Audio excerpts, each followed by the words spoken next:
GCB computers. Refurbished, reliable, and ready to go. The computer you need at the price you can afford.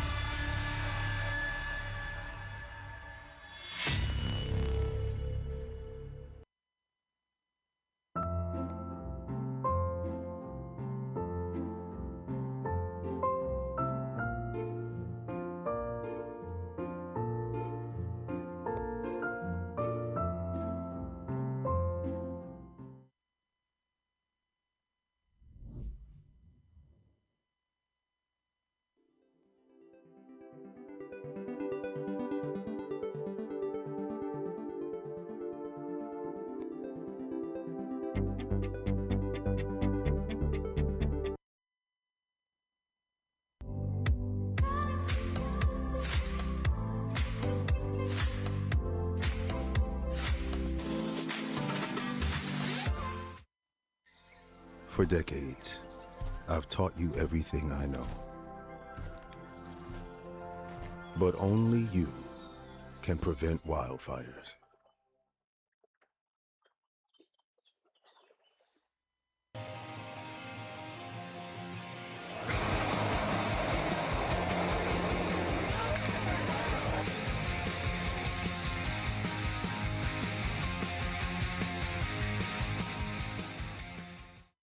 Kier has evolved into a diversified general contractor with experience in commercial construction.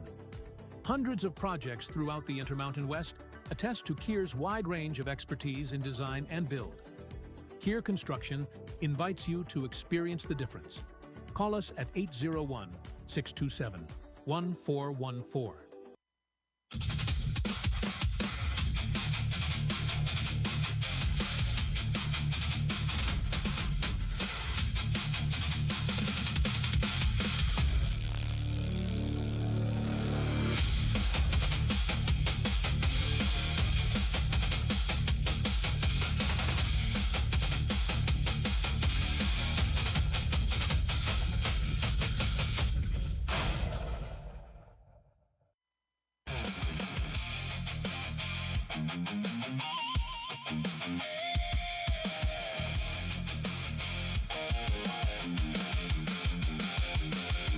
Welcome into the Ogden Raptors Broadcast Network. Arden Locke alongside Tyson Whiting for our Sunday matinee series finale between the Ogden Raptors and the Idaho Falls Chukars.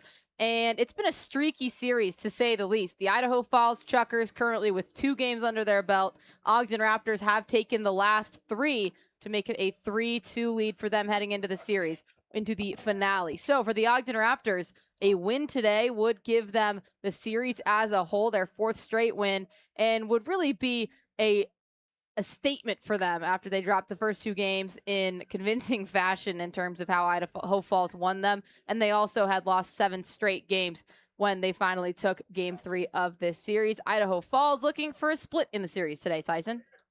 Well, Raptors over the last 3 games have been outstanding with the pitching staff. Jason Schaaf was outstanding last night, allowing just 2 runs in 6 innings. And Ogden was able to get a couple big innings last night. A 5-run 6th inning certainly was the key to the 8-7 victory. And a big factor in last night's game for the Raptors is they had no errors in the field. Had a flawless game in the field and a pretty good game from the pitching staff, as not only Jason Schaaf, but Dylan Gardner, Ira Austin, and Jonathan Romalo each pitched pretty well. And for the Raptors, they're looking to take 4 out of 6 against a pretty good, hard-hitting Idaho Falls club. And Arden, I don't know if there's any place I'd rather be, as it's a beautiful weather day, and there's plenty of good seats available. And remember, it's a free food Sunday, so there's many good reasons to come on out to the ballpark and enjoy some Raptors baseball. Absolutely. You mentioned the big inning, Tyson. That has been the real thing that defines every single game of this series. Thus far, the team that is the owner of the big inning has been the team that has won the ball game. So back in game 1, the Idaho Falls Chukars put up a 5-spot and 2 different 4 spots. They took that game. Game 2, they scored 5 in the 3rd and the 1st inning. And then in the last 3 games, the Ogden Raptors have had big innings of 6 and 5. We were waiting for it in yesterday's game, as it was our lowest scoring game through about 4 innings. It was just a 1-run lead for the Ogden Raptors, and then they blew it open in the bottom of the 6th. So I would expect the same trend to hold true today the owner of the big inning is going to be the one that walks away with the victory this afternoon. We're going to go to a quick break, and then when we come back, we'll take a look at league standings, which are becoming more and more important as we approach the end of the regular season, and we'll take a quick look at our starting lineups. You're listening to the Ogden Raptors Broadcast Network, and we'll be right back for Game 6 of this series between the Raptors and the Chukars. GCB Computers. Refurbished, reliable, and ready to go.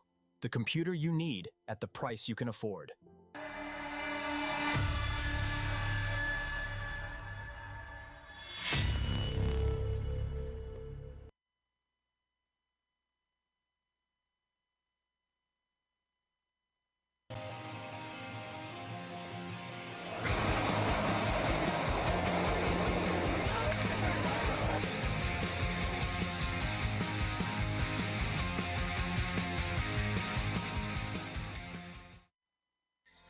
For decades, I've taught you everything I know. But only you can prevent wildfires.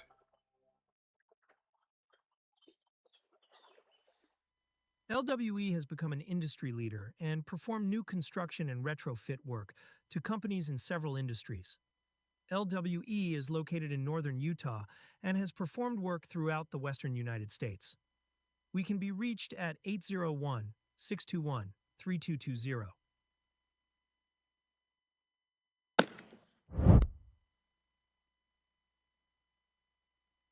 We are big enough to where we have established processes and procedures to protect you, but we're small enough to where there's still an owner involved in the day-to-day operations to ensure that we don't lose that personal touch.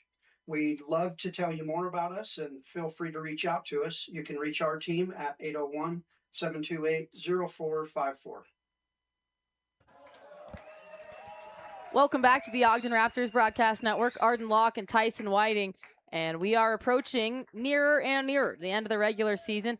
Modesto Roadsters still sit atop the second half standings as the Pioneer League operates as a 2-half season. But they have dropped 2 straight games as they had been on a 17-game winning streak. Missoula Paddleheads pick up a W last night. They're 19-9 right now. Right below them are the Boise Hawks at 19-10. They've won 6 straight, notably. Long Beach Coast tied there. They lost last night. And then a couple places further down, you have Idaho Falls Chukars sitting at 16-13. Remember, the Chukars had an abysmal first half of the season, going just 15-33, but they're looking to make a charge to the playoffs in the second half of the season. Well, they're showing that the first half of the season was a fluke as Idaho Falls has kind of gone back to their winning ways. They're one of the more consistent winners in the league year in and year out, and they've got some beautiful-looking teal jerseys that they're throwing out today, and the Raptors are wearing their camouflage with a bit of blue mixed in it. It's a beautiful-looking uniform matchup. And, you talk about Modesto having lost 2 in a row. They've still got a record of 26-3. But we're all hoping that Red Pocket at some point can get a victory as they have lost 24 in a row. So hopefully Dimitri Young's crew can get a victory at some point to end that long losing streak. Ogden sits at 13-16 for the second half of the season. So if Ogden is going to find a way into the playoffs, it's going to be that overall standing bid, which as of now would not be used, as both Modesto and the Paddleheads are teams that did not punch a ticket in the first half of the season. Billings, who sits there in 5th, and Long Beach, who's in 4th, are the 2 teams who have automatically qualified already. So if you're a Raptors fan, you're becoming, really, if you're a Raptor fan or a Chukar fan, you are anyone who plays the Paddleheads or the Hawks' absolute biggest fan so far right now. But if you're the Chukars, you also need to jump ahead of the Mustangs and the Coast, as your first half of the season record is going to be hurting your odds at getting an overall bid to the playoffs. The Idaho Falls Chukars, as Tyson mentioned, in some teal jerseys that'll look a little bit closer to the Ogden Raptors colors than Idaho Falls Chukars that are usually in red and gray, will be batting first, and they're led off by the man that has been their leadoff all week long, Ty Dooley.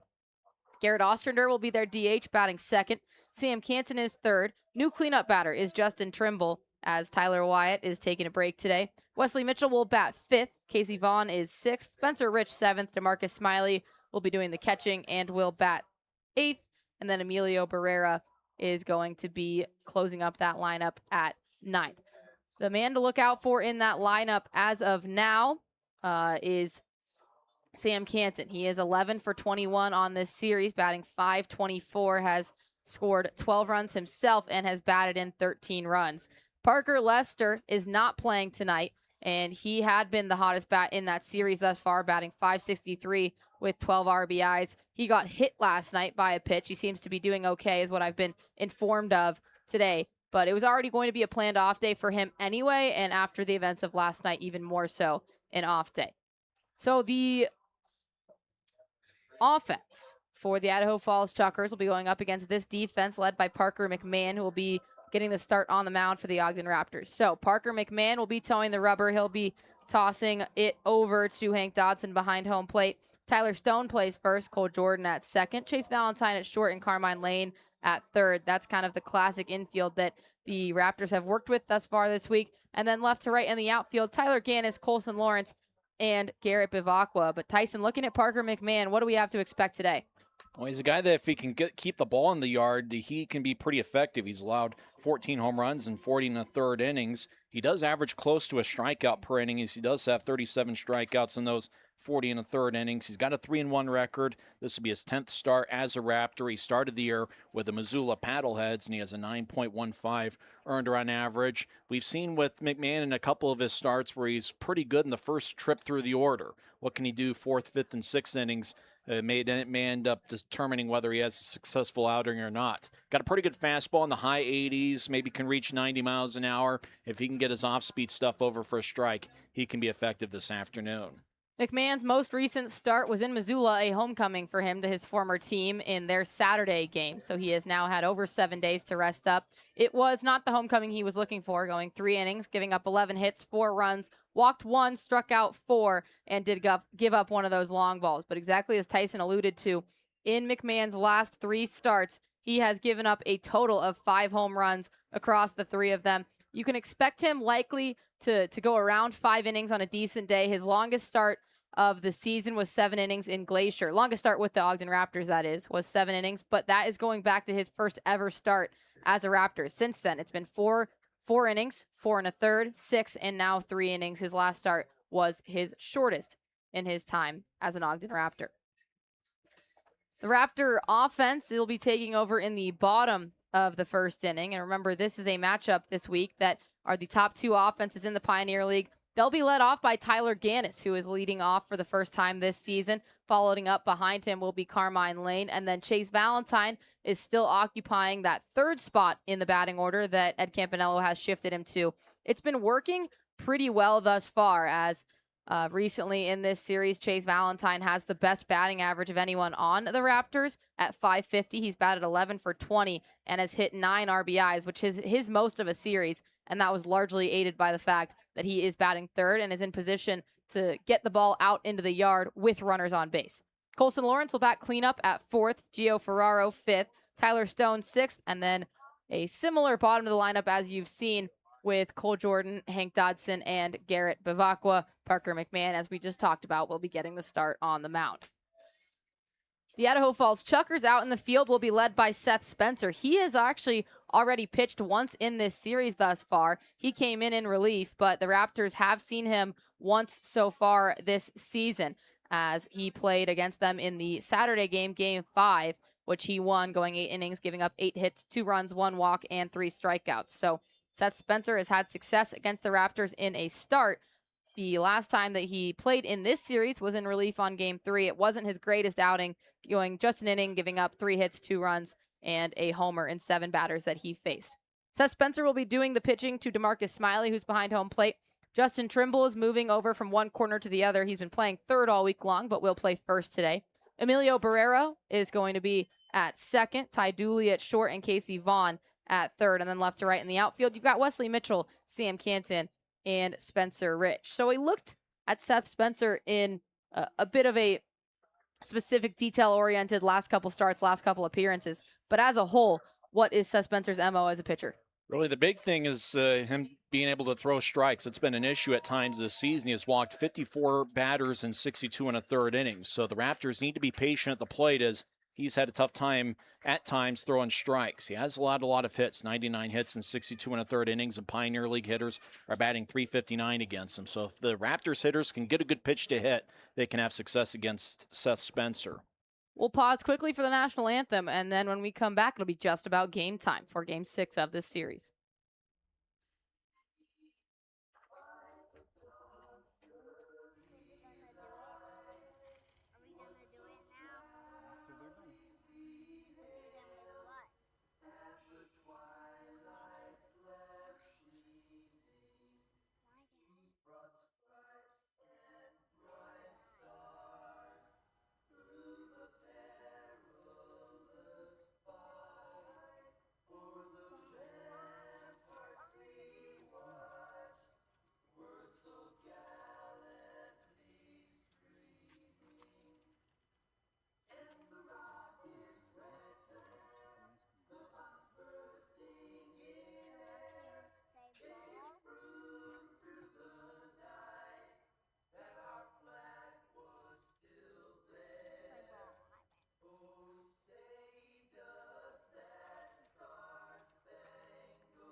Play ball kid about ready to come out to the field and say the most important 2 words that we will hear all afternoon long. Here we go. There we go. You know, Tyson, when it comes to value, Red Pocket Mobile knocks it out of the park. Premium 5G plans start at just $10 a month, and that price stays locked in. No curveballs. Step up to better wireless at redpocket.com. Proud sponsor of the Pioneer Baseball League. Red Pocket Mobile, save hundreds per year on cell service. Well, I love my mobile service that has no curveballs, and that's why I like Red Pocket Mobile. So coming into this series, the Idaho Falls Chukars and the Ogden Raptors had already faced off twice this season. Ogden headed over to Idaho Falls and swept them. That was in the first half of the season, where obviously Idaho Falls was a very different looking team. They had a very different pitching staff, and they also were not led by Bob Malacki, their manager. So they made a couple changes at the halfway mark of the season, and actually started off the second half of the season here in Ogden, The Chukars and the Raptors split that series, but it was really kind of the beginning of something new for the Idaho Falls Chukars. They had always been one of the best offenses in the league. They were the 3rd best offense in the first half of the season. Ogden was 2nd, but then recently they've made their way all the way up to 1st. They've been jockeying for position with the Raptors, and they really put together a new pitching staff that has allowed them to put up the total wins that they have picked up so far in the second half of the season.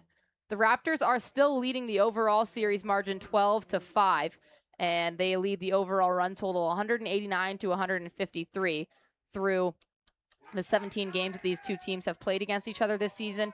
Idaho Falls does have the advantage in this series. They've scored 7 more runs than the Raptors in this series. And we're just about ready for baseball. Ty Dooley will be the leadoff man, the left-hander going against McMahon. First pitch hit into left field and tailing foul for strike 1. First pitch at 1:03 p.m. And as Tyson has been saying, a beautiful day for baseball. 88 degrees here in Ogden, which is probably one of the cooler day games that we have had. The next one is on the ground. Cole Jordan handles it, checks his hand, makes sure he has it, and then hands it off to Tyler Stone for the first out of the inning. It's a nice Sunday hop for Cole Jordan to get this thing underway, and it is a nice day here for baseball. And one of the best rivalries in the Pioneer League, as both franchises have a long and illustrious history. So the key for Parker McMahon is going to be to see how quickly he can retire the sides. As Tyson mentioned, he's had a lot of success in his first trip through the order. Can he elongate that first trip maybe into the third inning if possible for him? First pitch misses too high, coming into Garrett Ostrander for the first ball.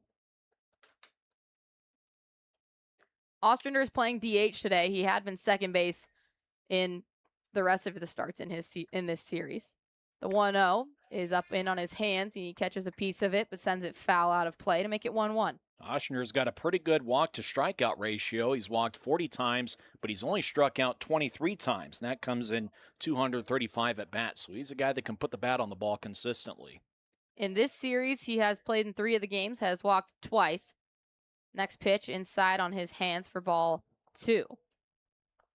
So far through the entire series, Ostrander is 5 for 14. That's good enough for a 357 clip.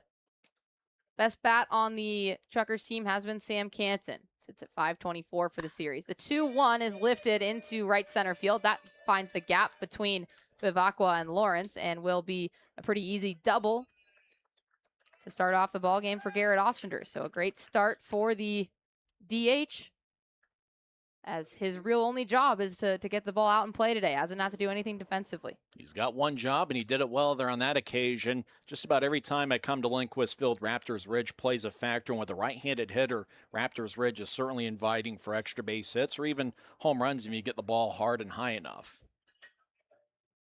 Sam Canton stands in the box. You'll see a lot more sunglasses out here at Lindquist Field during a day game. Sam Canton rocking some reflective ones that shade both of his eyeballs. First pitch misses outside. Canton set the franchise record for RBIs this year. He has 136 on the season. The record was, or excuse me, he has 126 on the season. The record was 121. Next pitch misses down in the dirt, and Dodson pops up to keep it in front of him. So keeping an eye on Canton, as his record could be set beyond just his individual franchise. If he reaches the 130 RBI mark, that would be the Pioneer Baseball League record for a season. It's had 13 in this series. Here comes the 2-0 pitch, called strike in the basically middle part of the strike zone. Boy, for Canton, you're probably either taking a strike automatically there, or that's probably the type of pitch he wanted to drive. Got a 2-0 fastball, but just decided to take a look at it. Canton slightly open stance, bat about parallel with the ground on his left shoulder. That next pitch misses inside for ball 3. So as Tyson mentioned, the Raptors are in their camouflage light blue and black and gray jerseys today. White pants paired with their blue hats. Most of the players on the field with long pants. Chase Valentine, the only one with the shorter pants that go just below his knee. Next pitch is swung on and missed, 3-1, so the count is now full. Boy, McMahon got Canton to chase there. It looks like the Chukars are wearing their Hispanic Heritage Los Chukars jerseys today, which is a teal color. Very beautiful look. So different shades of blue out on the field. Payoff pitch, off speed, that missed by a pretty large margin for Parker McMahon, and that's going to be the first walk that he gives up. Runners on first and second now for Justin Trimble. Looked like McMahon was going inside quite a bit on Canton there and got Canton to chase the 3-1, but just couldn't get Canton to chase her on the payoff pitch. Justin Trimble steps up into the batter's box, batting .418 on the season.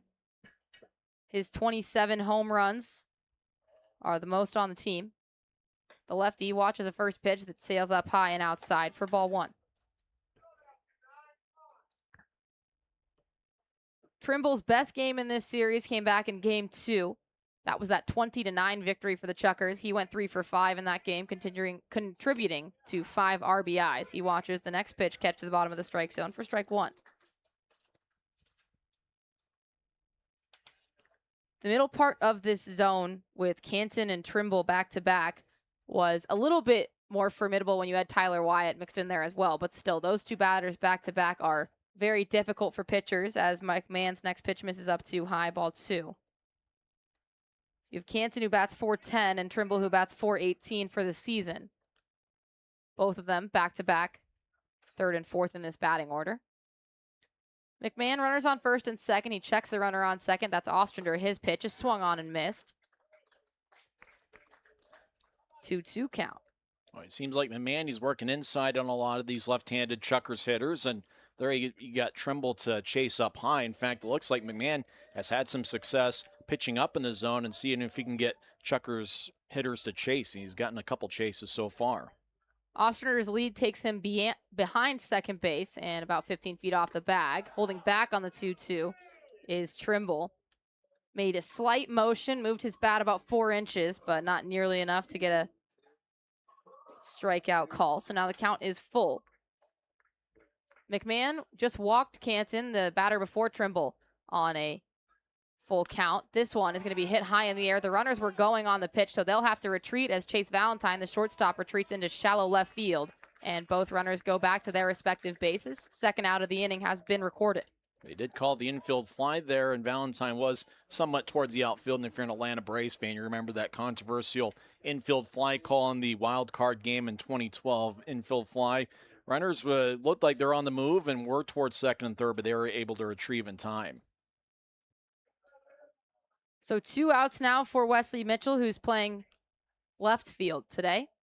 He's been the DH a couple times in this series, has played every game except game 1. First pitch is a called strike on the outside part of the zone. Mitchell's got those batting gloves that we recognize just about every time, those gardening type gloves. Bright yellow, gripping a orange bat. He hits this one onto the ground. Chase Valentine handles it after a couple hops and gives it over to Cole Jordan at second base for the force out.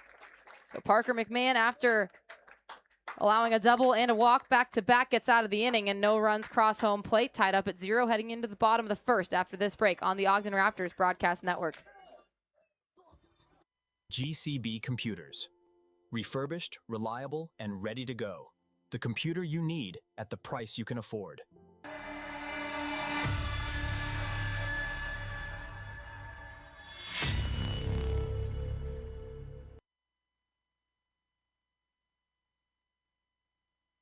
From providing a great member experience to providing easy access to your accounts with our mobile app, we are here to help you along your journey.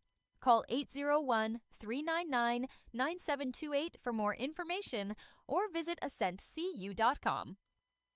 From the humble beginnings of Lael Bowman and Mel Kemp, the company has grown into a large steel facility supplying structural steel, reinforcing steel, and basement window systems.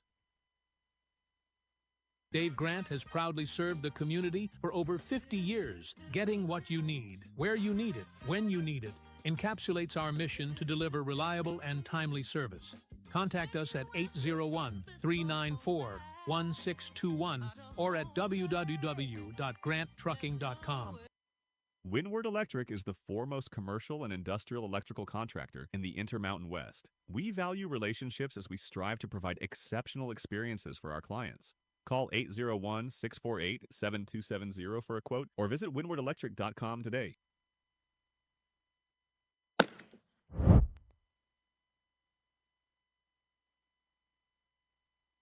Welcome back from the break. Tonight's broadcast is presented on the Home Team Network for live video streaming, on YouTube for audio-only coverage, and on 88.9 FM for In the Park Radio.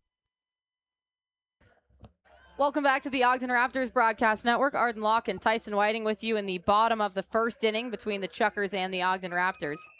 Leading off is Tyler Gannis. First time he's hit in the leadoff spot this season. First pitch, called strike on the inside of the zone from the left-hander, Seth Spencer. Gannis in his 59th game of the season. This is his 22nd start. That's .328 through those competitions. Next pitch, called strike on the inside of the zone as well. So Gannis falls behind 0-2. He does have the makeups of a great leadoff man, as he oftentimes finds a way onto base. He has only struck out 15 times this season. That's the least of anyone with significant at-bats on the team. Here comes the 0-2 pitch. That one inside, ball 1, as Spencer kind of just continued to challenge the inside of the zone to see if he continued to get some calls from our home plate umpire, Zach Dart. Here comes the 1-2. That's inside as well. Both pitchers working inside here so far. It looked like McMahon did a good job working inside on Chukars hitters, and Spencer working inside on Gannis. So Gannis stands at the ready for the 2-2 pitch. Going into his motion is the lefty Spencer, and this one is pulled foul. Tyler Gannis Bit of a knee bend to get down to that one and pulled it foul to stay alive in this at-bat. We'll do the 2-2 once again. And nobody wanted to go get the foul ball that Gannis hit, and so there's a little bit of a delay waiting for the left fielder to go get it. But as you mentioned, Gannis is a perfect candidate for the leadoff position because just every single at-bat seems to be 4, 5, 6 pitches. He puts together good battles every time he's at the plate. 2-2 count. Gannis steps into the box, waves his blue bat through the strike zone once, and now sets up 1-2. Hits this one opposite field past a reaching Justin Trimble at first base. That goes down as a base hit into right field, and Tyler Gannis has done his leadoff job perfectly. Well, that sets a table there, right there. It looked like Spencer had been working inside, got a pitch towards the outer half, and Gannis, as he does so well, serves it to the opposite field. And I got to imagine because Gannis likes to hit the ball the other way so often, that's why Spencer was working inside almost exclusively on him. So Carmine Lane will step into the box. Michael Bublé, I'm feeling good. His walk-up song over the speakers here. First pitch inside for ball 1. Lane and the man in the on-deck circle, Chase Valentine, are tied for the team lead with 136 hits. A bit of an internal battle that's been going on within this team. Here comes the next one, and that one's going to go right back up the middle, tailing and now dropping into center field for another base hit. So Carmine Lane has taken a 1-hit lead, 137 to 136. Chase Valentine will step into the box to see if he can tie him. Good start for the Raptors. That was a pitch that had plenty of the plate. It was a little bit down in the zone, and boy, Lane's just been outstanding all year long. Came into play hitting .406.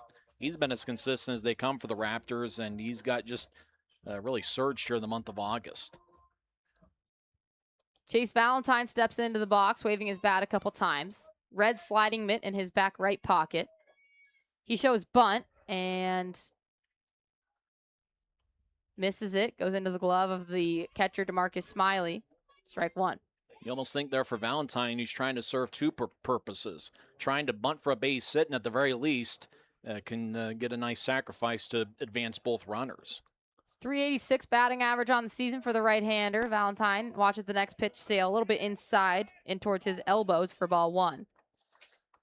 Valentine, another one of those players rocking sunglasses during today's game. Basically not a breath of wind. The flag out in center field is just laying limp. Chase Valentine chases one that was low in the zone for strike 2. So it's now 1-2 against Valentine. Valentine has only struck out twice through 20 at-bats so far in this series. He's 11 for 20, and he's contributed to 9 RBIs.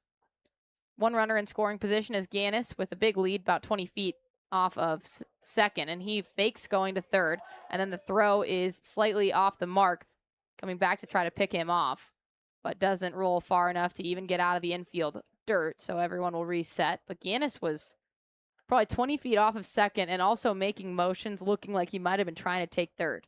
Both runners have pretty good leads as Lane's not being held on at first. Looks like a second baseman's trying to bird dog Gannis a little bit to keep him towards the bag.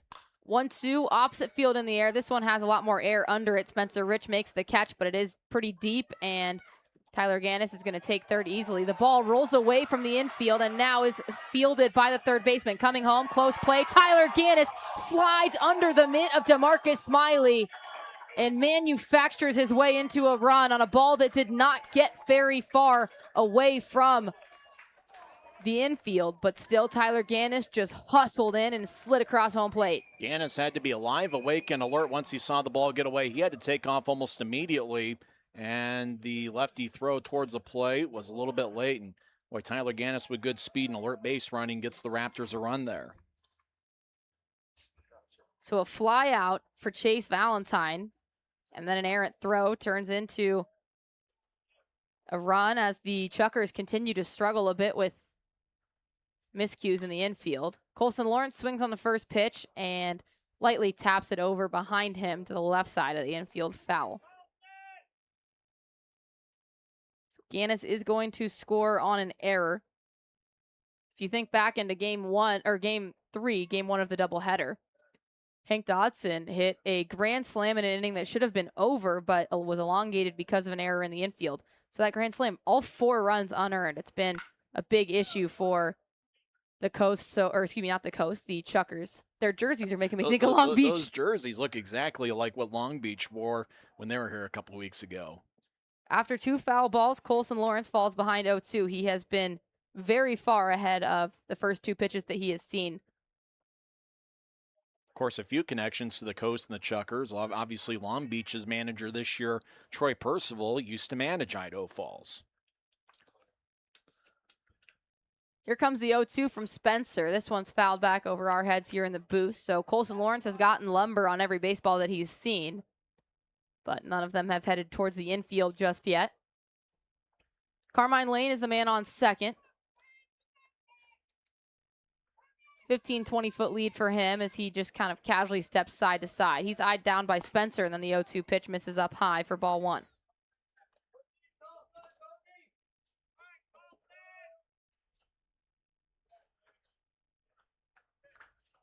A lot of the fans have decided to find some shade, and that's certainly a good idea for them.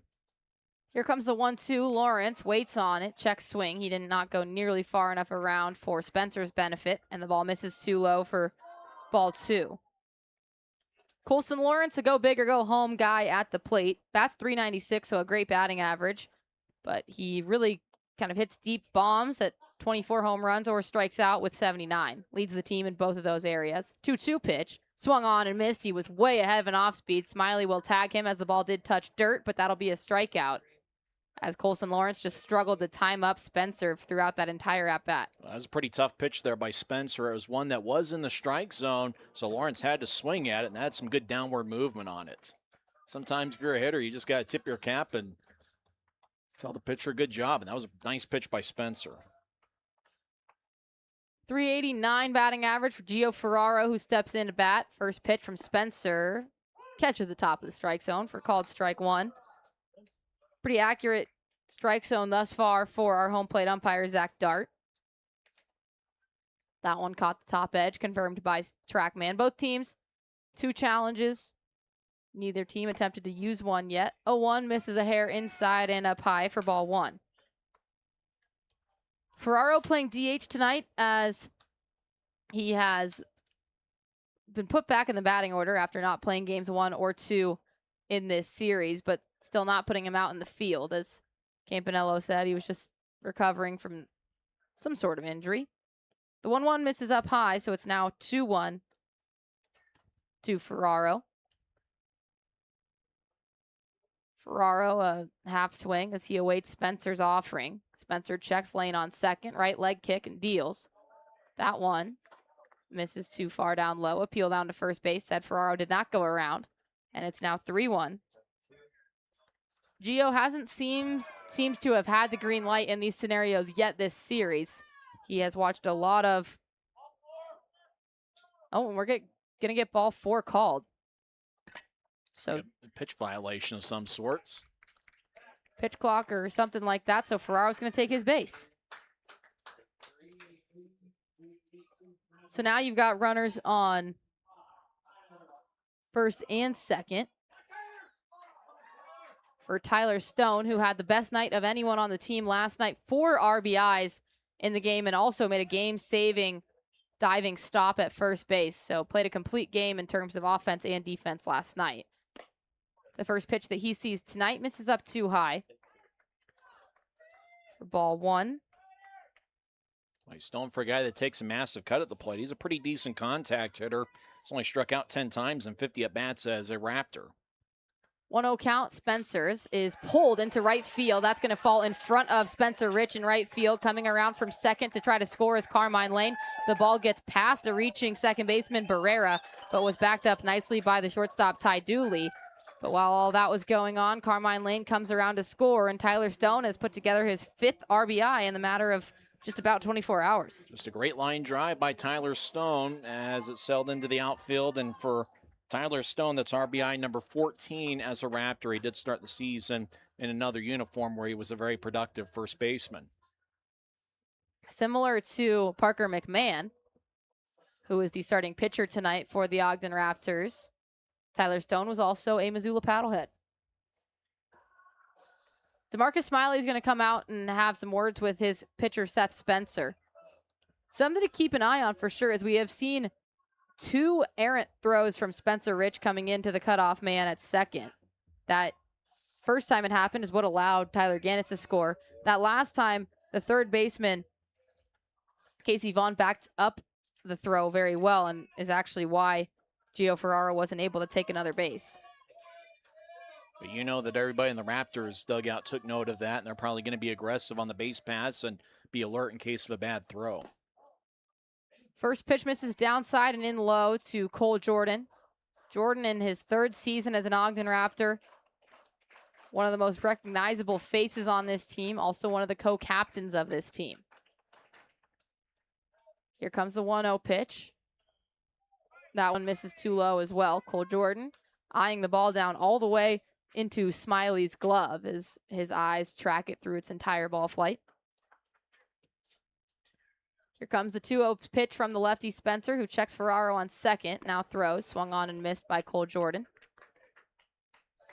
Boy, Jordan hoping for a fastball there, and Spencer gave him that good old drop pitch at 81 miles an hour.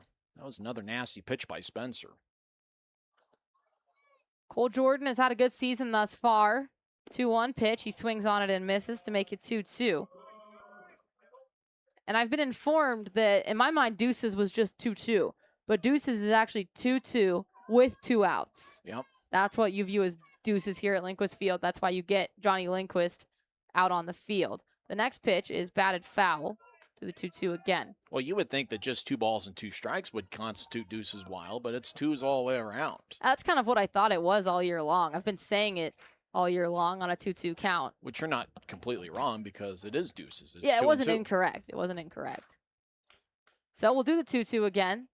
Spencer's right leg kick, his offering, is fouled as well. Hank Dodson is the man who's standing in the on-deck circle. With 2 outs and him playing catcher tonight, he still has his leg guards on. Any catcher pretty familiar with the warming up on deck with your leg guards on. 2-2 for the 3rd time now, coming in from the lefty Spencer. This one high in the air, doesn't have a lot of distance under it, tailing into right center field. It might sneak, and it hits the top of Raptors Ridge. That will go down as an extra base hit. Ferraro comes across home plate to score, followed closely by Tyler Stone. And on a hit by Cole Jordan that didn't seem like it came off the bat with a lot of juice. It was 93 miles an hour off the bat, but it just kept carrying and carrying and carrying. Caught the top of Raptors Ridge, stayed in the ballpark, but rattled around enough for 2 runs to score and Jordan to complete a double. That's a Lindquist Field special right there. That's where Raptors Ridge comes to the Raptors' advantage there, as it was only 360 feet, and that's a routine fly ball in just about every other ballpark here in the Pioneer League. That one looked like a routine fly ball that just kept carrying just enough to rattle off the wall. And that's one of those where Bob Malacky's got to go talk to his pitcher. And it was a pretty good pitch by Spencer up and away. And that's one of those. It's just kind of a tough break for the pitcher, knowing that that's probably a fly ball in every other ballpark in the Pioneer League. But here at Lindquist Field, that's a 2 RBI double. Bob Malacky is going to come out, like you said, to have a chat with Spencer. DeMarcus Smiley has already headed out to the mound once to have a chat with his pitcher. So 2nd time that they've held things up for a conversation. Well, you wonder how many pitches Spencer is able to go, considering that he worked in relief, I believe, earlier in this series. Looks like a left-hander is starting to loosen up for the Chukars, so you wonder, especially with tomorrow being an off day, if we're going to get a little bit of a bullpen game for Idaho Falls, just trying to piece together a staff to get through this game. Julian Barenti is the left-hander warming up for the Chukars. He's played twice in this series already, in Game 4 and he played twice in the Boise Hawks series, has yet to play in this series. He has warmed up, though, 3 different times in this series. We have called his name for being in the bullpen, just not yet out on the rubber. First pitch to Hank Dodson is a bit too high for ball 1. Dodson had his best day as a Raptor back on the doubleheader on Friday. He went 4 for 6 and put together 7 RBIs across those 2 games, 4 of them coming from a grand slam. 1-0, misses inside and high for ball 2. Well, it does look like Spencer's popping the ball pretty well. The first 2 pitches to Dodson, the first one was 93 miles an hour, and that was 92.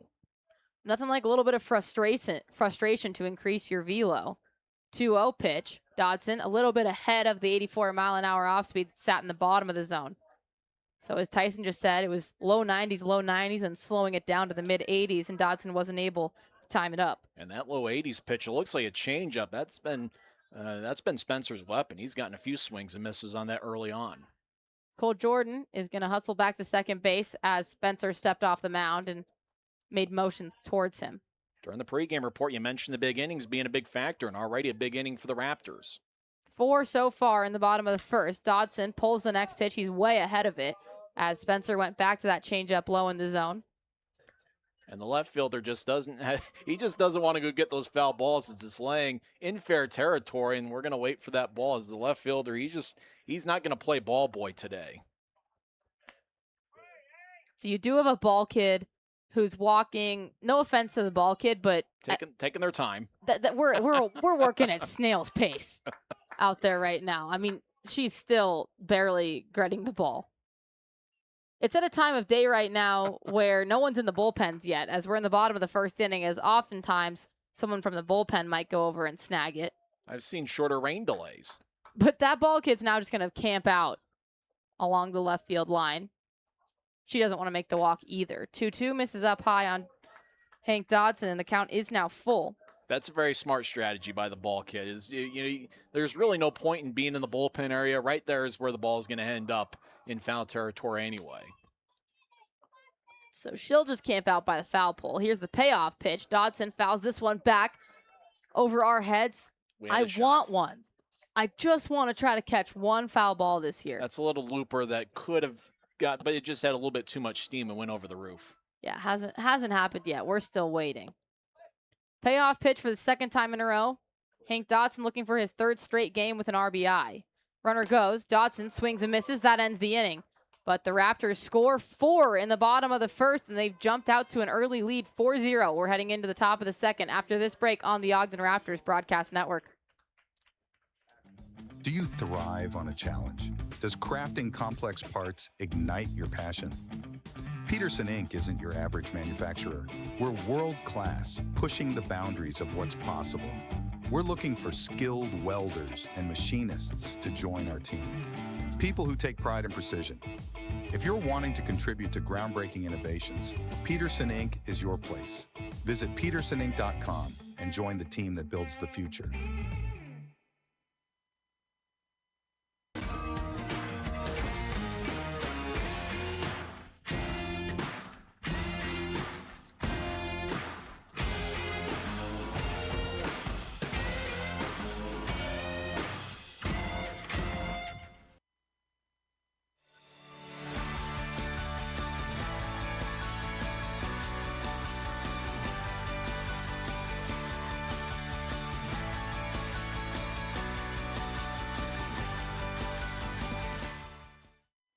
At the Prairie Schooner, you can dine in a covered wagon while enjoying our delicious hand-cut steaks, fresh seafood, and signature desserts. Go to prairieschoonerrestaurant.com or call us at 801-392-2712 to reserve your table today.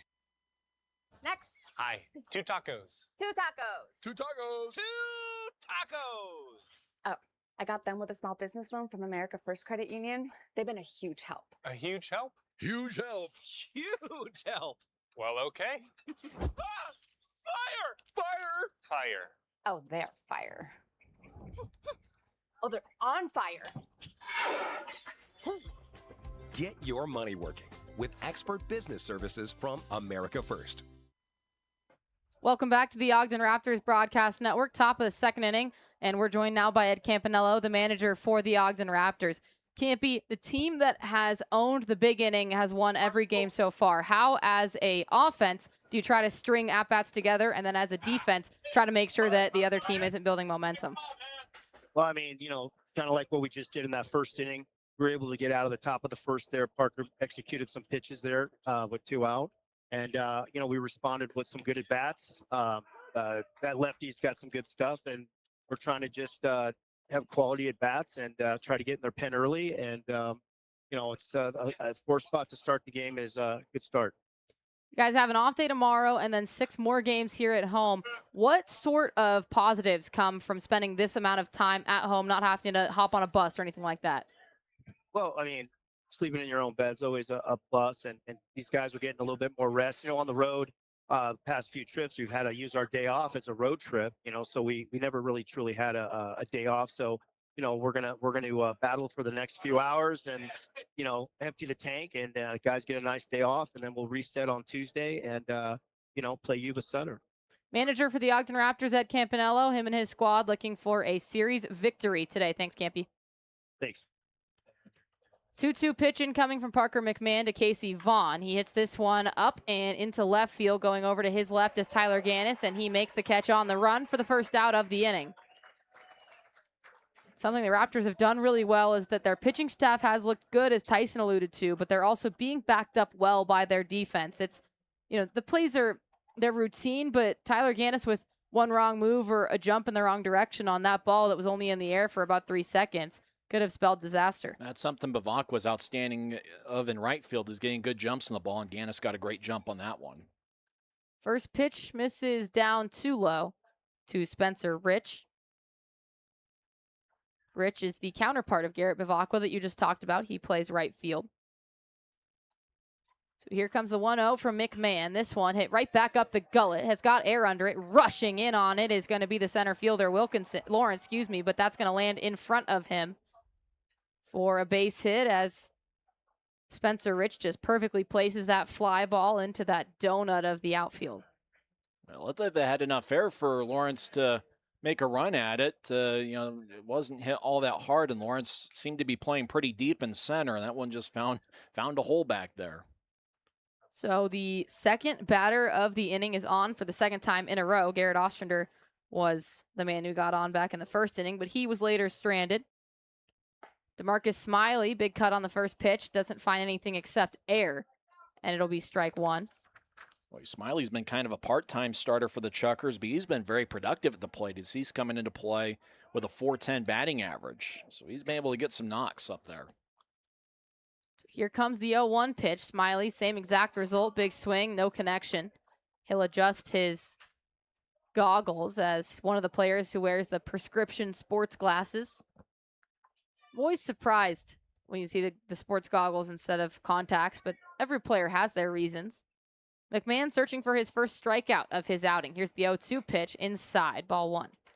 One of the things Ed Campanella mentioned was the advantages of having an off day at home, not having to get on a bus. And with today being a day game and the next game being Tuesday evening, that's a pretty good rest for the Raptors after today's game.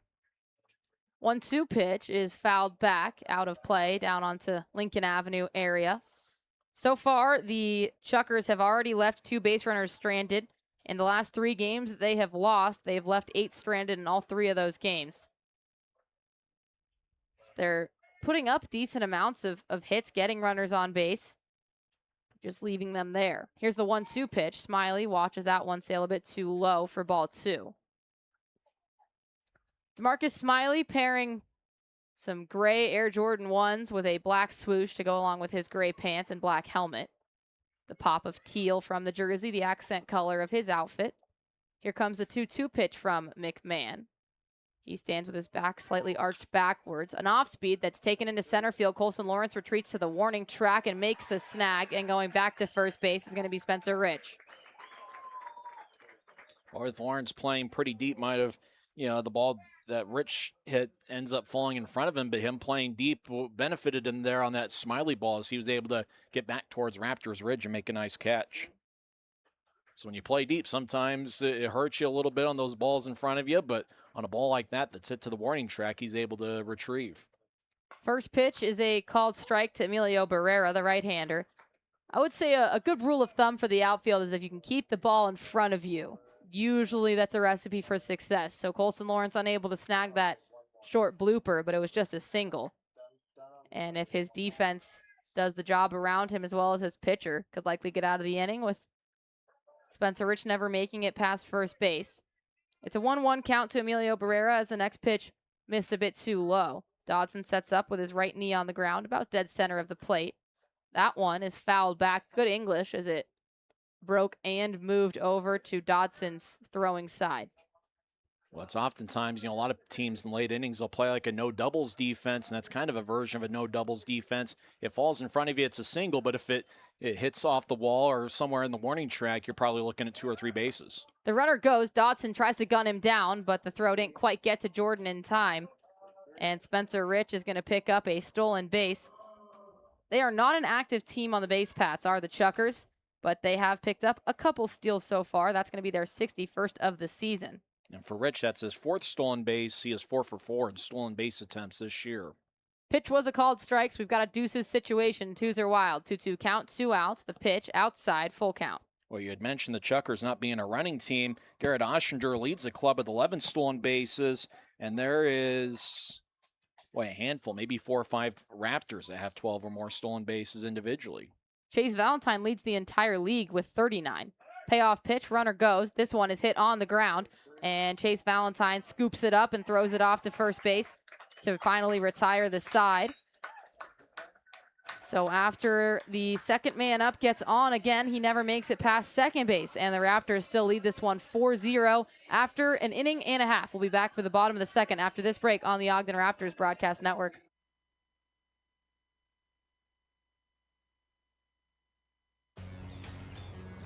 It starts with a vision, a goal that sets the wheels in motion. The path may be rough, but with grit, hard work, and the right support, no race is too tough. No goal beyond reach. Bank of Utah provides all the tools and expertise I need to get across the finish line. So what are you waiting for? Start your journey with Bank of Utah today. Raptor fans, Tara Carney, your local Allstate insurance agent, wants you to know you are always in good hands with Allstate. They can help with all your insurance needs, from protecting your auto and property to your family's future with life and financial services and everything in between. Give Tara a call at 801-606-4547 or email her at tara@allstate.com for a free quote. You can even stop by her office on the corner of 20th and Washington. And remember, you're always in good hands with Allstate. Who's pitching? 3 wireless carriers. Big corporate mobile. Our stock always goes up. So do your prices. I'm out. We're cheap, just like your coverage. We're Red Pocket, your new ultimate cell carrier. Only we give you all 3. No price increases, 2-minute care, and all major networks for your best 5G coverage. What's your ask? $10. You've got a deal. Switch to Red Pocket. Like me, your new ultimate cell carrier.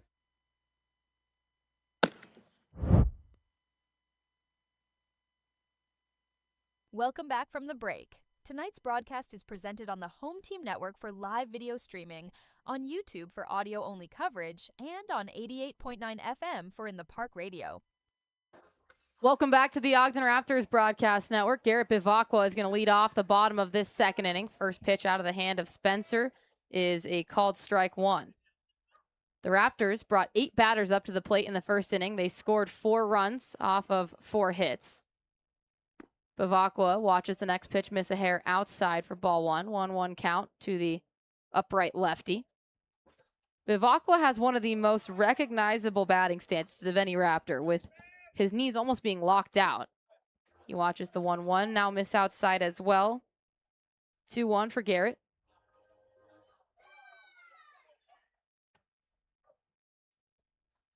Bivacqua, red bat over his left shoulder. The 2-1 misses too high that time, and he's got a hitter's count in his favor, 3-1.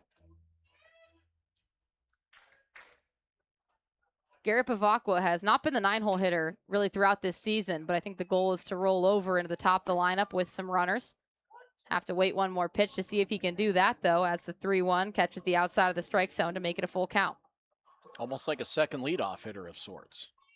Teams will often do that, especially if you feel good with the top of your order, but they'll have to wait as Garrett Bivacqua swings and misses on a sweeper that continues to move away from him.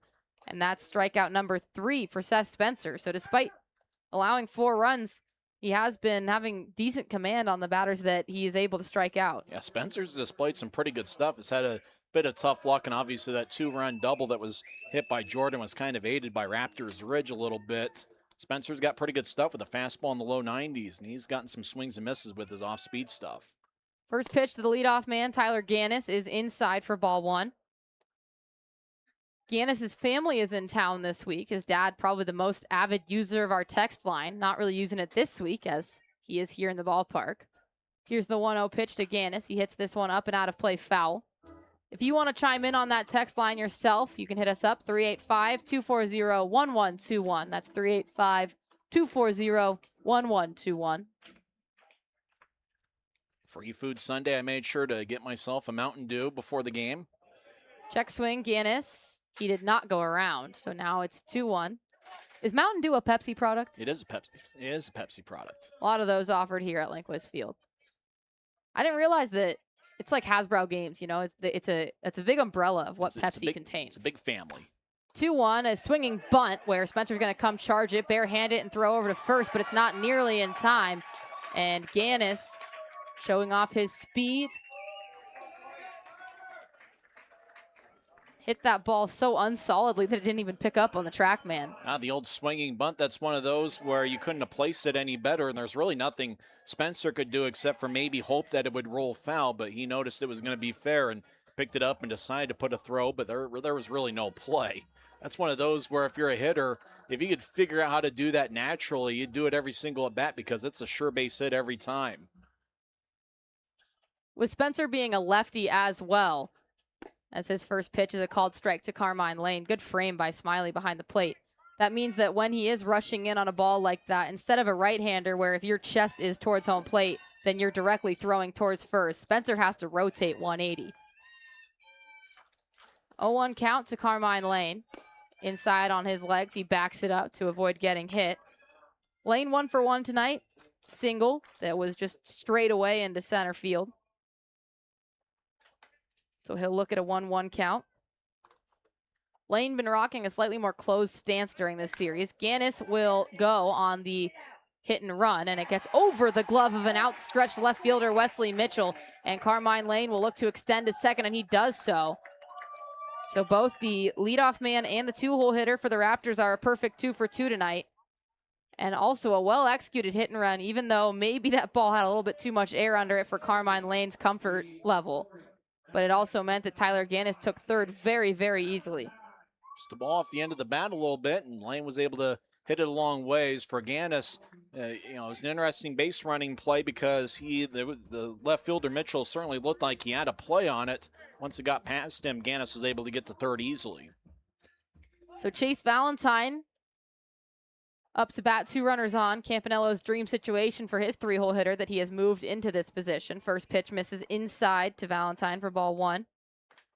It's the exact type of situation they had in mind when they put Valentine in the 3 spot. 1-0 from Spencer. His glove at his chest, right leg kick deal. This one hit into opposite field. That's going to sneak into right field. Coming around to score, clapping on the way is Tyler Gannis. Carmine Lane will follow suit and make it there standing up. 2 more runs come in to score. Chase Valentine with his first hit and his first RBIs of the evening. And it is a 6-0 lead for the Ogden Raptors. And for Valentine, that's RBIs number 91 and 92 on the season, as he is now tied with Colson Lawrence for the club lead in that category. Colson Lawrence steps up to bat in a position where if he does score Chase Valentine, it actually helps him retake the lead. He swings on the first pitch, and it is just about 3 feet foul left of the left field line. Our ball person decided to move back towards the bullpen area. However, the left fielder, Mitchell, decided to play the role of ball boy and retrieve it. I think that one was skirting close enough to left field that he felt like he had to go run over to it anyway. So it's an 0-1 count for Colson Lawrence, who struck out swinging his last time up. Seth Spencer will laser it back over to first base, where Justin Trimble had to step over Chase Valentine's sliding body to handle that ball. Lawrence pinwheels his bat once and now puts it over his right shoulder. Red wristband on his right arm. 0-1 pitch. The runner goes. Throw down from Smiley, not in time. And Chase Valentine, Superman, slides into second base for his 40th steal of the season. Got a great jump there. It was one of those, and it wasn't necessarily an easy pitch to throw on as it was an off-speed pitch, and Valentine stole that easily off the pitcher Spencer. 40 steals. That leads the Pioneer League for Chase Valentine. It's a 1-1 count to Lawrence, now has a runner in scoring position. He check swings, and that one is fouled off of his bat. It looks like straight into a tough area for DeMarcus Smiley. Umpire's going to walk the ball towards the pitcher's mound to give Smiley a little bit of time. Smiley has popped back up upright, so he seems to be okay. You know, there's actually more colors in that Los Chukars jersey than we realize because it's a teal body, but all of the accents of the lines down, the stripes down where your buttons are and on your sleeves, as well as the bill of the cap, are a nice lime green color. Next pitch to Lawrence. He swings on it and lifts it foul out of play. So we'll do the 1-2 count once again as Lawrence is trying to avoid his second strikeout of the game, and it would be his 81st of the season. I do have a hat in that same color as I won bingo at a bar on a Thursday night, and the prize was a hat that was that same color. Get your swag, Tyson. Let's go. 1-2 pitch. Fouled away once again, and we'll do it all over again. Chase Valentine dancing along the base path between second and third base. Always curious how much that impacts the psyche of a pitcher when you almost have split attention in two places. You're looking at the base runner who, especially at second, is in your peripheral. Valentine shifting his weight back and forth. 1-2 pitch down in the dirt. Smiley keeps it in front of him with a left leg drop and a ricochet off of his chest plate. That's why Valentine wants to have some sort of neon sign that says, hey, look at me, to try to take the attention from Spencer, as he knows if he can take some of the attention away from the pitch to the plate and put it on the base runner, that maybe Spencer would groove one to the hitter. Valentine and Gannis operate pretty similarly on the base paths, where there's just a lot of almost extra movement to try to get attention towards them. Here comes the 2-2 pitch on the ground, foul, up the left field line. Colson Lawrence putting together a battle of an at-bat. As the count says 2-2, would indicate this is going to be the fifth pitch, but we're sneaking up towards pitch 8 or 9 in this at-bat. Colson Lawrence, deep breath, slightly open stance. Chase Valentine sliding mitts on both hands with a lead off of second base. And he'll scuttle back over to second, as Seth Spencer stepped off the mound. So far, Spencer has given up 2 earned runs. 6 runs have scored for the Raptors. Here comes the 2-2 pitch, down low. That one does get away from Smiley. Shades over to his left side. He'll throw over to Vaughn at third, but it's not in time. And Chase Valentine takes another base. That one going to come via either pass ball or wild pitch. Probably a wild pitch on Spencer. And that was one that didn't get a trickle past Smiley too far, but Valentine very aggressively and with that quick jump was able to get to third easily. 3-2 count as Colson Lawrence has worked his way all the way back into this at-bat. Here comes the payoff pitch from Spencer. Pulled into left field. That one also just barely foul. 102 miles an hour off the bat and was about 2 feet from possibly having triple written all over it with the corners here at Lindquist Field. Well, Lawrence wanting to retake that RBI lead for the club, and that was a good fastball at 92 miles an hour on the inner half, but Lawrence with his quick hands was able to get in front of it. 3-2 once again. Lawrence fouls it off, and he continues to stay alive. Now Lawrence putting together a really good at-bat for a man who has struck out 80 times this season. He's not going down easy in this second inning outing. There's 1 out. The runner's on third. 2 runs have already come around to score thanks to that Chase Valentine single.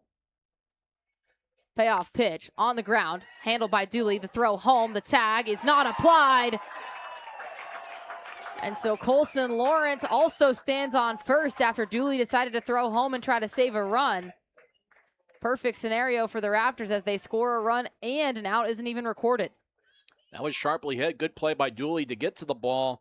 A good throw gets Valentine easily, but just one hop Smiley, and Smiley couldn't get the hop, and Valentine was able to score. Interesting to see what they score that as. You know, maybe it's a fielder's choice with Valentine scoring. I'm not sure Lawrence is going to get a base hit and an RBI there. Interesting to see what the scoring decision is, but Raptors take a 7-0 lead. Scoring says Colson Lawrence reached on fielder's choice RBI. Hey, he'll take the RBI. That retakes the club lead. 1-0 count right now to Ferraro as the first pitch missed inside to him. Here's the next one from Spencer as Ferraro unloaded on it, but unloaded on it about 45 degrees too far to the left. Ferraro has a very whippy swing. He winds his hands around his neck and then just uncorks them towards the baseball. 1-1 count. The pitch is hit hard left field. It's got some air, and it bounces off the top of the left field brick wall. Mitchell snags it on a really good read off of the ricochet on the ball, and it means that Colson Lawrence only gets to take 90 feet. So all things considered, on a 110-mile-an-hour line drive, Wesley Mitchell read it really well. Boy, if the wall was, I don't know how high that wall is, but if it's about 3 or 4 feet shorter, it would be a 2-run home run as Ferraro hit the top of the wall. And boy, the Raptors certainly have their hitting shoes on here in the first 2 innings. Ed Campanello mentioned in the top of the second inning he wanted to get into that Chukars bullpen, and he may do just that here in the bottom of the second. First pitch to Tyler Stone. He gets out ahead of that one, swinging and missing for strike 1. Julian Barenti is still the man warming up in the bullpen. I'm curious on Barenti's pitch count just in warm-ups, as he has warmed up 3 different times this series, has not come into play yet. He's thrown a complete game down there in the bullpen and hasn't reached the game mound yet. A 1 count. Tyler Stone swings and misses again. Neither of those pitches have been in the strike zone. So on an 0-2 count, and you already have Stone chasing, if you're Spencer, no reason to put this one near the zone. And already close to 70 pitches for Seth Spencer. We just have 1 out here in the second. Spencer checks the runner on second. His pitch down low gets away to the right this time of Smiley, and he won't throw it to either base. Colson Lawrence now is on third. Gio Ferraro on second on the wild pitch. Just very alert base running there, and that was huge because now that takes away the double play possibility. So for sure, they're going to need Cole Jordan to come up to bat to end the inning. Well, the Idaho Falls Chukars, and it's now a 1-2 count. Stoney hands over his head, bat parallel with the ground. He hits this one past a diving Ty Dooley at shortstop. That's going to go into left field. Colson Lawrence scores. Gio Ferraro follows suit. And it's a 5-run bottom of the second. Tyler Stone has 3 RBIs tonight already. In just the second inning, he's had 7 in the last 2 games. Spencer's up to 72 pitches, and it looks like Bob Malachy is walking out towards the mound. We're going to get a Coors Light call to the bullpen. Well, it just seems like everything for the Raptors is finding holes. And that occasion there, just a ball that was towards Dooley, he had to reach towards his right and just couldn't come up with the baseball. Boy, the Raptors, the first 2 innings, are putting on a hitting clinic. As I thought Seth Spencer showed pretty good stuff, but the Raptors just one hit after another finding holes, and the Raptors hitting has just been outstanding here in the first 2 innings. I don't think that the outing for Spencer is really a reflection on how he threw. Raptors are just outstanding here this afternoon. Sometimes a batting order will just kind of have a bead on your ball and an awareness on where it's traveling, and that's kind of what happened here. Good news for Barenti. He gets to actually throw a pitch in a real game opposed to out in front of O-Town in the bullpen. If he's not loose now, then he never will be. He's had plenty of time to get loose. While he warms up, a good time for anyone here at Linquist to go grab a Pepsi, which are offered all throughout Linquist Field.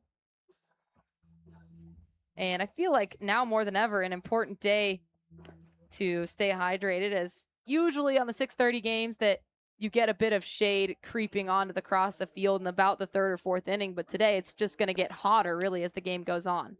Yeah, perfect day to drink some Pepsi products or things of that sort and, find some shade, and not much wind to speak of, although there is just enough of a breeze to make it feel pretty good out there. I want to send our condolences to the friends and family of Tommy John, the 4-time All-Star who won 288 games. But he may be best remembered for the Tommy John surgery that lengthened his career by a good decade plus. He pitched 26 seasons in the big leagues, and Tommy John passed away this morning.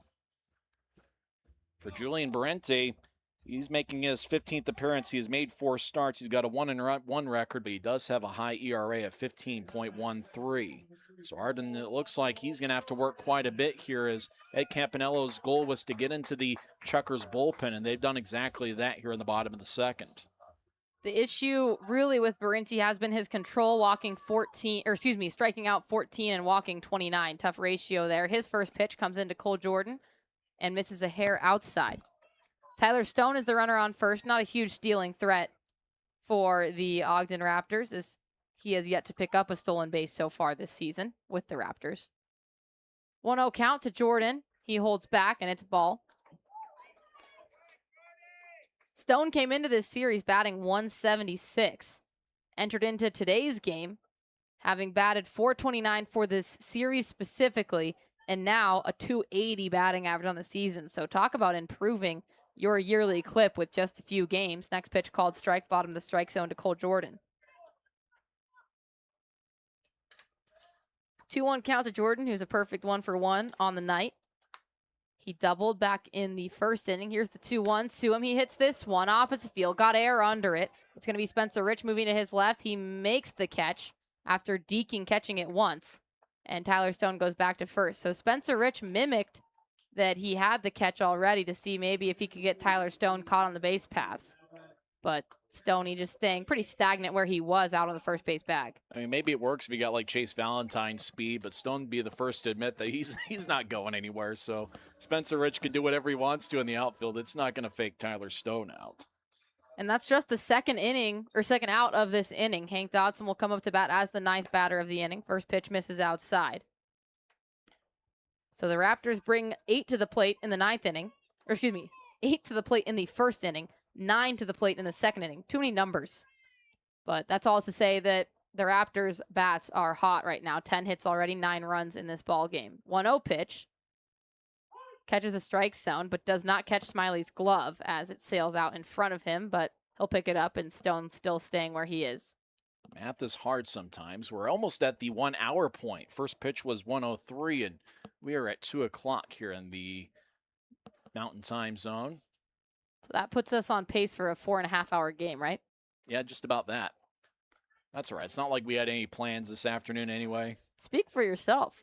It's a beautiful Sunday in Utah. I was going to record a podcast this evening. What's the podcast topic today, Tyson? It's going to be hockey this time. Hockey. Talking Utah Mammoth hockey. Everyone go tune in to Tyson. 2-1, taken straight away, going back to the wall of Sam Canton. He's watching it, and it's out of the ballpark. Hank Dodson had the worst batting average of really any Raptor consistently in the lineup. And then so far in this series, that's his 3rd home run in the span of 4 games. What a series for Hank Dodson. Dodson's a catcher with some pretty good pop, and he hit that one over straightaway center field. That was a fastball from Berente that just found too much of the plate. And we knew that Hank Dodson, with his power potential, that, you know, once he gets rolling, he could be a streaky hitter and can get on those hot rolls. And right now, he's about as hot as any Raptors hitter. Talked a lot about the big inning in the pregame show, and now the Raptors have already put up 11 runs in the ball game and 7 runs in this inning.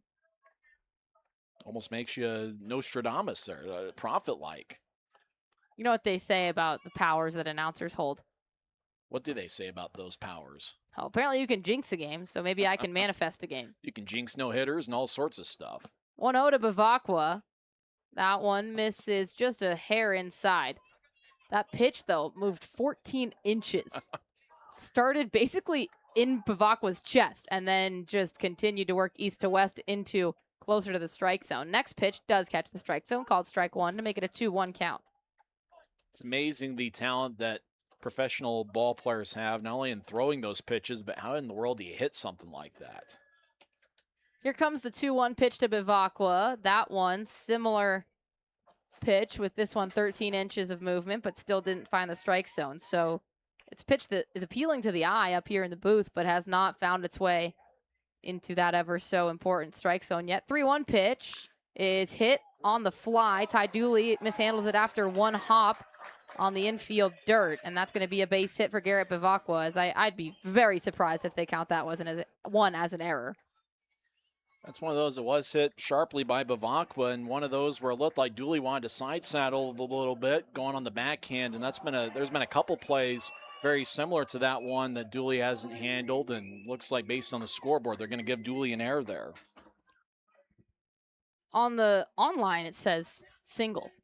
So it looks like we got our signals crossed there. Chris Griffin in the dugout is a little bit frustrated as he's yelling at our scorekeeper, Jacob. But well, he's looking at the scoreboard that's got it as an E6, but you're making it look like there's a base hit there. So that would be the 11th hit by the Raptors so far. So nonetheless, Tyler Gannis is up, rolling over to the top of the lineup once again. 2-0 count to him. There's been many an argument over official scores decisions over many years. The home plate, or the dugout, excuse me, is close enough to the press boxes and scorekeeper boxes here that you can almost have a conversation. And that is what was just happening with Chris Griffin. Tyler Gannis stays perfect on his day as he singles into right field. Gannis now has racked up 3 singles in a row. How many base hits is that for the Raptors so far in the second inning? Gannis with 3 hits already through 2 innings. That's 7 or 8 base hits for the Raptors this inning, and they may have 12 base hits, assuming you count the Bavacqua ball as a base hit. 12 hits in only 2 innings for the Raptors. And I am counting Bavacqua's because I think it was a hit. So that's 8 hits in this inning. Carmine Lane up now. First pitch is inside to him, ball 1.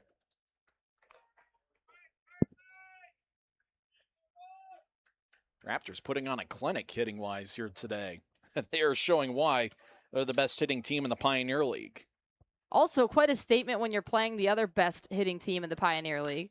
Carmine Lane swinging bunt, sort of. It had a little bit more heat than the one that Tyler Gannis hit a couple batters ago. And that one is going to be handled by Seth Spencer at first and underhanded over to the first baseman to end the inning, but not before the Raptors score 7 runs. It's 11-0 in favor of them. 8 base hits in the bottom of that second inning. We'll head into the top of the third. Raptors in control, but a lot of ball game left after this break on the Ogden Raptors Broadcast Network. Do you thrive on a challenge? Does crafting complex parts ignite your passion? Peterson Inc. isn't your average manufacturer. We're world-class, pushing the boundaries of what's possible. We're looking for skilled welders and machinists to join our team. People who take pride in precision.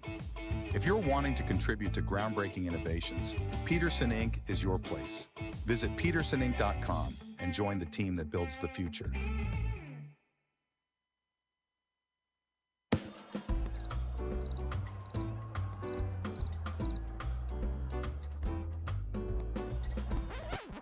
Don't be a bench warmer. Call the insurance center so that you can get on the field and have a good time and get your insurance done properly. Go Raptors!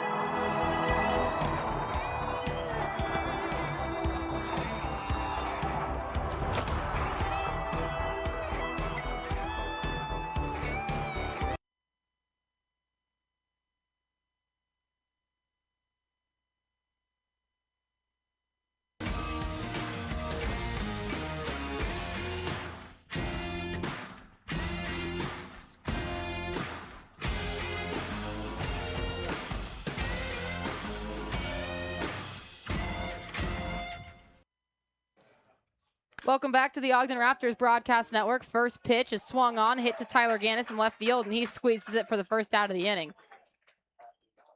That was quick. 1 pitch, 1 out. That's exactly what you want, especially since the first 2 innings went 1 hour and 3 minutes. McMahon is now into the top of the batting order for the second time tonight. Boy, for McMahon, how do you stay loose? Obviously, it's a warm day, and so it's probably not that hard to stay loose, but he had been in the dugout for a good long while with that long bottom of the second inning. Looks pretty loose, though, as he prompts a line out on the first pitch, and that next pitch is a called strike in the bottom of the strike zone to Garrett Ostrander.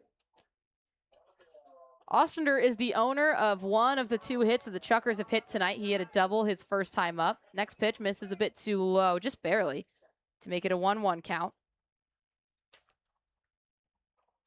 So Ostrander, DH tonight, steps back into the batter's box. Bright red bat that often matches some part of the jersey, but not with the Los Chukars jerseys today. 1-1 inside on his hands for ball 2.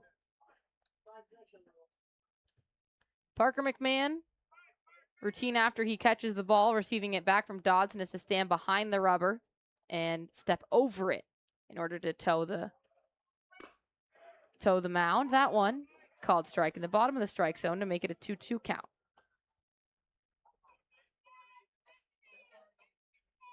McMahon made good work of the first half, or the first time around.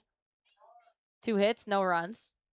Second time seeing everyone. A foul ball that's lightly off the bat and sails shy of the America First Credit Union logo that's basically right between home plate and third base.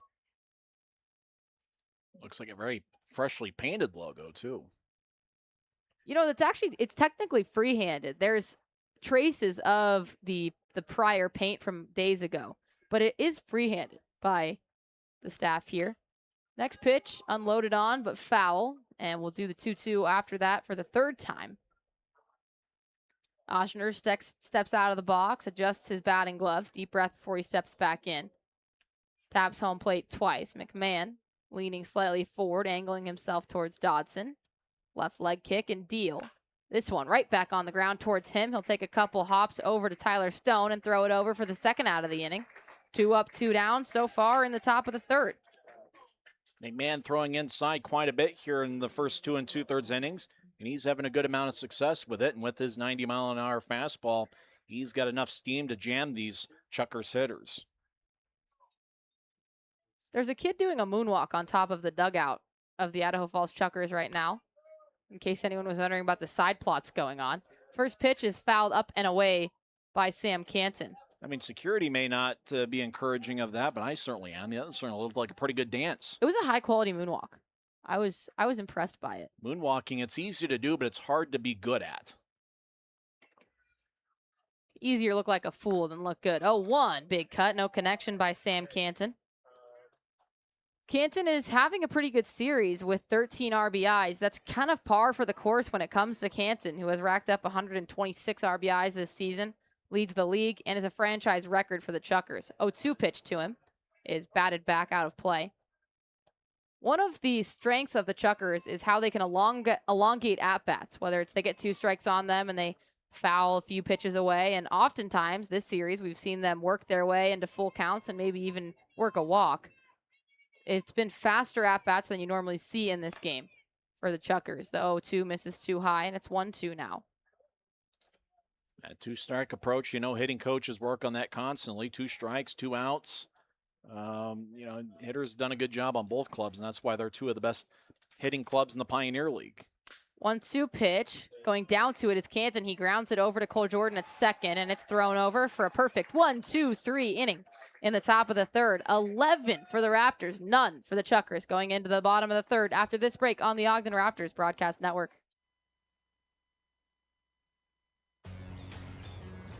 It starts with a vision, a goal that sets the wheels in motion.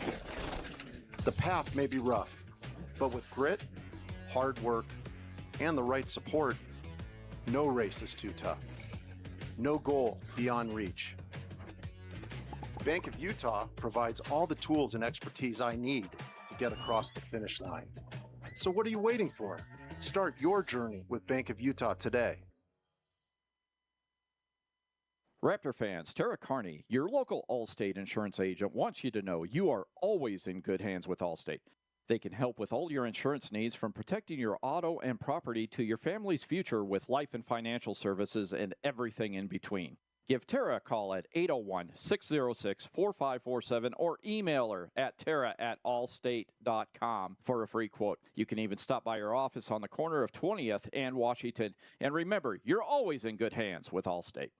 At the Prairie Schooner, you can dine in a covered wagon while enjoying our delicious hand-cut steaks, fresh seafood, and signature desserts. Go to prairieschoonerrestaurant.com or call us at 801-392-2712 to reserve your table today. This broadcast is the exclusive property of the Ogden Raptors Baseball Club and the Pioneer Baseball League. Any rebroadcast, retransmission, reproduction, or other use of this broadcast without the express written consent of the Ogden Raptors and the Pioneer Baseball League is strictly prohibited. Welcome back to the Ogden Raptors Broadcast Network. Arden Locke, Tyson Whiting, and man, Tyson, it has been all Raptors thus far. Through 2 innings, they've already got 11 runs and 12 hits. They've just put together one good at bat after another. Tyler Gannis already has 3 hits, and Chase Valentine's done some damage as well. First pitch to Valentine out of the left hand of Julian Berenti, who is the reliever who came in to pitch in the last inning. This will be his first full inning of work, and he started it off well. 0-1 count to Valentine. His next offering nosedives into the strike zone for strike 2. So Berenti seems to be locating a bit better with his movement. 11 inches of side to side on that one. Through 2 innings, 8 of the 9 Raptors players already have a hit, and Lawrence reached on a fielder's choice. He's the only one without a base hit. 0-2 count, barely catches any bit of the bat from Chase Valentine. He's lucky, and he'll do the 0-2 again after the foul ball. The Raptors' shortest inning today was when 8 batters came up to the plate in the first. In the last inning, they had 12 come up to bat. Here comes the 0-2. From the left-hander, Berenti, check swing, and the appeal says that he did not go around. So it'll be 1-2. Valentine is 1 for 2 today. He flew out to right field his first time up and then hit an RBI single his last time.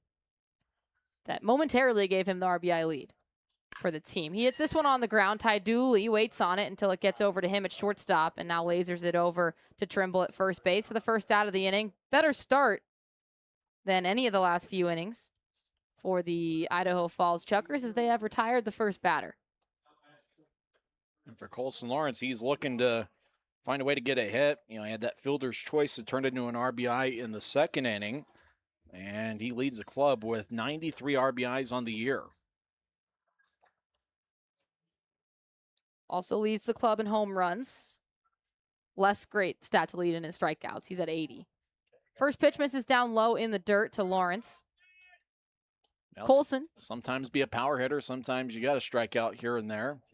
He'll probably take the power numbers. Especially because he still bats at almost 400 for the season. 396 for the season, which we're now 77 games in. That's a very real stat. He fouls back the next pitch. You always have to look at that at-bat number when you're looking at those really high batting averages. But Colson, coming into today, 396 and 313 at-bats. That tells you when he puts the ball in play, usually good things happen. 1-1 count on him now. Jerks his bat a little bit abruptly above his right shoulder, waiting for the pitch. Check swing that catches the base of his bat. And it sails over to Bradley Pell, who is coaching first base today for the Raptors. The Raptors might have the most variability when it comes to their first base coach recently in the second half of the season. You've got Caden London out there a couple times, Gio Ferraro a couple times, Bradley Pell, and then you also have seen Evan Parker a fair amount since he became bench coach. 1-2, swung on and missed for a strikeout. And Colson Lawrence will trot back to the dugout, second strikeout of the evening. Brian T with maybe his strongest fastball so far. That was at 89 miles an hour. He'd been working about 85, 87 miles an hour mostly. Put a little bit extra on that one to get Lawrence. And the thing with both base coaches, they know those line drives come at you pretty quickly, and so they're both playing back towards the outfield a little bit. I've never talked about the base or the depth of our on-base coaches, but Gio Ferraro fouls the first one into the protective fence that guards the Idaho Falls Chukars dugout. A couple of the Chukars took cover, but the fence did its job. It'll be an 0-1 count. Ferraro has a tendency to whip his arms around him too far, load up too much as he fouls the next one away. And he's having a fine series. You know, he's 4 for 9 in the series. That's good enough for a 444 batting average. But I will say his hands just seem to have a little more movement as the ball comes into him than they did when he had that great streak where he was 8 for 9 with like 8 RBIs in the homestand against Long Beach Coast. That's something he constantly works on in batting practice day in and day out. So it's an 0-2 count. Berenti looking for a perfect inning, and he will get it as Ferraro strikes out. So a ground out, a strikeout, and a strikeout is a perfect 1-2-3 inning, and we'll head into the top of the fourth. Still Raptors with 11 runs, 11-run lead, 11-0 in favor of Ogden. Top of the fourth upcoming. You're listening to the Ogden Raptors Broadcast Network. Who's pitching? 3 wireless carriers. Big corporate mobile. Our stock always goes up. So do your prices. I'm out. We're cheap, just like your coverage. We're Red Pocket, your new ultimate cell carrier. Only we give you all 3. No price increases, 2-minute care, and all major networks for your best 5G coverage. What's your ask? $10? You've got a deal. Switch to Red Pocket. Like me, your new ultimate cell carrier. Do you thrive on a challenge? Does crafting complex parts ignite your passion? Peterson Inc. isn't your average manufacturer. We're world-class, pushing the boundaries of what's possible. We're looking for skilled welders and machinists to join our team. People who take pride in precision. If you're wanting to contribute to groundbreaking innovations, Peterson Inc. is your place. Visit petersoninc.com and join the team that builds the future. This can keep a battle buddy safe from the risk of suicide. I get it, it's just a phone. But when you call a friend, you show that you care, which can help them fight their inner battle. Now drop and call 20 people.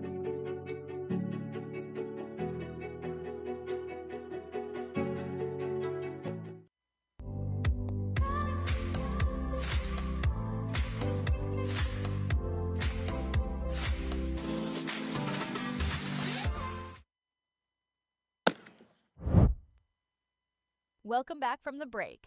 Tonight's broadcast is presented on the Home Team Network for live video streaming, on YouTube for audio-only coverage, and on 88.9 FM for In the Park Radio. Welcome back. First pitch hit into right field, and it's gone. That was quick again. Solo home run. Welcome back. Hope you're enjoying the game. Home run for Justin Trimble. Justin Trimble's family certainly likes that, and that's certainly there for the Justin Trimble Marching and Chowder Society. He is now tied with Sam Canton for the club lead with 27 homers. 107 miles an hour off the bat, just 387 feet of carry, and in the air for less than 4 seconds. It's about the closest you'll see to a line drive home run. Looking for a first pitch fastball and got it, and he didn't miss. So Parker McMahon can probably live with giving up a, not probably, can definitely live with giving up a solo homer when his team is leading by 11, now 10. His first pitch is ripped into left field, this time on the ground by Wes Mitchell, so it's a good start to the top of this fourth for the Idaho Falls Chukars as they rip a home run and then have their next batter on. Now they got a bus to catch after the game, and so they certainly want to be swinging free and swinging early in the count. So, for McMahon, he's going to throw those first pitch strikes, and that was an off-speed pitch that found too much of the plate, and Mitchell put a good charge into it. So 2 batters come up to the plate to pick up hits. Very different than the perfect 1-2-3 inning that McMahon manned last time. His first pitch misses too low, coming into Casey Vaughn, who's 0 for 1 today. Vaughn, the left-hander, prepares for the next pitch, swings on it, and bats it foul. Vaughn was wearing some bright orange kicks last night. He opted for a bit more muted white ones today, as the orange might have clashed with the teal and green just slightly. Well, clashing colors don't bother other players like Ronald Acuna Jr. Donovan Mitchell would wear those bright colors at times. The Spida Mitchell shoes. I've got a couple pair of Spida Mitchell shoes from when he was on the Utah Jazz. Those were good shoes. The 1-1 is batted foul, so now it's going to be a 1-2 count for Casey Vaughn. He opts for the higher pants, his black socks actually reaching all the way above his knees. 1-2. Works inside and I think caught his arm. And yes, they're saying it caught his arm. It was a question of whether it caught his arm or it caught the bat. But they're saying it's arm, so it's a hit by pitch, and the first 3 batters to come up in this 4th inning will reach base. Chukars are a club, obviously, offensively. They've had a lot of success this year, and it's just one of those where they're being pretty aggressive on Parker McMahon here in the 4th inning. And now it looks like the umpires are going to have a bit of a conversation and talk things over as to maybe whether the pitch was, whether there was a hit by pitch or if there was a swing. They're talking it over right now in front of the mound. So we'll have a conversation between Dart, Goebel, and Steele Rogers. Those 3 also having a long week. They've been working all week long. There's maybe the parts that you don't remember of who is working in these long 6-game series. every single one of these teams' players, their staff, their coaches coming to the field every day, but then also the grounds crew and the umpires and the concession stands workers, and a lot that goes into putting on a series. The ushers and everything of that sorts. And it looks like the hit by pitch is going to count. Idaho Falls getting on a bus after the game. They're going to host the Red Pocket Mobiles in a 6-game series starting on Tuesday. And the Raptors continue their homestand here at Lindquist Field with a 6-game set against the Glacier Range, the Yuba Sutter Freebirds. What did I just about call Lindquist Field Melaleuca Field? Yeah, it's my favorite mistake you always make. Melaleuca Field, home of the Idaho Falls Chukars, which is only a couple hours away. First pitch misses for a ball to Spencer Rich. Here's the 1-0. It's fouled up and over the right field stands. The kids that had been moonwalking on the top of the dugout for the Idaho Falls Chukars have now just posted up there, and they're basking in the sun right on top of the dugout. Those are good seats if you can get them. Ushers seem okay with that. 1-1 unloaded on and taken basically in the exact same spot over the heads of the fans into foul territory out onto the road. I feel like that spot on top of the dugout would be kind of hot, though, with the concrete nature and the vinyl of the sign just absorbing the sun. Yeah, it's almost as hot as when you go to one of those concession stands and they got the metal. Put your forearms down to order, and then you walk away with a third-degree burn. The 1-2 misses up too high, so it's now 2-2. No outs still in this inning, as it's been the best inning for the Chukars thus far. They scored their first runs in this inning, thanks to the Justin Trimble homer. And then they've got runners on first and second after a base hit and a hit by pitch. Rich goes searching on one that was going to catch the strike zone. He protected well, fouled it back, and we'll do the 2-2 again. Spencer Rich was a newer addition to the Idaho Falls Chukars. This is just his 9th game that he has played with them. 2-2 pitch. Misses just a bit inside to make it full. Rich came into this series with one of the best batting average, but it can obviously be changed so much in just a matter of at-bats with the fact that he's only had 35 at-bats coming into this game. And in this series, he's been just 3 for 15, but make it 4 for 16 as he hits this one into left field for a base hit, and the bases are now loaded. Rich has got pretty good raw strength and a quick bat, and got an inside pitch from McMahon and lined it into left field. And as we mentioned with the Parker McMahon at the start, he's done a great job in the first trip through the order, but for whatever reason, the second trip seems to be an adventure at times, and looks like the bullpen is starting to in unison, just about 6 or 7 bodies walking towards the bullpen as Hank Dodson's having a conversation with McMahon to try to get him back on track. Carmine Lane also takes part in that conversation, the third baseman. DeMarcus Smiley is the man due up, and then Emilio Barrera will finish out the second trip through the batting order as he is the 9-hole hitter. But the big thing for McMahon is he's only walked one. He's displayed some decent control here, and I think that they want to just make sure that he can continue to attack the strike zone, maybe mix things up a little bit more, maybe pitch backwards a little bit and pitch him off speed on fastball counts, that sort of thing, and see if they can get, they like the fact that he's throwing strikes. They don't want to see him walking batters, but it's finding the plate a little bit too much here. Bases loaded. First pitch to Smiley after the mound meeting is a pitch that swung on and missed. Smiley ahead of the 84-mile-an-hour pitch that was up but did catch part of the zone.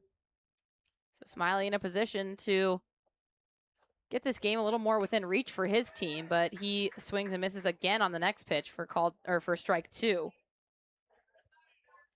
The good news, if you're the Chukars, is that the Raptors have displayed that you can put up big numbers in a matter of innings. The Raptors scored 11 runs in just 2 innings. In the top of the 4th, the Chukars, with still a decent amount of game left, but they trail by 10. 0-2, up high. Smiley takes, ball 1. The important thing for McMahon, though, is just keep attacking the strike zone. Usually those big innings involve walks. And McMahon's only walked one. That came in the first inning. And McMahon, he's utilized the inside part of the plate quite a bit here. Maybe he goes inside on Smiley. We'll see her on the 1-2. Here it is. Swing and a miss for a strikeout in the first out of the inning. That's McMahon's first strikeout of the entire game so far. He's obviously still been very productive, only allowing his first run here in the 4th inning, but first strikeout of the game for McMahon. He decided to work up and away and got Smiley to chase outside, high and away and outside the zone. McMahon got some chases high up out of the zone in the 1st inning and got Smiley to chase there for strike 3. First pitch to Barrera, mix up high for ball 1. Emilio Barrera pairs the teal of his jersey with all red batting gloves and a red shin guard on his front left leg, as he is a right-handed batter. Here comes the 1-0. Base is still loaded. 1 out now. That one up high. Misses as well. So now 2-0 to Barrera, who's 0 for 1 on the day. Barrera grounded out to the shortstop Chase Valentine his last time up. McMahon leans forward with his glove resting on his left thigh and now goes into his motion for the 2-0 pitch that also misses high, and McMahon struggling to locate slightly in this at-bat. While all that was going on here in the booth, Tyson Whiting has been applying mustard to a hot dog that was brought to him. Hey, it's Free Food Sunday, and we want to thank Andrew for getting us some food here in the GCB Computers broadcast booth. Unfortunately, he hasn't gotten you anything yet. I didn't ask, not on him. 3-0, misses inside, and a run has walked home. So you talked about, Tyson, how the big innings often coincide with walks. A hit by pitch got Casey Vaughn on base, and now an Emilio Barrera walk brings a 2nd run home. That's certainly a tough one. McMahon, throwing high a little bit, just kind of surrounding the strike zone. And Barrera did a pretty good job in not chasing those pitches out of the zone. He's got a pretty good eye, does Barrera. That's the 32nd time he's walked this season. And that one brought in a run. First pitch to Ty Dooley, rolling back over to the top of the batting order, is an outside ball 1. That's 5 straight balls out of the hand of Parker McMahon. If you are scoring, that is an RBI for Barrera. That's his 31st of the season. Next pitch, fouled back, so McMahon does locate on that one. It'll be 1-1. McMahon does well in his first trip through the order. Didn't allow a run, only 2 hits. Since then, has given up 3 hits and 2 runs. Has also given up 2 free bases. We'll see if his 3rd trip through the order serves him any better. Dooley, the leadoff man, doesn't hope so. He lifts the 1-1 foul out of play up the left field line. So it'll be a 1-2 count for Ty Dooley. Sam Canton, who is in the hole right now, is hoping that his team can maybe keep this inning going, possibly leave some base runners on for him as he's trying to break the single season RBI record today. 1-2 pitch. Misses just barely inside for ball 2. Hank Dotson is going to get a Red Pocket Mobile Strike Zone challenge going. It is a called ball. And it is confirmed a ball. So the Raptors lose 1 challenge, and it is now a 2-2 count. 2-2 count with 1 out here in the top of the 4th inning. Best inning for the Chukars so far. They've scored 2 off of a home run and then a walk. 2-2 pitch inside. McMahon missed badly, and the count is full. Boy, Dooley didn't want to get hit by that pitch, but at the same time, he would have been okay had he got hit because that would have been an RBI for him. Kind of interesting. The runners will probably not take off if there just being 1 out, but all 3 runners have pretty good leads.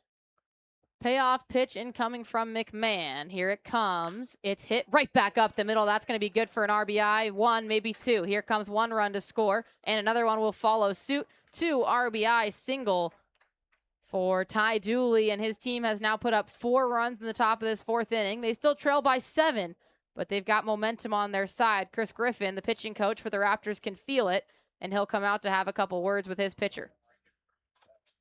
Boy, Dooley knew that McMahon had to come in with a strike, and that was a pretty productive strike by McMahon to the bottom of the zone, and that was certainly a tough one for Dooley to handle, but he hit a line drive to center field, and with that, Griffin talking with Parker McMahon. And it looks like a lefty has just started to get loosened up in the bullpen. I think that might be Chase Chapman, number 17, but he just barely got up.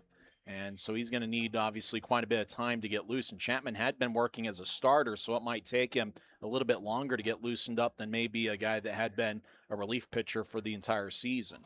Chapman has been used as a starter and in relief for the last 3 series. His starts have not been good. He's only gone 2/3 of an inning in his last 2 starts at home. He had an okay start out against the Paddleheads, but the good news for him is he hasn't thrown that many pitches. So he can come in to relieve if needed. Short starting outing this week. Parker McMahon's first pitch after the mound visit is hit foul up towards the play structure in right field. I always like that play structure has a net over it. Makes me feel. I got to make sure those baseballs, which get towards that area frequently, don't end up conking somebody in the head. Because that somebody is likely a child. Yep. Who's playing on a playground out there. There's probably 5 users of that playground right now. This one is batted a little bit more out of play foul. Even farther right of that play pen. And now it's an 0-2 count on Garrett Ostrander. Sam Canton is the man on deck. Like I said, eyeing down the single season record for RBIs. He's got 126 right now. The record is 129. 0-2 pitch, right back up the middle, bouncing. Charging it is Cole Jordan. He'll tag one and not able to make the play. Tyler Stone misses the catch as it bounces past him, and that's going to be enough for Emilio Barrera to come in to score. Cole Jordan at second base fielded that ball in a way that essentially just brought his momentum directly in to Ty Dooley, the runner. So he tagged him, but the throw was a bit too low and on the ground, pulled Tyler Stone off the bag. And that pass ball allowed Emilio Barrera to come around to score. Well, Jordan did a good job getting the one out, and that would have been a close play, but Jordan didn't set his feet and make a good throw to Stone, but that's certainly a tough one. If Jordan had to do it over again, maybe he'd just eat the baseball. So Garrett Ostrander is going to reach base on a fielder's choice, and that brings up Sam Canton with a runner on first. Canton today, 0 for 1. He hits this one on the ground into right field as it rolls towards the right fielder, Garrett Bivacqua. Nice single for Sam Canton keeps this inning going, and Ed Campanello is going to come out to the mound. Second mound visit of this inning means it's, I think, the end of McMahon's day. That will be the end of the line for Parker McMahon. One of his shorter starts for him. He goes 3 2/3 of an inning. And that will bring in Chase Chapman. Chapman was the starter for the Ogden Raptors earlier this week in game 2. Like I said, a game that he wants to forget, going 2/3 an inning, giving up 4 hits, 5 runs, 4 walks, and a strikeout. He only faced 10 batters. But recently his relief appearances, his most recent relief appearance, which was in game 6 against the Paddleheads, so about 8 days ago, was a really good one. He went an inning, didn't give up a hit or a run. With Chapman working in relief, and with a lot of relief pitchers, not knowing that they don't have to go 2 or 3 times through the order, they can just let it go a little bit more. And so Chapman may utilize that fastball and maybe a little bit quicker today than it would be if he was a starter. Big thing for him is throw on strikes. He has walked 36 and 55 in a third innings. And he needs to be effective here because even though the Raptors scored the 11 runs in the first 2 innings, Idaho Falls is going to put up a pretty good fight here. And as you mentioned at the start of the game, the big inning is going to be a big factor. 2 big innings for the Raptors, 4 runs in the first and 7 in the second. And already Idaho Falls with a pretty strong 5-run top of the 4th. Chase Chapman comes in a big position. The lefty warming up. First lefty pitcher, as McMahon was a right-hander. The man due up is Justin Trimble. He's the one who started this inning, and he started it off hot with that solo shot on the first pitch that he faced. So everyone will go back out to their assigned places. So far in this inning, the Chukars have scored 5 to make it an 11-5 game. Just 2 outs. So Chapman in a position where he just needs to retire 1. Runner at first and second, force at every single base except for home.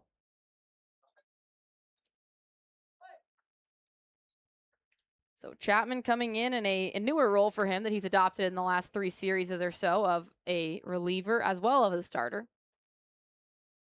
First pitch is a called strike on the outside of the zone. So this at-bat already going better for Chapman than the first one did of this inning for McMahon when Trimble took it yard. First pitch fastball for Chapman, that was at 90 miles an hour. So I got to imagine in this relief role, he's going to throw in the low 90s. 1-1 pitch swung on, or excuse me, 0-1 pitch is swung on and missed. You were looking at the scoreboard that had it as a 1-1 count. Thank you for backing me up there. I wasn't going to put the blame on the scoreboard, but I appreciate you being there for me. So now it's an 0-2 count as Chapman trying to end the inning in the first batter that he's going to face. He checks the runner on second. That is Ostrander. And pulls this one across his body.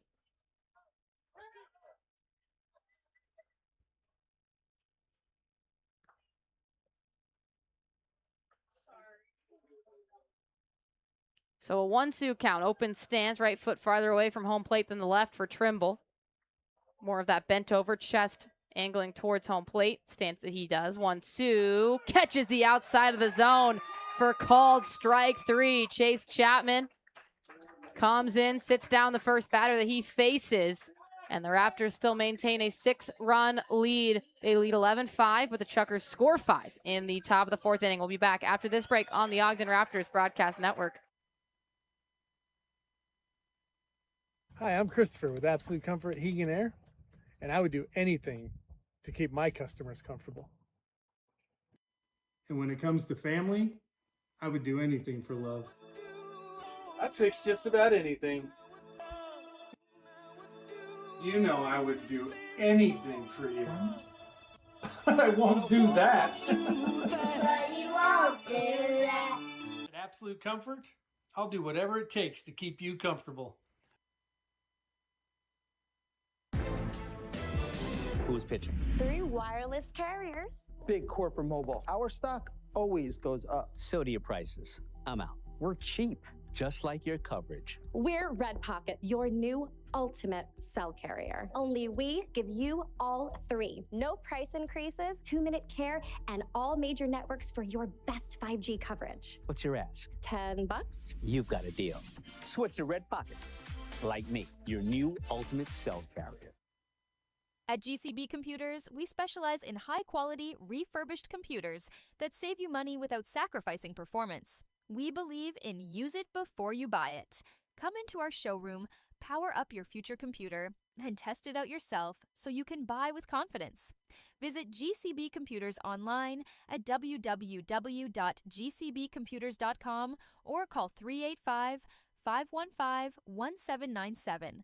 That's GCB Computers, the computer you need at a price you can afford.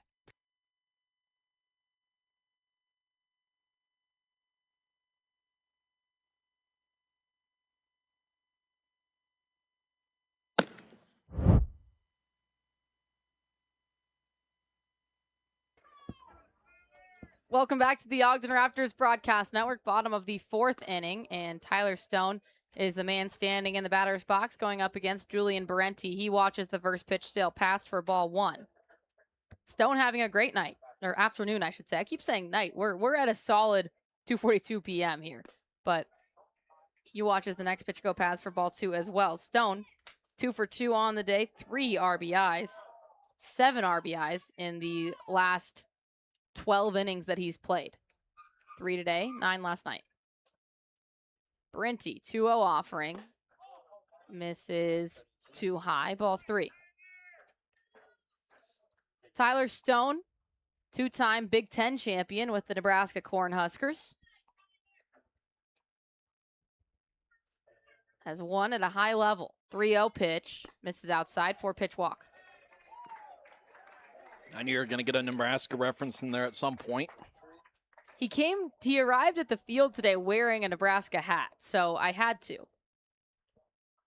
Also, I guess I could say my alma mater, as I am technically graduated now, but also my active location. I was going to say, if you've already graduated, I guess you can say alma mater, although I'm not sure you can say it when you're still there. I have a bachelor's from there now, though. Oh, wow. So I do have a degree from UNL. First pitch to Cole Jordan, misses down low. Jordan today, 1 for 2, 2 RBIs. He'll step back into the box. Bright white batting gloves. Surprised they haven't gotten dirty at all today. Have to be pretty new out of the package. He uses them to swing and miss on the next pitch to make it a 1-1 count. Some of the perks of a pro ball player, sometimes you get those free batting gloves. Hopefully Jordan got those free. They've got to be pretty new. They're almost reflectively white. 1-1 pitch to Jordan. He watches that one sail into the strike zone for called strike 2, so he's fallen behind 1-2 now. They're bright enough even NASA can see him from way up top. Hank Dodson is the man due up after Cole Jordan, as Jordan goes up in the zone to catch up with one. It's deep to left field, out of the ballpark. Cole Jordan with his 19th homer of the season.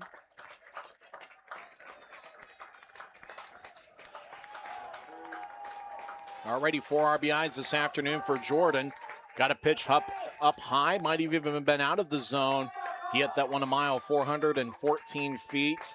And those white, bright batting gloves certainly are good luck for Cole Jordan. He's going to be wearing those for quite some time. That ball was probably 3 or 4 inches high of the zone, but Cole Jordan just moved his swing plane up to it. And the nice part about a ball that's already elevated is you don't have to do the job lifting it. It kind of just starts there for you. First pitch to Hank Dodson, who is the other owner of a home run today, is outside, ball 1. As Kit Keller in a league of their own said, I like the high ones, and Cole Jordan certainly likes the high ones there.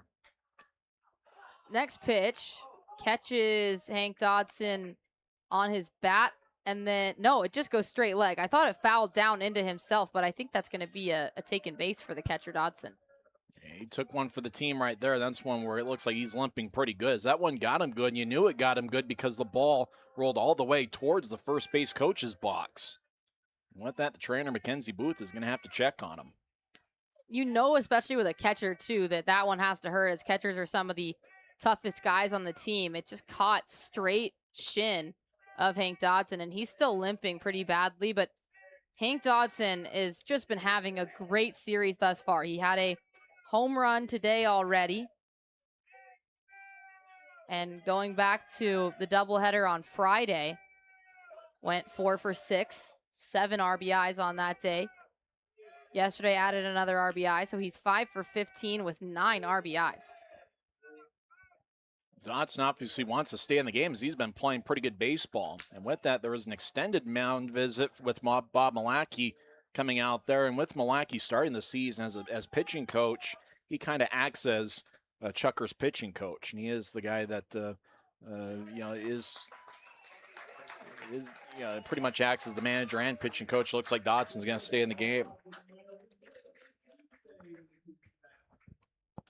Dodson rundowns to first base. And as he does so, he turns around and gives a thumbs up to Mackenzie Booth, the athletic trainer.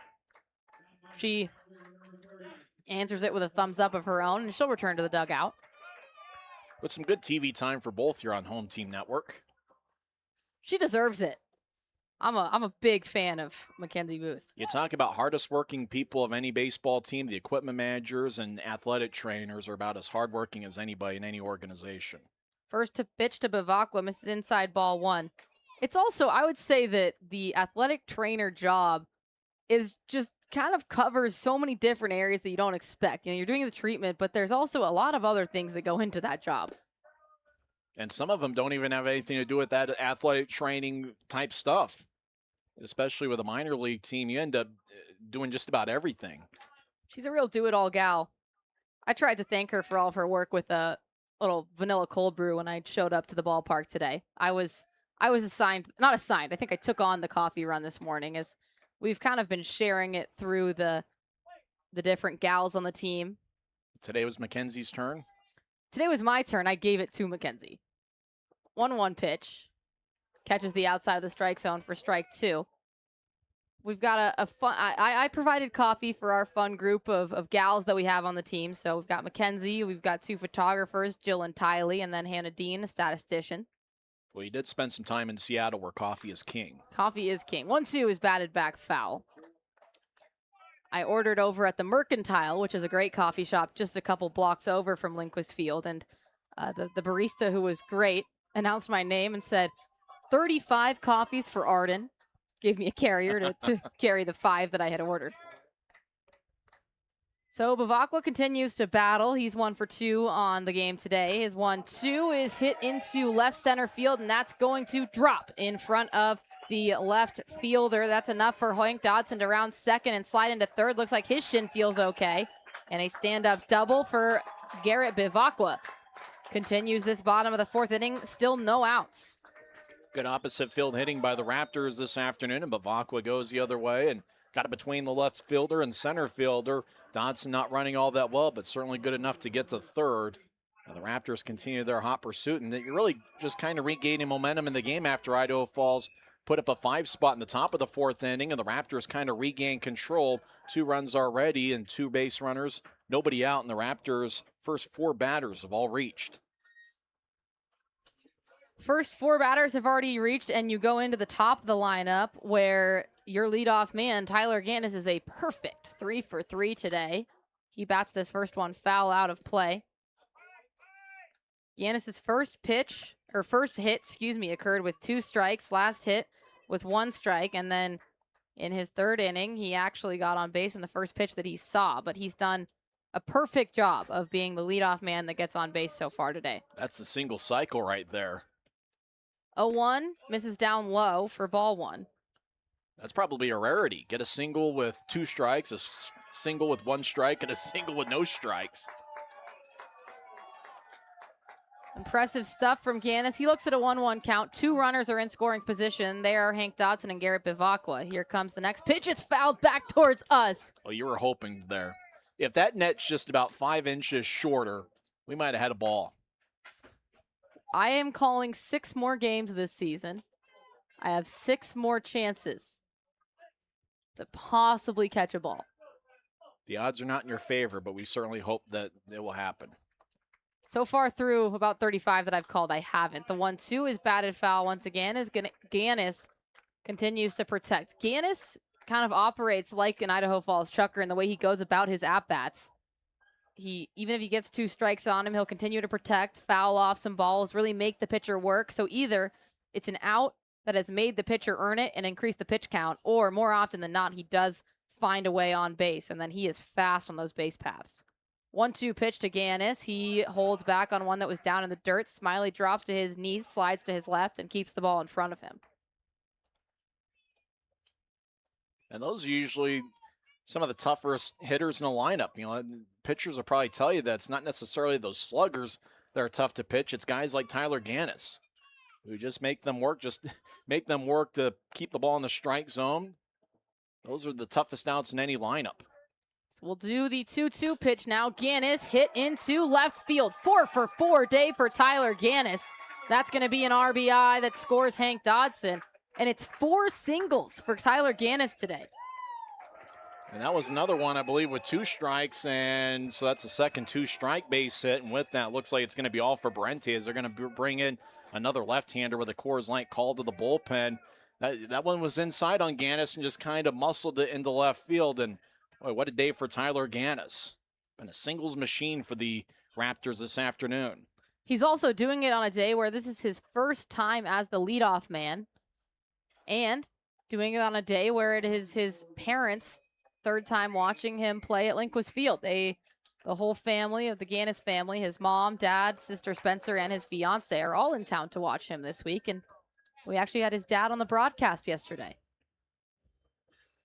Paul Gannis. What a family. There was quite a group. I'm a big fan of them. Multi-talented. Very interesting resumes. Tyler Gannis was with a couple different colleges. He's even got his own website.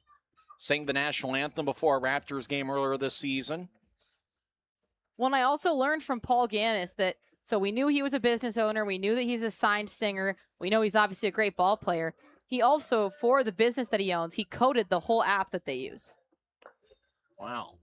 So he's super lazy with no skill sets and not a lot of promise, clearly. Well, if he's got no promise, I have no clue what I have. If he's got no promise, I've got no chance. Tyler Gannis, a lot of important skills, but today, 4 singles he's been showing off. His skills are hitting baseballs this afternoon. Specifically singles with different amounts of strikes. The left-hander coming in for the Idaho Falls Chukars is number 50, Eddie Thompson. He has probably seen the Raptors the most of any pitcher. He came in for relief twice last time they visited Ogden. And then in this series, he has pitched once. Went 3 innings in relief, gave up a hit, 3 runs, 2 walks, and a homer in 11 batters that he faced. But that 3 innings indicates that he does have distance. We're in the 4th inning right now.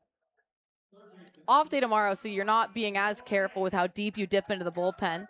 But especially if this game gets out of hand for the Idaho Falls Chukars, they could leave Thompson in for a little bit. Thompson's a guy that doesn't get a lot of strikeouts, but they're hoping for a ground ball here.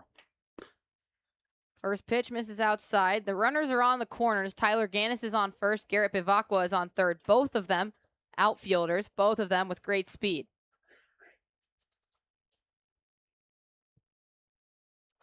No outs, so anything deep in the outfield will score Bivacqua. Carmine Lane swings and fouls the next pitch away. Infield kind of playing back towards double play depth towards the middle of the infield. Thompson's got a 2-1 record this season. It's his 16th appearance. Pioneer League hitters are batting .322 against him. Coming into today, Carmine Lane had the most hits of any Raptor. He's had 8 hits throughout this series. Here comes the 1-1 to him. That misses down low. Smiley pops his mask off, checks the runners, and then asks for a new ball. So Carmine Lane, no outs. 3 runs have already scored in the bottom of this 4th inning. This is an inning where the Chukars scored 5 in the top of it and had definitely worked their name at least back into the conversation of this game. They had been trailing 11-0. Thompson struggling to locate a little bit as that next pitch misses outside as well. So a 3-1 count to Carmine Lane. Right-hander, no batting gloves as always. Only member of the lineup that bats with no batting gloves. Checking the runner. Now that's 3-1 pitch, and that's a called strike on the outside of the strike zone. Raptors with 1 red pocket mobile strike zone challenge left.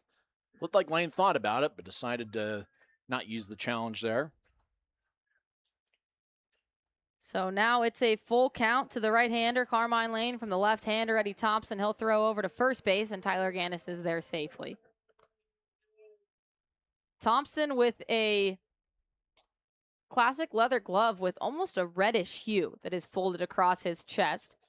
Now holding the ball just shy of his left ear. Checks the runner. Checks again. Now a right leg kick and deal. Swung on, pulled past the outstretched glove of Vaughn at third base. That's going to roll into left field. Good enough to score Garrett Bivacqua. And Tyler Gannis will take third. Carmine Lane tries to take second, and he gets there sliding in.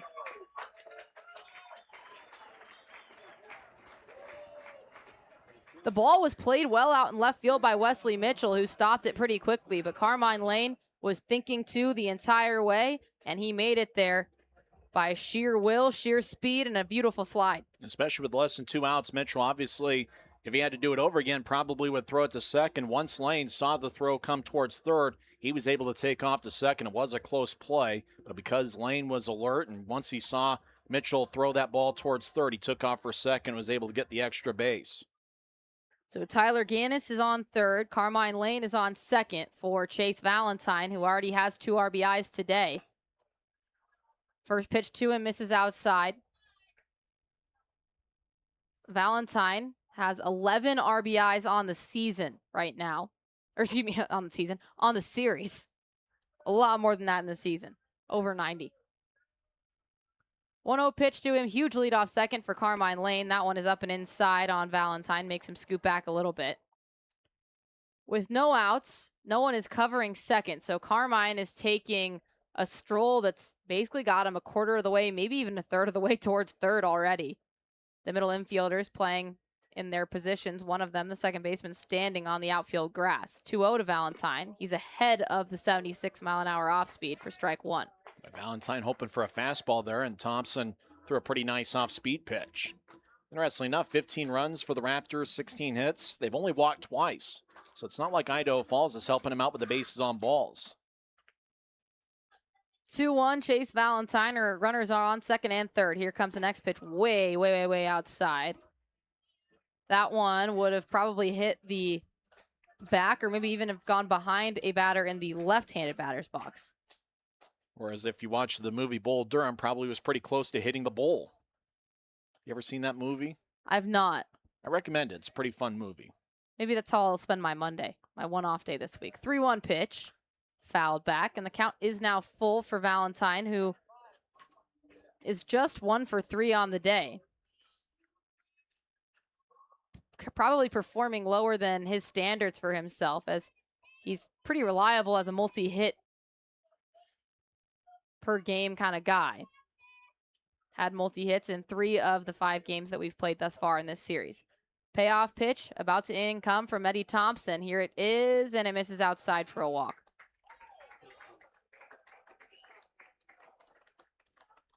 Not a super flashy at-bat for Chase Valentine, the extra base hit leader for this ball club, but he does find a way to reach first base. And now Colson Lawrence is in a position that the cleanup hitter is designed to be in. Bases loaded, no outs. And for Lawrence, you know, with Thompson throwing those left-handed curves up there, you know, you can't try to do too much. Obviously, this would be the type of situation where Lawrence, especially with it, you know, before 2 strikes, is probably thinking long ball here.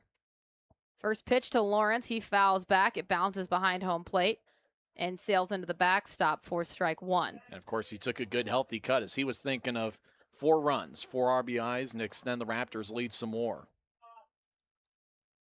Lawrence had a home run back in Game 3 of this series, also homered in Game 2. So 2 long balls in the 5 games that we've played so far. 0-1 to Lawrence. He hits this one right back up the middle. That goes directly over second base and rolls into center. Tyler Gannis comes around to score, and Carmine Lane will follow him. Chase Valentine makes it to second, and it's a 2 RBI single for Lawrence.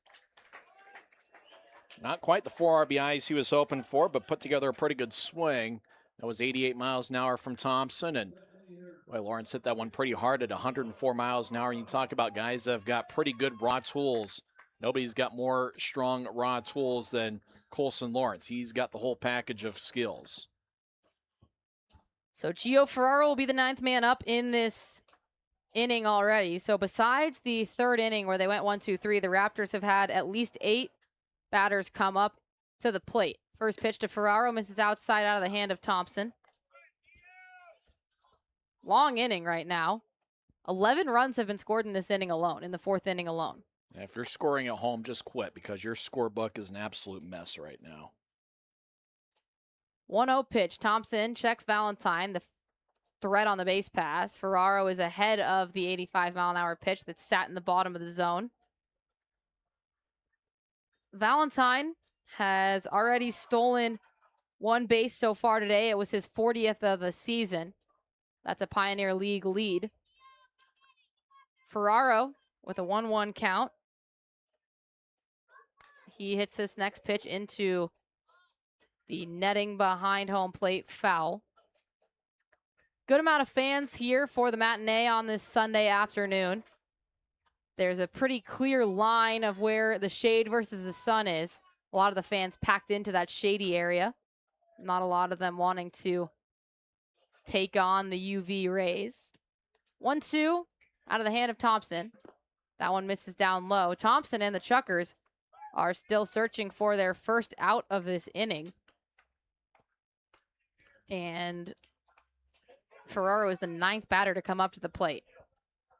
The big inning was the story of the day, and that continues to be the story of the day. Big innings all around on both sides. Idaho Falls put together a strong 5-run 4th. 2-2 misses outside, so now 3-2. Full count. Last full count that Thompson dealt with, Chase Valentine walked. He now stands on second. Tyler Stone is the man on the index circle who has already put together a great day with a few RBIs. Payoff pitch incoming. Swung on and missed. First strikeout for Thompson. First out of this 4th inning. Boy, Ferraro wanted to keep the line moving. Thompson got plenty of the plate there on that fastball, but Ferraro just swung through it. So Tyler Stone will step back up to the box as he worked a 4-pitch walk earlier in this inning. But that was the least exciting part of his day so far, as he's had a really, really good day, going 2 for 2 with 3 RBIs. Second time the Raptors have batted around here so far. Thompson checks Valentine on second. His first pitch is swung on and missed by Tyler Stone. Good breaking ball that worked its way farther and farther lower below the lumber of Tyler Stone. And we have reached the 2-hour mark in this game. First pitch was at 1:03. Time here in the Mountain Time Zone is 3:03. 0-1 incoming from the left-hander, Eddie Thompson, throwing to the left-hander, Tyler Stone. The pitch, check swing, down in the dirt. DeMarcus Smiley stops it. Runners stay where they are. That's one of the things about Tyler Stone's. He's got a pretty good eye at the plate. Knows the difference between a ball and a strike. That was something we noticed earlier in the season when he was with Missoula. He's one of those guys. He's not just somebody trying to hit home runs. He can be a pretty complete hitter. Got off to a little bit of a slow start as a Raptor, but he's really picked it up well. He's increased his batting average by 100 in this series. 176 now up to 280. He swings and misses on the next pitch. He was way ahead of it. I think his swing was finished before the ball reached home plate. Well, Thompson took something off that one, probably a change up there that was 77 miles an hour. 1-2 to Tyler Stone, searching for RBI 4 of his outing today in Game 6. Here's the pitch, pulled by the left-hander outside, 2-2. It took all the way until the 9th batter that came to the plate for the Idaho Falls Chukars to pick up their first out of the inning. Before that, 6 runs came across home plate. So it's the Raptors with a 17-5 lead here in the bottom of the 4th inning, 1 out. Tyler Stone getting ready for the 2-2 offering from Thompson. Here it comes, and it's outside, gets past Smiley, rolls towards the backstop. Both runners advance 90 feet on the pass for the wild pitch. Valentine is on third, Lawrence is on second.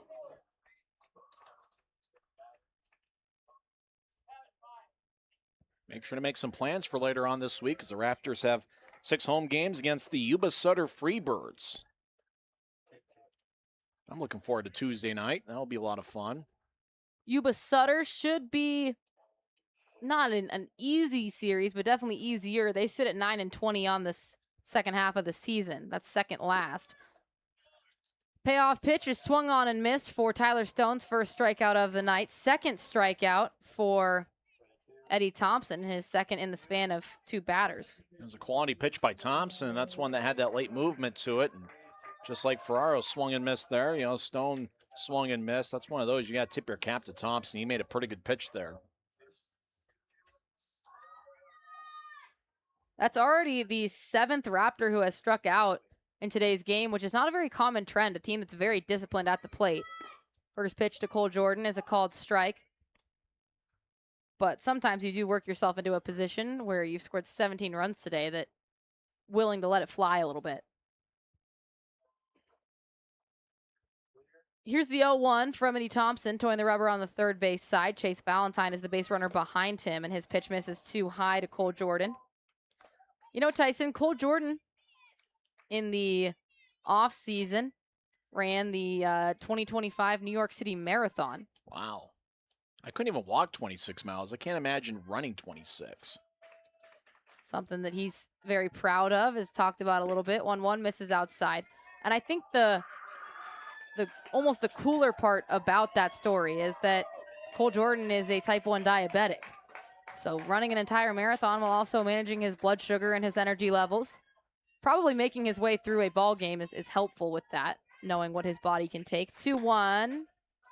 Misses outside. Now it's 3-1. But in a ball game, especially during the innings where you're on offense, they've called a balk. So they've called ball 4. It can't be a balk, because if it was a balk, then the base runners would move up a base. But it is something that is that does allow Jordan to reach first. So Jordan is going to run down to first, just a tiny bit less running than he did in New York. Maybe 26.199 miles less. It's that 0.2 that really gets you. The first 26 miles are pretty easy. Fine. It's They're that easy. 0.2. The 0.2 is really what gets you. I have a tough time driving 26.2 miles, let alone running it. Marathons are crazy to me. I ran 3 miles the other day, and the thought of doing that, that many more times was absolutely mind-boggling. I mean, so you're doing that a little bit less than 8 more times after that for a marathon. That's some sick stuff. But congratulations to Cole Jordan for doing it. And not only doing it, but doing it, in New York City. Yeah, I mean, New York City, I believe that's one of those you have to qualify for, isn't it? Or is that no, that's I think you have to got qualify. that one. The one in Boston, obviously, is very in early April. The Boston Marathon is certainly well known. Okay, New York is you don't have to qualify for. And I definitely will never qualify for that or decide to sign up for it at any point in my life. Dodson rips the first pitch he sees, but it is going to go foul. And Wes Mitchell, the left fielder, that was definitely a ball he could have picked up. He just acted like he didn't know where the ball was. He just going to walk towards left center field. So our ball girl is continuing to work hard out in left field. She has positioned herself in a better position since she had to walk about the length of left field last time. Mitchell just doesn't want to do double duty today. He's not going to act as the ball boy as well. 0-1, Hank Dodson looking for home run number 2 on the day. He flips his bat, and he has it.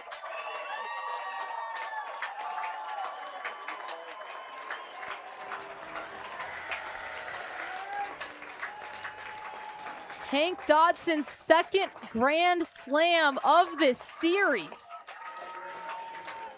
And Mitchell's not going to get that baseball as well as Hank Dodson, who got hit by a pitch earlier in this 4th inning. That had to feel good as Hank Dodson, a guy that's got tremendous power. He had been struggling at the plate a little bit from time to time. But Hank Dodson, he's red hot at the plate. And that one was 415 feet, and you knew it right off the bat. So Dodson has now had 6 RBIs in this day. That becomes his best game of the series. And it's his second game with a grand slam, his second game with multiple homers. Bavacqua lines this one down the first baseline foul. Being on pace of something is obviously weird. The Chukars had that game where they scored 40 runs, and right now, assuming the Raptors will have 8 innings worth of at-bats, they're on pace to get a 40-plus run game. Thinking about my ETA going home, that's a scary thought. But hey, when you've got it, you've got it. The Raptor bats are looking good right now. The 0-1 pitch misses inside to Bavacqua. And we're in the bottom of the 4th inning, and the Raptors have 21 runs and 18 hits. 21 is the most runs that anyone has scored in this series thus far, or ties the most, as that was the Chukars total back in game 1. Bavacqua holds back on a 1-1. That's a called strike to make it 1-2. But I would guess, based on where we're at, that the Raptors are on pace to get over 21. In that game, the Chukars scored 40. They had 2 innings of 9 runs and 1 of 11 runs, if I remember right. 10 runs have come across home plate in this series, or this inning so far. Deuces, 2 strikes, 2 balls, 2 outs for Garrett Bavacqua. Thompson trying to get out of this inning. Here comes his pitch. Fouled back, and we'll have to wait a little longer. Bavacqua got jammed a little bit as that one ended up on his kitchen.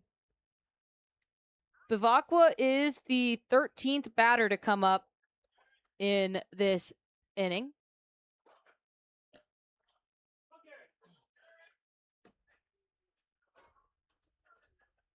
So Bavacqua stands at the ready. 2-2 pitch incoming for the second time from Eddie Thompson. Oh, and it hits him in the back. That one had eyes for the 30 on the back of Bavacqua's jersey the entire time, the second it came out of Thompson's hand. It's one of those, he probably released it a little bit too early, and obviously with 2 strikes, Thompson wants to get Bavacqua out as he's only 1 strike away, but just released the baseball, and mechanics got out of whack and hit Bavacqua right in the back. Got a feel for Chase Chapman, who came in the top of the 5th inning in relief. He only faced 1 batter, and now he's had to wait, 30, 40 minutes for the next time. He's going to have to loosen up. Gannis, first pitch is fouled away. In fact, I think you see Chapman, that might be him in the dugout, just waving his arms back and forth, trying to see if he can get loose, as he's right there behind Josh Ijeka. Tyler Gannis is looking to continue his perfect day. He's 4 for 4, all 4 singles. He's had a single in every inning he's played so far. Looking for 2 in this one, and that one might be another. Look at it going into center field. It took an odd hop off of the mound and almost decapitated our first base umpire, Michael Goebel. But Tyler Gannis now has 5 singles today. 5 singles, 2 of them with 2 strikes, 2 of them with 1 strike, and 1 with no strikes. So Tyler Gannis has done it all, and looks like we're going to get another Coors Light call to the bullpen. As Arden, we might as well get us another Pepsi because we're going to be here for a while. Everyone, let me know on the text line. It's a free food Sunday here today. I already have packed the lunch that I ate. Too bad you didn't pack dinner. I'm getting a little hungry, so text us at 385-240-1121. Let me know what you think I should get from the free food Sunday. If anyone texts in, I'll get what they say and let you guys know, give it a review on the broadcast as we still have 5 innings to go. When's the earliest in Pioneer League history that we've gone to a position player? Not sure if that's what we have right now. I'm not sure if that's a position player or not, but Raptors have scored 21 runs here in the first 4 innings. This is insane. Absolutely crazy stuff. The Raptors had entered into this game with an 189 to 153 advantage in terms of runs. So it was a 36-run advantage, but Idaho Falls had still been outscoring the Raptors by 7 runs in this series as a whole. Well, the 21-5 lead definitely gives the Raptors the run total advantage. Looks like C.J. Collier is now on the mound for the Idaho Falls Chukars. Collier is making his 6th appearance this season. No wins, no losses. He has a 9.95 earned run average. Collier has worked 6 1/3 innings, allowing 10 hits, 8 runs, 7 of them earned. He's walked 3 and struck out 7. The Pioneer League is batting .345 against him. CJ Collier went to Utah Valley University. Hi, everyone. I hope everyone's having a great day if you're watching HTN. Thanks, Josh. Josh giving you a little bit of airtime there on Home Team Network. Arden waving to everybody here. A lot of fans you have here at Lindquist Field. No, those are all friends, no fans. Well, friends can be fans as well. Carmine Lane is the first pitcher that the first batter that CJ Collier will go up against. Collier is familiar with the Utah area. He went to UVU for a year. Did not overlap with Cole Jordan, as we found out. Just barely missed by a year with Cole Jordan. Here comes the 0-1 from Collier. Lane waits on it, pulls it, just barely foul up the left field line. Chase Chapman is still in the dugout. I was thinking maybe we'd see him out on the bullpen getting some throws in, but I think he's just doing his plyos in the dugout. Did wave his arms back and forth, just trying to find a way to stay loose, but with this warm temperature, probably doesn't take long to get loose here. 0-2 to Carmine Lane, the pitch. Inside on him. He has to back up to avoid getting hit. Carmine, this is the second time in this inning that Carmine has been the first batter that the new pitcher has faced. So when Thompson came in, Carmine was his first. Now Collier comes in, Carmine his first once again. Let's just fit that bat, and we're only in the 4th inning. These are scary comments you're making, Tyson. 1-2, outside, now deuces. Well, Lane was pretty good last night, as he had 3 hits and 4 runs scored, and already today, Lane with 3 hits. 2 of them are doubles, and has an RBI to his name. 2-2, 2 outs. Runner on second is Bavacqua. Here's the pitch. That one misses down low, and the count is now full. And you know, Tyson, you are the reason that I realized that the Muppet out on left field camera, when the count is full, is the count. Yeah, that's the count. He actually trolled Jaden Daniels a couple days ago, did the count. As did everyone else in the sports world. You know, the man on deck is Chase Valentine. He wears number 5. He may have to change his number. He He might have to be careful. Jaden Daniels and his lawyers and his team are coming at you. Cease and desist. Chase Valentine better watch out. Jaden Daniels is very upset at the 5 spot Idaho Falls put up in the 4th inning. Payoff pitch incoming from Collier, trying to end this super long 4th inning, and that one is going to be swung foul up the first base line. I think that might have cut a little bit of a cut to the baseball. Looks like the baseball is kind of cut a little bit. Kind of like how Roy Hobbs knocked the cover off the ball in the movie The Natural. And then, and obviously in The Sandlot, Benny the Jet Rodriguez knocked the cover off the ball. I actually saw a kid in practice when I was in the Little League knock the cover off the ball. It's one of the wildest sights I've ever seen. I wonder where that kid is now. I think he's somewhat successful in life.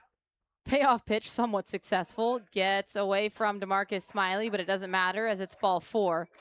So the bases are loaded for, as of now, number 5, Chase Valentine.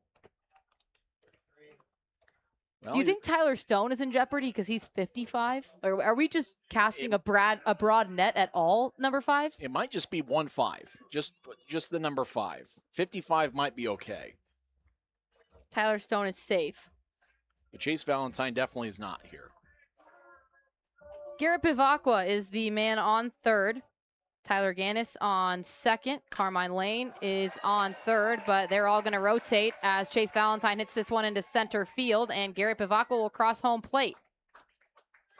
So Chase Valentine didn't take long to make his way onto base for the 3rd time today with a single right back up the middle that scores a run, his 3rd RBI of the game. 3rd RBI, 2nd hit, 3rd time he's reached base, and well, this just continues to get crazier and crazier. 11 runs for the Raptors here in the bottom of the 4th. It has taken us an hour and 17 minutes to play close to 4 innings. 2 hours and 17 minutes. I'm trying to think back on the whole season. I don't have it at hand right now, but this has to be the most that the Raptors have scored in an inning, I think. I would think so. There might have been a couple games on the road where the Raptors put up some good numbers.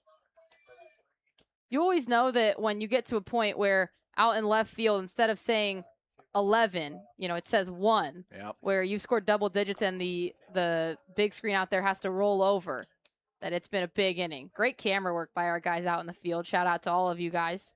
Nice new scoreboard here at Lindquist Field this season. 2 hours and 17 minutes we're already at. There's probably been some games the Raptors have played that have been less than that. I was going to say, you said an hour and 17, and I was like, no, Tyson, we've been here for a lot longer than that. An hour 17 would kind of be the norm. This is 2 hours and 17 minutes.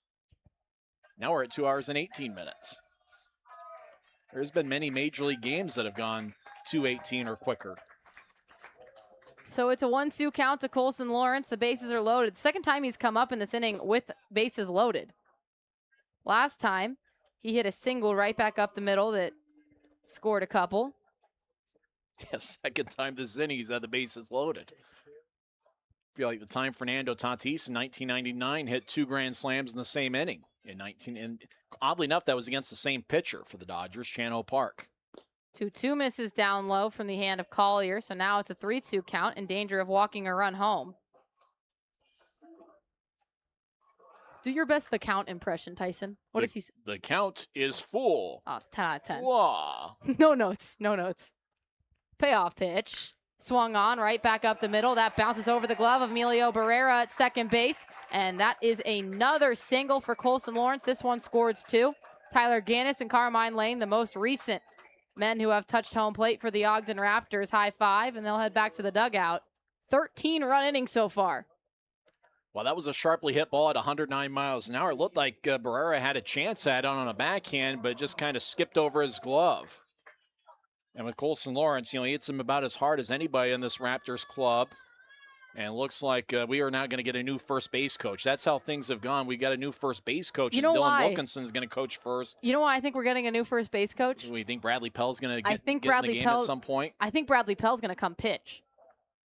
Either pitch or I don't know if he's going to hit as Gio Ferraro's out there. Bradley Pell's going to do something here. Dylan Wilkinson has taken over as our first base coach. So Bradley Pell's probably going to enter the game at some point, somewhere. With how great this game is going for the Ogden Raptors, Oh, Bradley Pell He's might gonna run. be base run. Yeah, he's going to come and run. So he went and got a different helmet. He was wearing a helmet, but now he goes into the dugout, gets the double flap helmet, and he's going to run for Colson Lawrence. Which means if he was wearing a batting helmet, he could have just, instead of gone to the Just dugout, stepped on first. just stepped on first base. Good thing there's no delay of game penalty on that one.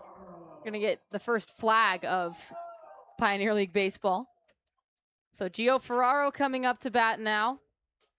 First pitch he sees is swung on and missed for strike one. So Bradley Pell is the man on first, and Chase Valentine is over on third. After Colson Lawrence, 2 RBI single to make it a 13-run inning. Next pitch to Ferraro misses up high, ball one. Ed Campanella's throwing a party tonight. You talk about the approaches at the plate. The Raptors hitters have put on an absolute clinic here in the first 4 innings. Next pitch batted back into the netting foul. Bob Malaki's probably trying to figure out how do you piece together the rest of this game from a pitching staff standpoint. He may take the mound himself and throw a couple innings.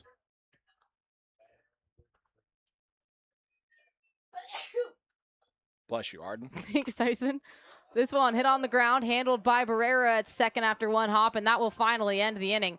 The Ogden Raptors were threatening to bat around for a second time, but after Gio Ferraro's ground out a 13-run bottom of the 5th, and the Ogden Raptors lead this 24-5. We'll be back for the top of the 5th after this break on the Ogden Raptors Broadcast Network.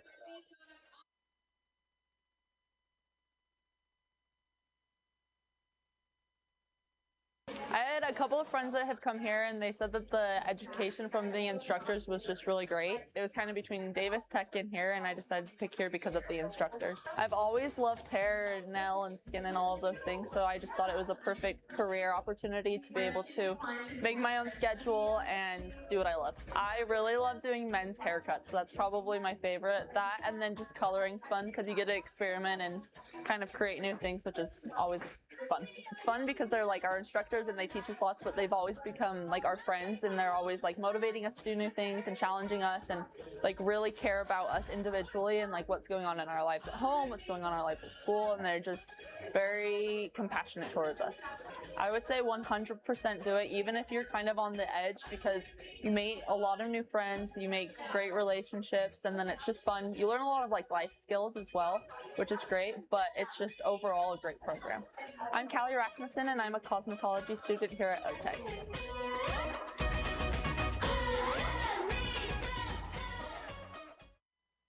Dave Grant has proudly served the community for over 50 years as a family-owned and operated trucking business. Our team of highly trained drivers, impeccably maintained late-model equipment, and customer service set us apart. Our slogan, "Getting what you need, where you need it, when you need it," encapsulates our mission to deliver reliable and timely service. Contact us at 801-394-1621 or at www.granttrucking.com.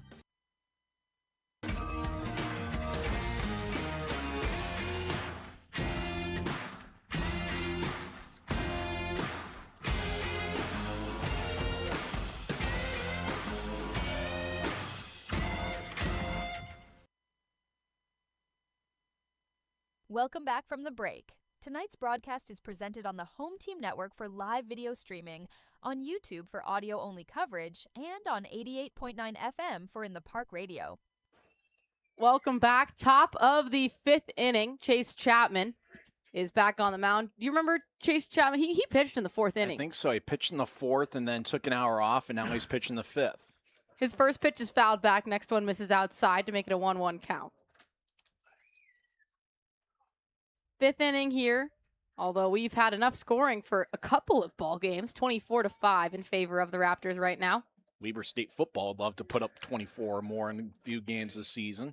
On the ground, backhanded by the shortstop Valentine, and he's able to get the out over at first base on Wesley Mitchell. In that 4th inning, the Chukars had 10 batters come up to the plate. The Raptors had 18. We had 38 batters during the 4th inning. 38. Oh, 28. Oh.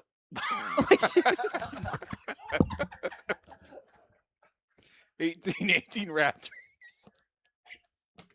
10 Chukars. That's the Nebraska math there. That would be an E10. That means it's an error on the announcer.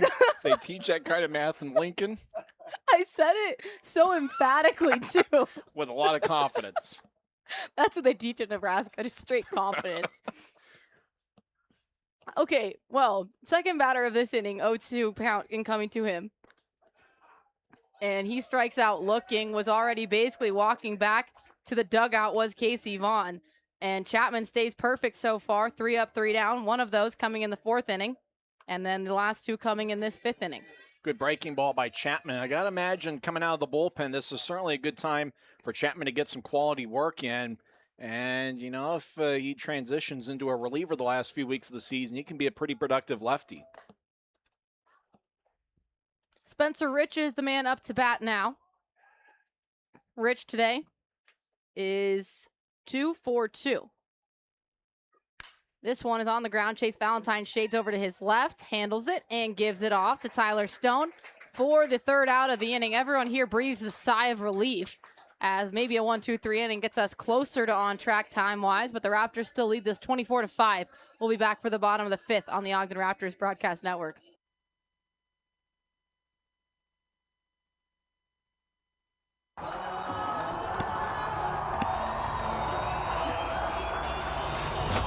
Whatever you do, don't drop the ball at the Raptors Stadium. And we don't want to let you drop the ball for your insurance. We want to make sure that you have the proper coverage and the best price. Here at the Insurance Center, we're going to take care of you. We've had a great relationship with the Raptors, and we want to have a great relationship with you. Your auto, your home, your life, your health, your business. We have experts that are there to take care of you. We've been doing this for a long time. We are your trusted choice insurance agency here locally. We are the only best practice insurance agency north of Salt Lake. Realize that we're going to take the best care of you.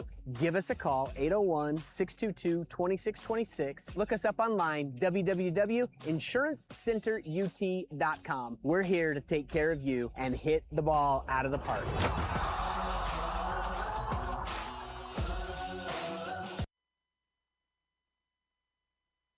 We are big enough to where we have established processes and procedures to protect you, but we're small enough to where there's still an owner involved in the day-to-day operations to ensure that we don't lose that personal touch.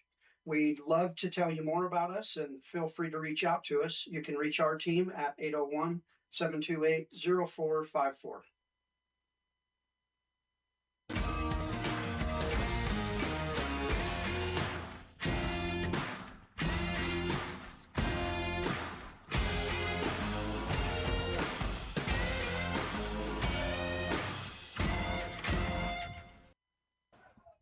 Welcome into the Ogden Raptors Broadcast Network. Grab a Pepsi, get comfortable. We are halfway through this ball game. Played 4.5 innings of the 9. Tyler Stone hits this one, ripped into center field. First pitch he sees, it bounces off the wall over the head of Sam Canton, the center fielder. Stone will take off for second and make it there standing up to start this bottom of the 5th.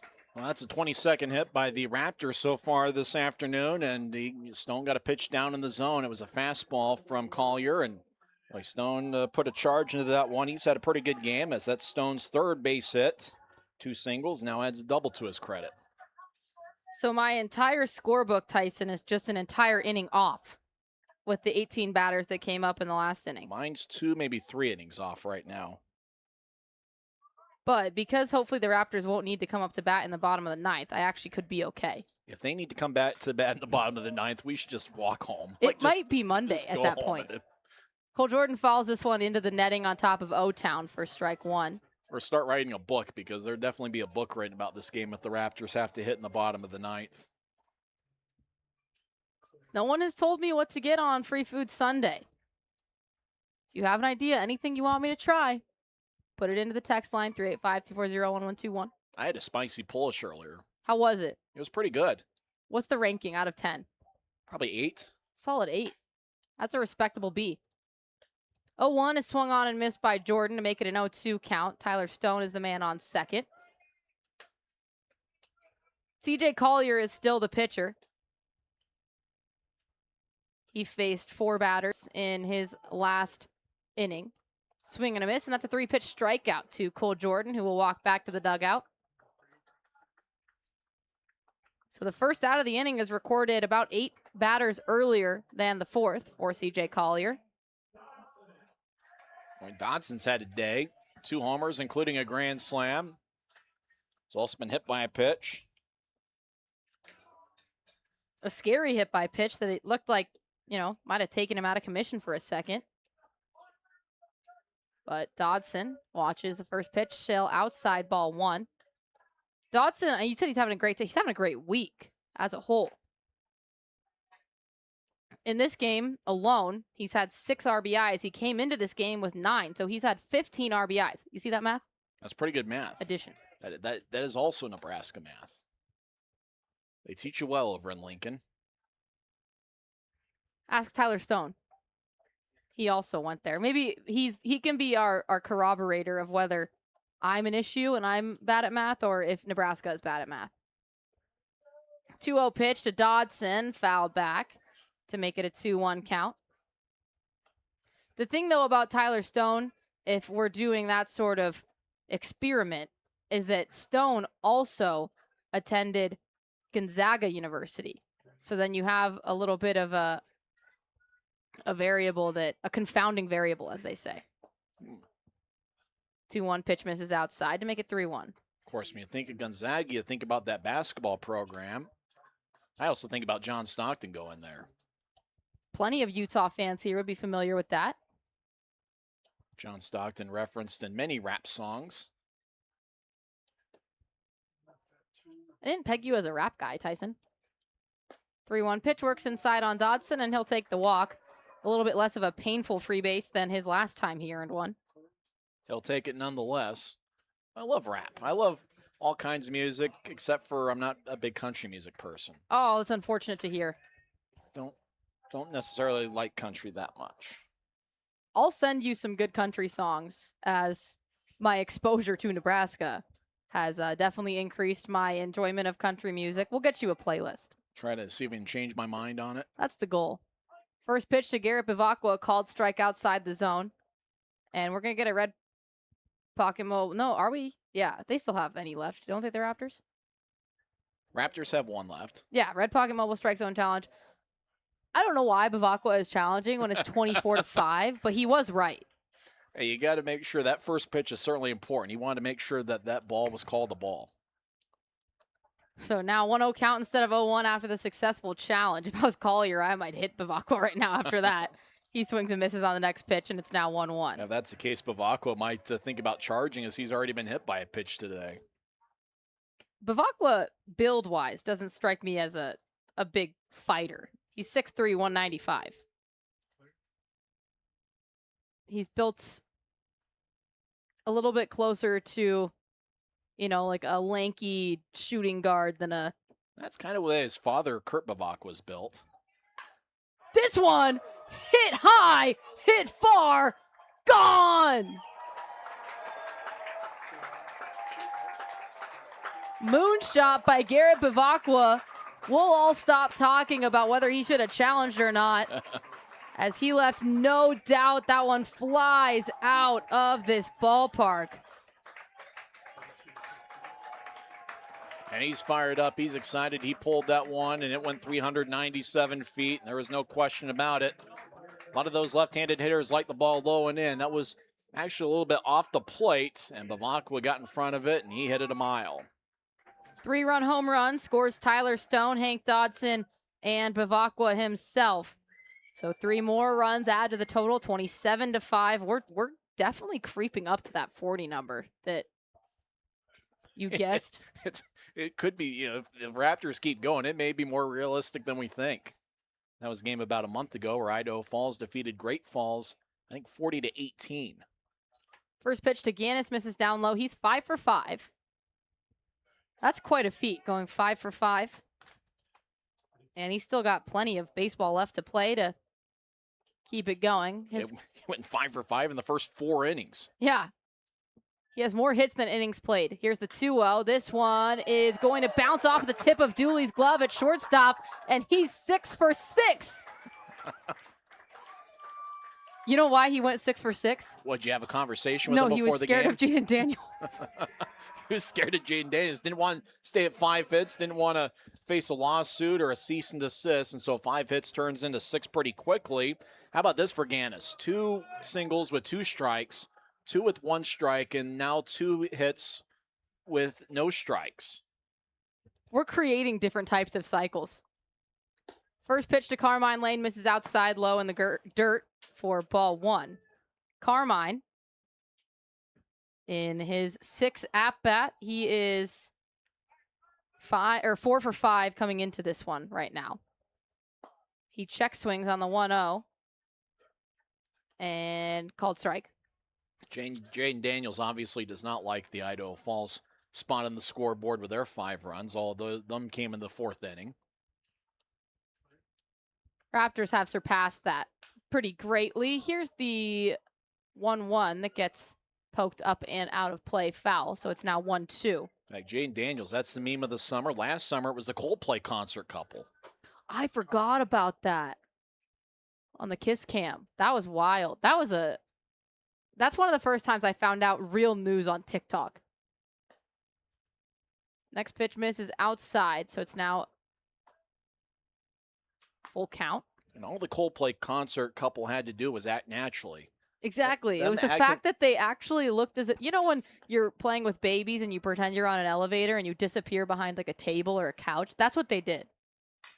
Broken bat takes almost all of Carmine Lane's bat out to the mound. It's fielded by Justin Trimble at first base, and he steps on first for the 2nd out of the inning.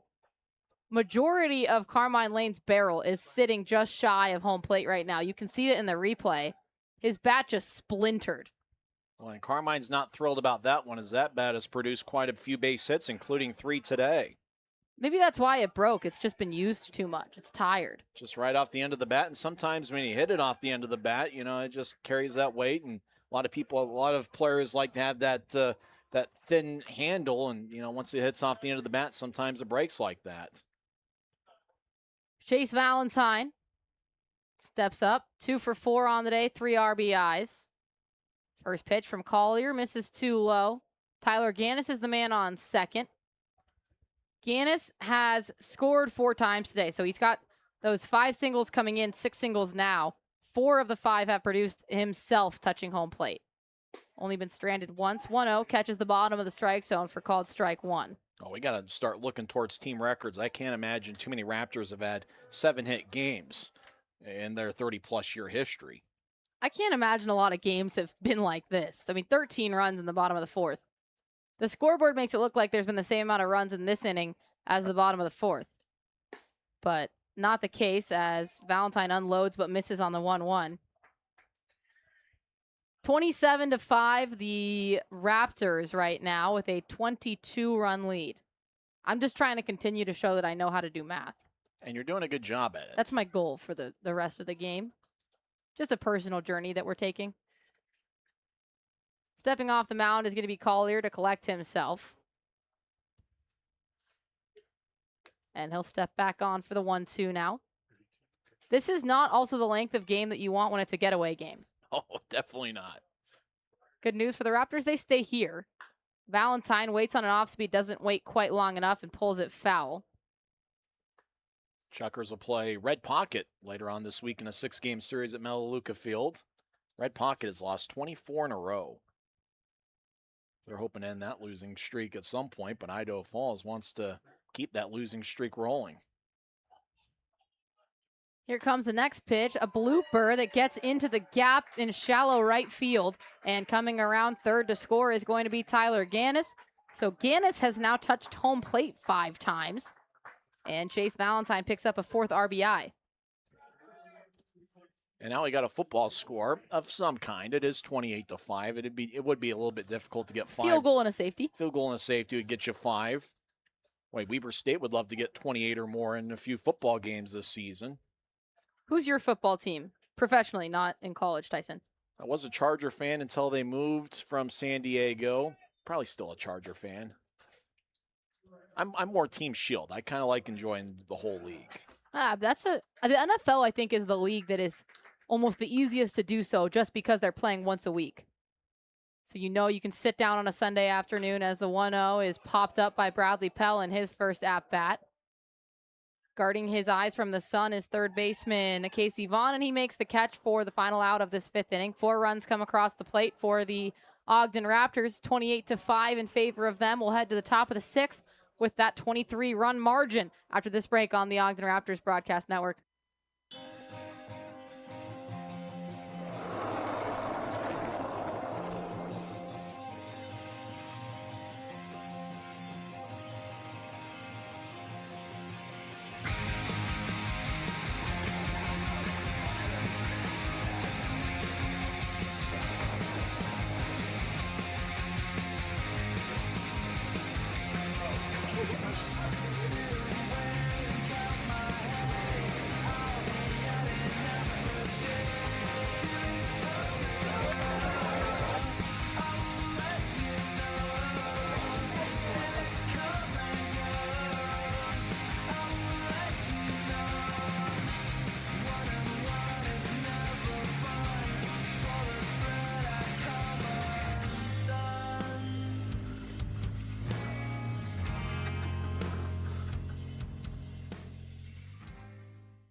Don't be a bench warmer. Call the insurance center so that you can get on the field and have a good time and get your insurance done properly. Go Raptors!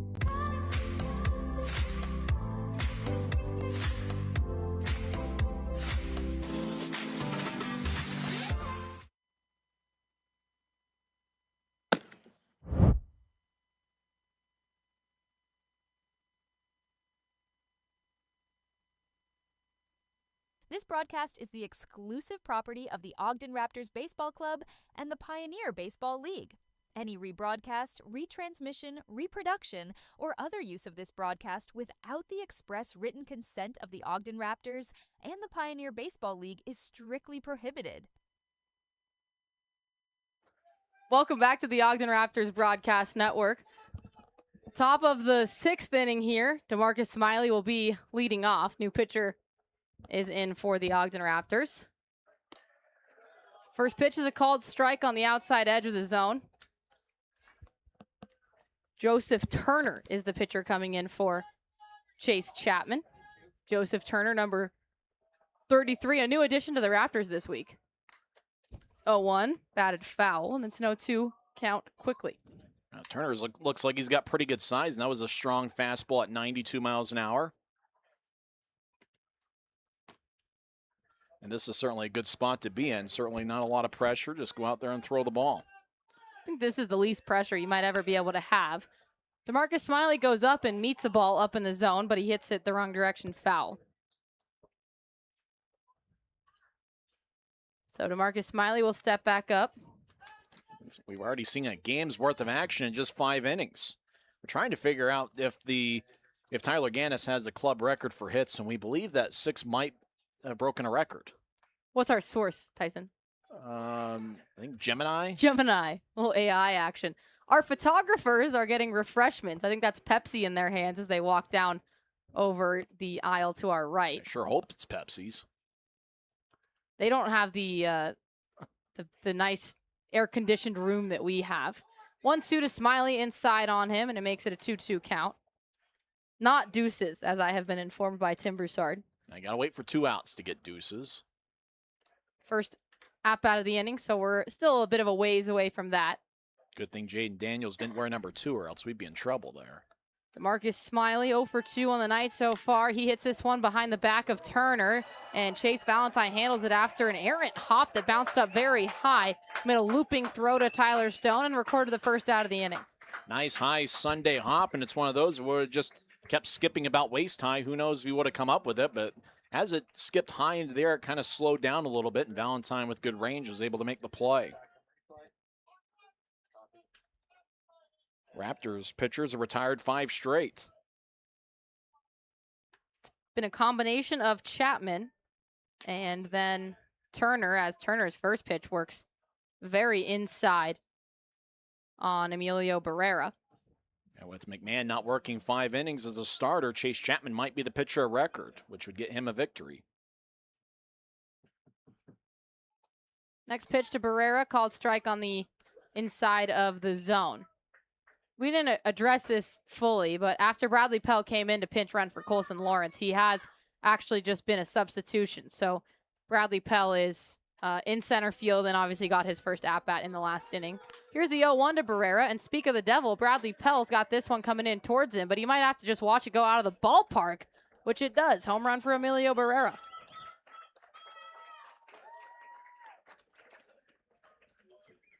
And Barrera gets a hand from some of the Chukar fans that made the 2-hour trip. That was 399 feet and looked like Pell had a play on it, but that ball just kept floating out of here. Seems like the ball's carrying pretty well on this sunny Sunday afternoon, and Barrera, the 9-hitter, has had a pretty decent game. Walked, which drove in a run in the 4th inning with an RBI as he walked with the bases loaded. Now a home run here in the 6th. Second home run of the day for the Idaho Falls Chukars. That gets them up to a 6-run total.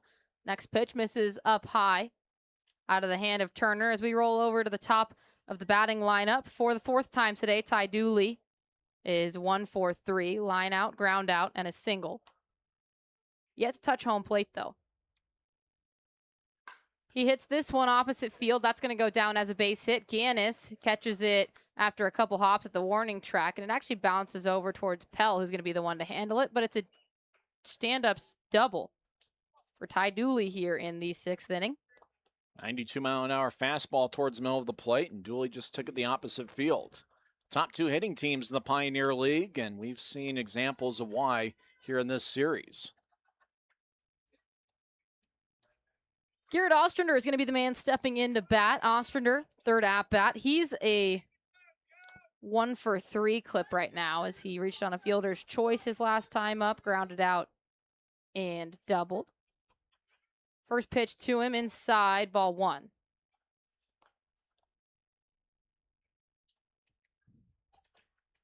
Joseph Turner, the right-hander, getting a low-leverage first appearance here with the Ogden Raptors. When he entered in, they had a 28-25 lead, or excuse me, 28-5 lead. And as you Google Joseph Turner, we've got a painter, we got men's clothing. We've got men's clothing from Joseph Turner. We've got a track and field athlete at Utah State named Joseph Turner. 2-0 count. It fell. I've never heard Tyson laugh like this in my life. But we've got it back under control. Tyson's he's got tears in his eyes. Tyson's crying behind his glasses. 2-1 count to Garrett Ostrander. He fouled the last pitch off. So we'll try to find out something about Joseph Turner for everybody. The Google search hasn't exactly been successful yet. Next pitch inside, out of the hand of Turner. I believe you get a little bit more success when you look up Joe Turner. This is the thing about Pioneer League Baseball is that sometimes when the new players get added, you find out about them a couple hours before the game. So your first discovery of them is when they are really on the mound. 3-1, fly ball into foul territory. Tyler Stone guards his eyes from the sun and is shading over to try to make a play, but it stayed in the field, but it hit the netting, so couldn't make a play on it. Was Tyler Stone. Well, the Pioneer League website says Joseph Turner, but just about everything else says Joe Turner. So we believe this is his professional debut. It's what it's looking like on the Pioneer League website. Doesn't have a game log or any career stats. This one is on the ground. That's going to get the gap between shortstop and third base for Ostrander. And now there are runners on the corners with 1 out, as coming up to the plate will be Sam Canton. Canton still has some stuff to play for in this game, as he is 3 RBIs away from tying the league record for RBIs. He is 4 away from taking the record. So undeniably, with a solid 20 games still left in this season, about a little less than that. He's probably going to get that record. And obliterate it. But take that record out of the stratosphere. Could do it quickly here with really one swing of the bat would tie it if he's able to hit a homer. First pitch misses too high out of the hand of Turner, our painter, clothing line owner, and track and field athlete, according to Google. That's about as talented as Tyler Gannis. Tyler Gannis looks like, his resume looks like if a Google search went wrong and somehow messed a couple things up. But that's actually, it's accurate. The most interesting man in the world, Tyler Gannis. 2-0. Sam Canton. The runner on third would give him 127 RBIs. The runner on first would give him 128. He himself would be the 29th.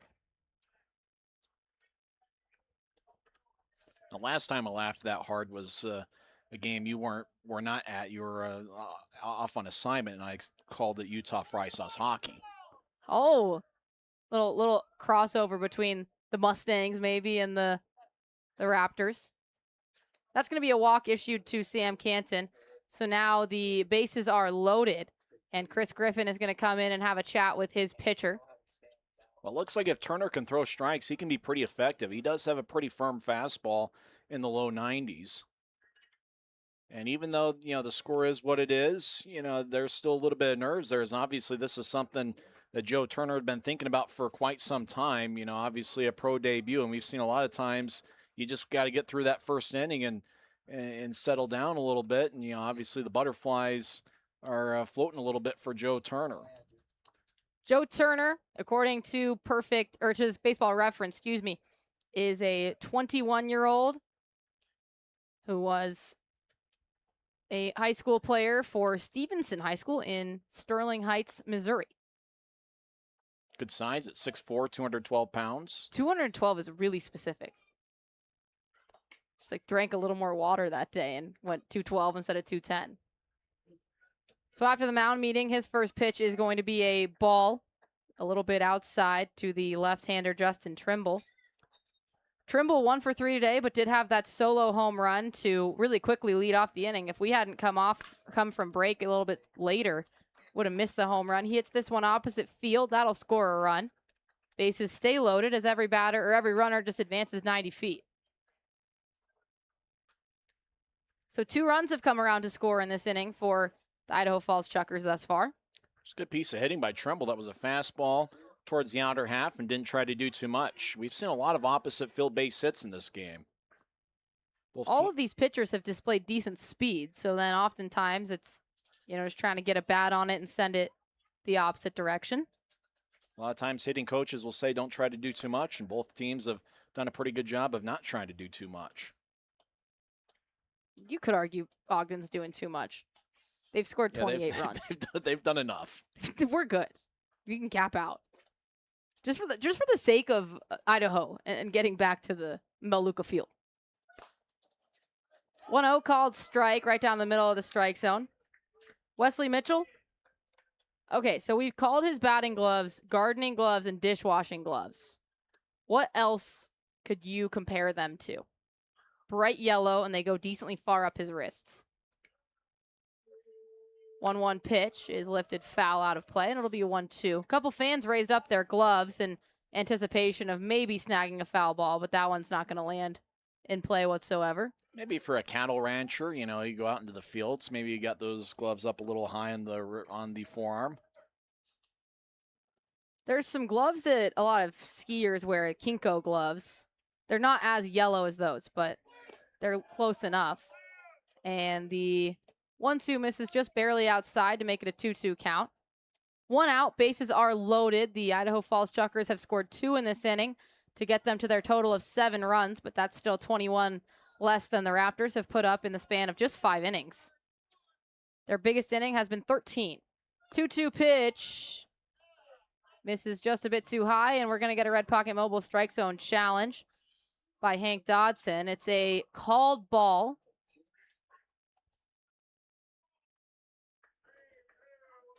And it is confirmed a ball. So the Raptors don't have any more challenges. I don't mind the challenge, though, because I think Joe Turner is looking for his first professional strikeout. Yeah.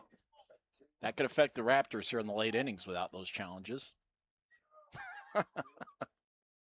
Tyson's cracking himself up. Payoff pitch. Taken right back up the middle. Bradley Pell watches it, and that's also out of the ballpark. Grand slam for Wesley Mitchell. They've put up 6 now, have the Chukars, to get up to double digits, 11 runs now. Well, the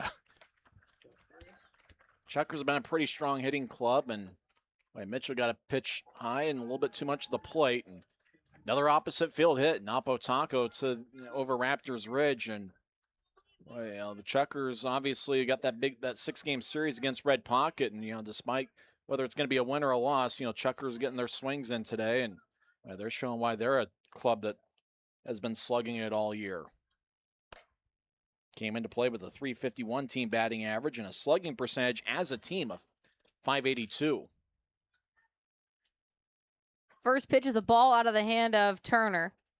Probably not the dream start that he thought about when thinking about his professional debut. The next one catches the top of Casey Vaughn's lumber and goes back into the backstop for strike 1. That's kind of the interesting thing about both clubs is they've hit some good pitches and hit them hard. It's been a lot of runs. I mean, obviously 28 for the Raptors, 11 for the Chukars. Next pitch fouled off, and it's now going to be 1-2.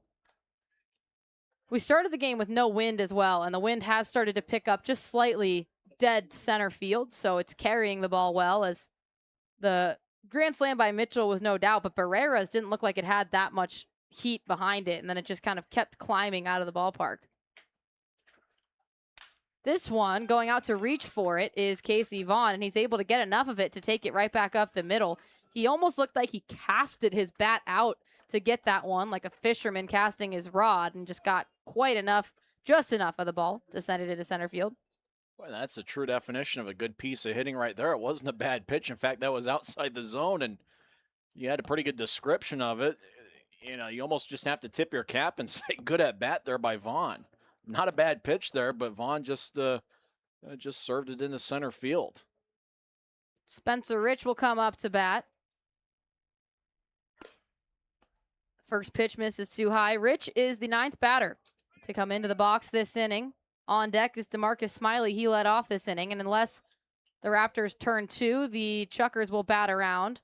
That would be their 2nd time today, and I think the 4th time that anyone has batted around in this game. Rich pulls this one, and coming in on it is Gannis, who makes the catch for the 2nd out of the inning, but it will be Smiley coming up to bat. So the Chukars have successfully batted around.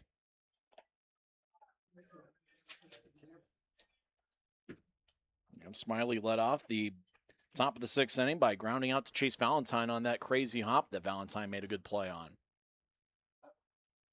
So Smiley looking for his first hit of this afternoon still. He's 0 for 3. A fly out, a strikeout, and a ground out. So he's had a bit of a cycle of his own in terms of ways that he's gotten out. I mean, unless you pop out to foul territory, he's kind of covered it all. 1-0 pitch incoming. That one is high and inside on Smiley. He'll step out of the box and collect himself. There was a ball hanging out in fair territory in left field, but they just continued to play on. Would have been interesting if Smiley hit one out towards left field with the ball getting away from the Raptors bullpen. Talk about a weird hop that it would have taken. 2-0 misses up high as well, so it's a 3-0 count now. Turner struggling with control a little bit, although he has only walked 1 batter in this inning. It's more so he's given up 2 home runs, one of them being a grand slam. 3-0, misses outside, 4-pitch walk. Casey Vaughn will advance over to second base as DeMarcus Smiley takes first, and then coming up to bat will be Emilio Barrera. Turner's worked hard this inning. He's already thrown 39 pitches. Right-hander loosening up for the Raptors, and a right-hander loosening up for the Chukars in their bullpen first base side.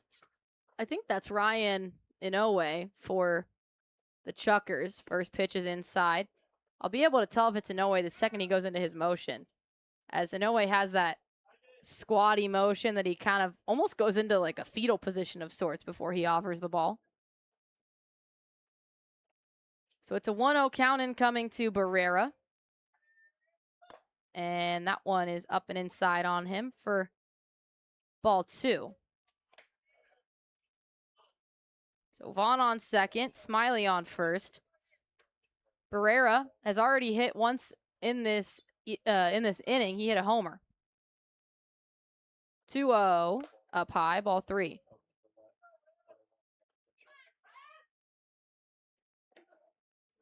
I think I've concluded what I'm going to get from Free Food Sunday, if they still have any. A Bavarian pretzel, soft pretzel. Oh, that'd be pretty good. 3-0, catches the outside of the strike zone for called strike 1 to make it 3-1. Our guys in the booth next to us, scorekeepers, got them, and they're looking good, and no one chimed in on the text line, so I'm making a decision for myself. Well, peer pressure can get you sometimes, and after looking at that pretzel, that looks pretty good. Down in the dirt, ball 4, bases are loaded, 2 outs.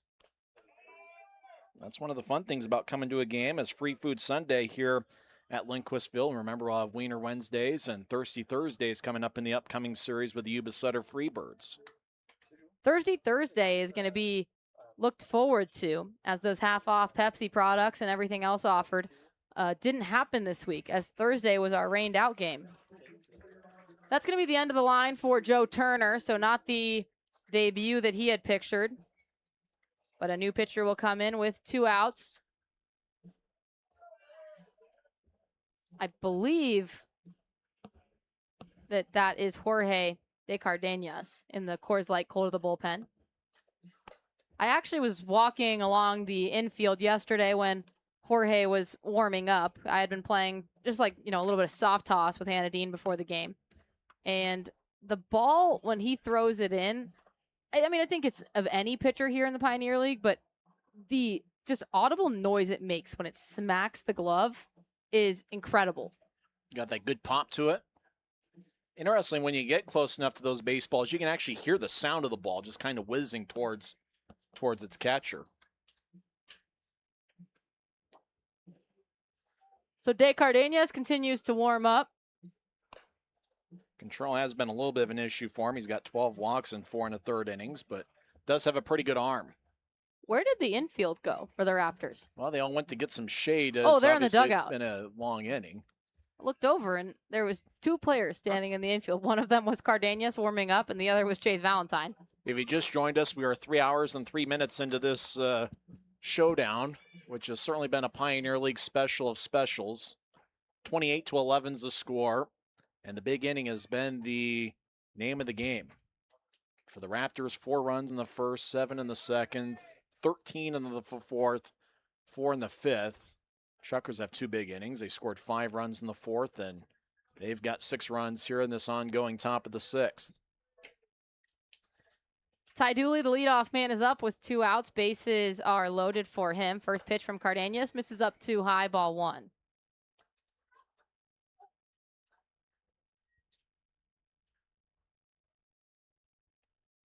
Jorge is a Miami, Florida native. 1-0 pitch comes in. Andrew Gaunt, our graphics man, will be thrilled to hear that he went to USF. That is a bull. Andrew's throwing. Is it bulls up? Is that correct terminology? Yes. Yeah, we got a yes. Confirmation. Sure. That's not a real vote of confidence that I got that right, but that's okay. 2-0 pitch is fouled back to make it 2-1. If bulls up isn't a thing, it really should be. Bulls on parade. Bulls on parade is what we're being told. Okay, question for you, Tyson. Which 3 Raptors are USF alums? Sebastian Greco. Yep. 2-1 pitch. Down. The guy on the mound. Yes. And one other. I can't think of the other right now. He is in the infield right now. And you know it's not Tyler Stone because I never shut up about where Tyler Stone went to college. Is it Carmine Lane? Carmine Lane. I know Lane was in the Marlins organization for a little bit. This one is on the ground. Cole Jordan, the Utah Valley Wolverine, picks it up and throws it over to the Gonzaga Bulldog and Nebraska Cornhusker at first base to end the inning. So 6-run top of the 6th gets the Idaho Falls Chukars up to a total of 11, but the Raptors still lead this 28-11. We'll be back for the bottom of the sixth after this break on the Ogden Raptors Broadcast Network.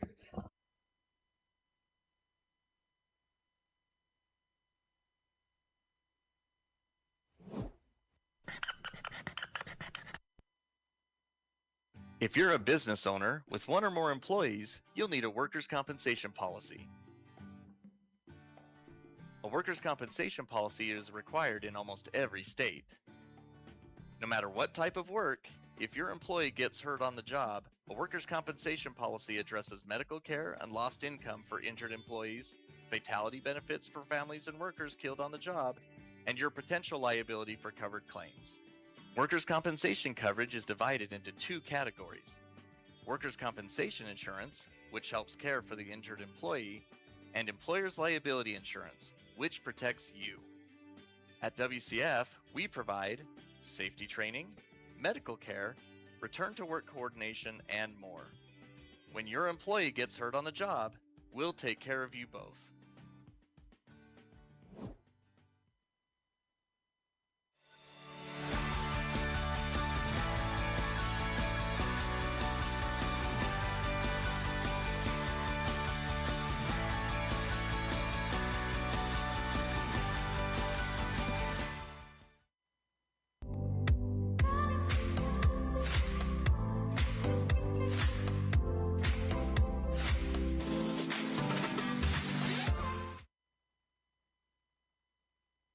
GCB Computers.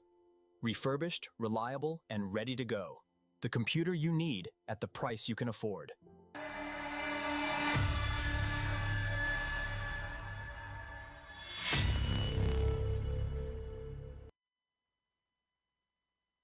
Hey, gang, you're watching Ogden Raptors professional baseball right here on the Raptors Baseball Network. Ciao, baby.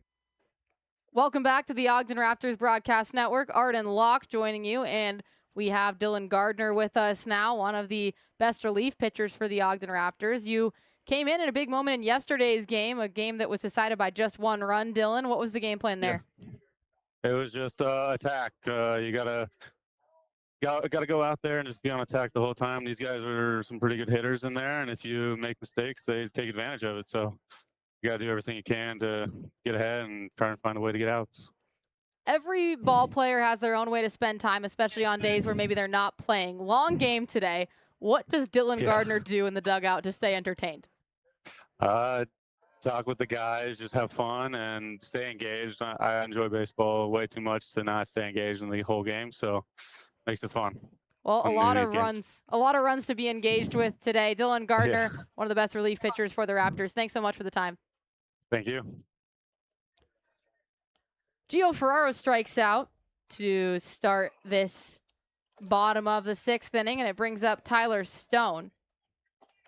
Stoney having a great night. He has touched home plate himself 4 times. He has put together 3 hits on the night, 2 singles and a double, and has helped 3 runs cross the plate. Ryan Inoue is the new pitcher in for the Idaho Falls Chukars. Hey, they do have fry sauce in Idaho as well. Yeah, it's a Utah specialty, though. But if anyone's watching on Home Team Network, you can see that Inoue's stance is unique. I've given my best description of it, of almost the bunched up fetal pose and then into the motion. Tyson, how would you describe it for our YouTube listeners? Well, yeah, it's about like that. You know, Smiley threw the ball back to the pitcher and it went away. The Rube Baker special. It's one of those, you got to be comfortable. He's not a very tall guy. He does crouch down very low. Almost looks like Jeff Bagwell's batting stance. Tyler Stone gives this one a ride, and it hits off of the mid part of the right field wall. Stoney looking for 2, and that's going to be his second double of the day. Tyler Stone just continuing to try to work that batting average above 300. As, like I said, he started this series batting 176, entered into this game batting 280, and he has now gone 4 for 5 for the day. Batting average is climbing. Stone making all University of Nebraska alums proud, and that one was pretty close to getting out of the ballpark. And for Tyler Stone, you know, we knew the kind of power and we knew the kind of hitter he was with Missoula. little bit slow to get rolling here with the Raptors, but he is certainly rolling indeed. DeMarcus Smiley is going to go out to the mound to have a couple words with his pitcher, Inoue, and then they'll reset. You know, the pitcher, it almost looks like there's an invisible chair when he gets in the set position. Beautiful work. You know those street performers in New York and everything that look like they're sitting but there's nothing there? That's what Inoue looks like. He's got the invisible chair. Huge thank you to Andrew Gahn as he just returned with a pretzel for me. Free Food Sunday. First pitch, nice pitch from the hand of Inoue that was slowed down to 73 and basically took a sharp left turn into the strike zone. Chukars will get on a bus after the game. It looked like they had the same bus company as they had in 2018 when I was there.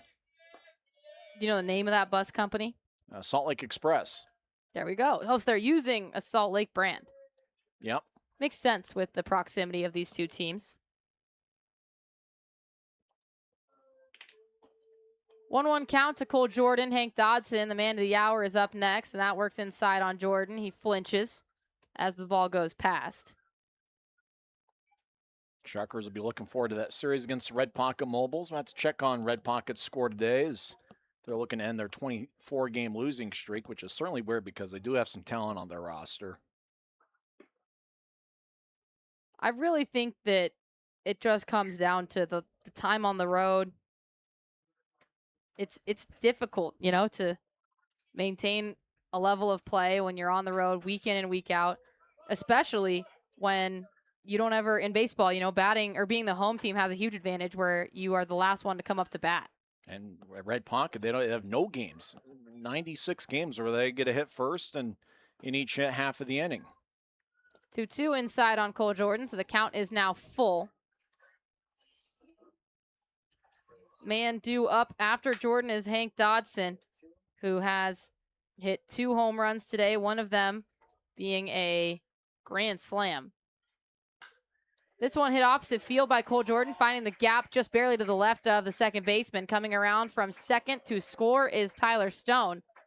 And Cole Jordan has picked up one of his first RBIs of the day. Just about everybody be a candidate for the Golden Bat Award, which we'll have after the contest. Cole Jordan could be a candidate for that. He's a triple away from the cycle as 5 RBIs with the driving in Stone there, and he's been one of the hitting stars for the Raptors so far this evening.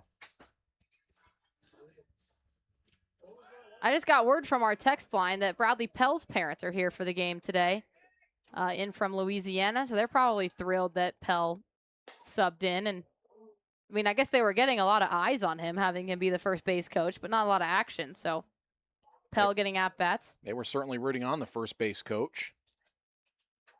Hank Dodson swings and misses at the first pitch. Dodson, 2 for 3 on the day. 6 RBIs. He grounds this one up the third base line. This might be 2. There's one out, and there's the next one to end the inning. Hank Dodson, though, really can do no wrong in the Raptors' eyes right now with the amount of RBIs he's produced this week. But he does ground into a double play to end the 6th inning. 29 for the Raptors, 11 for the Chukars. We'll be back for the top of the 7th after this break on the Ogden Raptors Broadcast Network. GCB Computers. Refurbished, reliable, and ready to go. The computer you need at the price you can afford.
Welcome back, and what a hype video. What you just watched, if you're on HTN, was a hype video for the Ogden Raptors that was edited by Joshua Ijeka. He's one of our camera guys and just an incredibly talented individual. Such a cool video. Big fan. That was outstanding. That had to take weeks, maybe months to come up with. That was beautiful. I've heard, so he told me that it was an idea that had been formulating in his brain for a while, but I think it took him about a day to edit. It was like the whole day, but not that long. Whoa, line drive right into the glove of Jorge, and his quick reaction time that he literally had less than a second to react. 0.9 seconds. First out of the inning, and I'm going to hand it over to Tyson Whiting. Well, you just react like an athlete there, and that was one where you just think you don't even think about it. You just stick the glove out, and there's the ball. We'll go through some Pioneer League scores. Sam Canton's at the plate, left-handed hitter. First pitch is a called strike.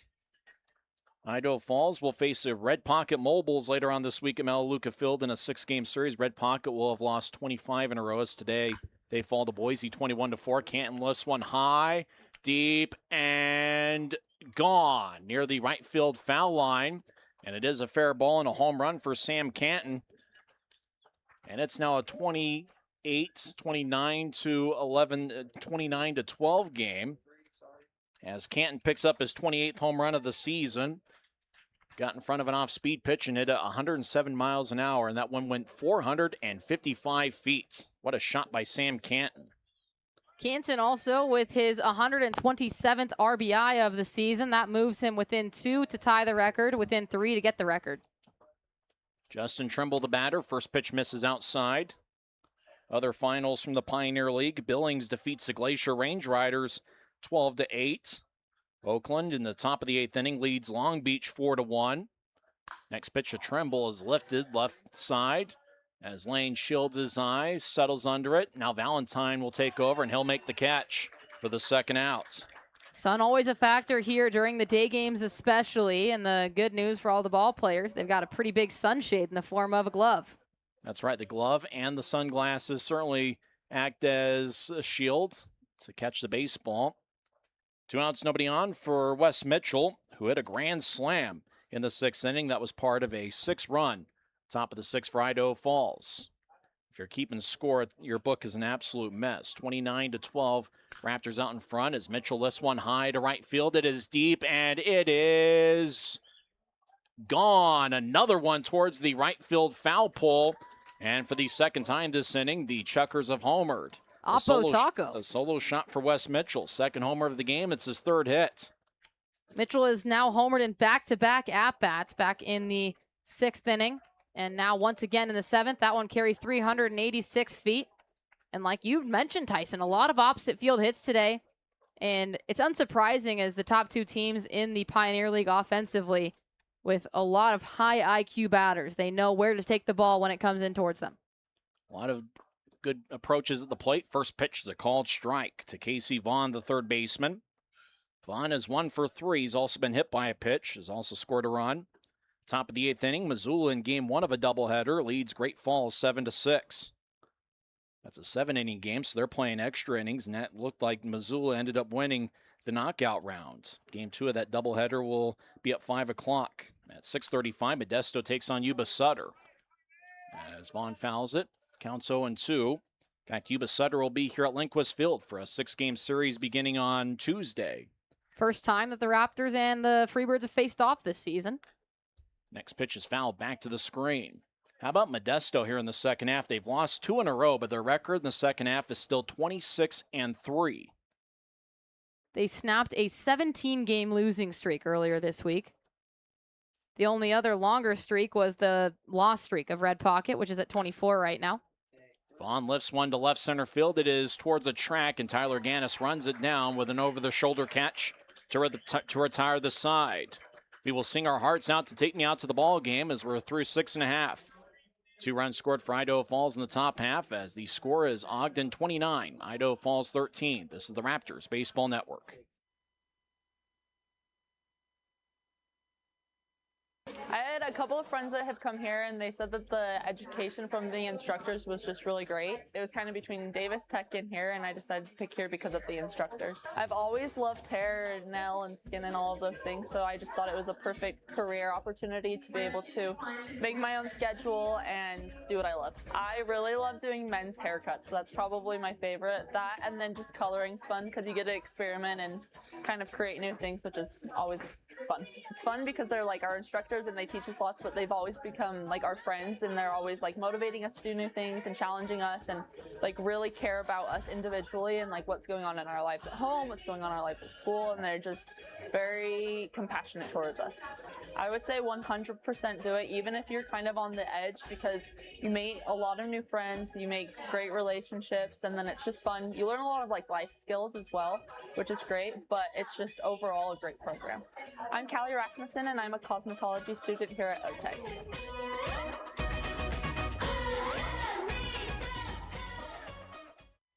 LWE has become an industry leader and performed new construction and retrofit work to companies in several industries. LWE is located in northern Utah and has performed work throughout the western United States. We can be reached at 801-621-3220.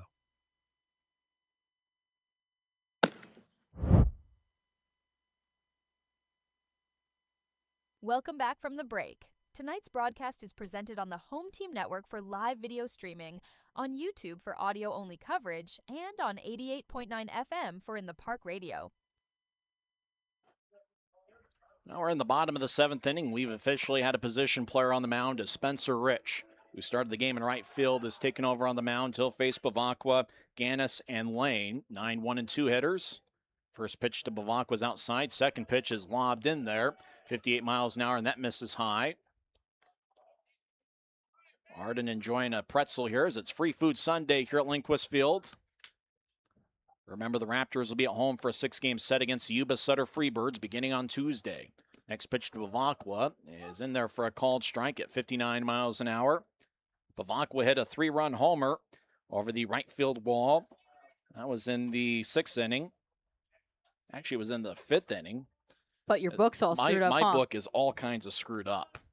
Batted around at least 3 times. I would love to give you an accurate representation, but my book is also in shambles. The 3-1 to Bavacqua. That's outside, ball 4. A few home runs towards the right field foul line. Bavacqua hit that 3-run shot in the 5th inning, and the Chukars hit 2 home runs towards the right field foul line in the top of the 7th. The man of the hour, Tyler Gannis. He has 6 base hits, all of them singles.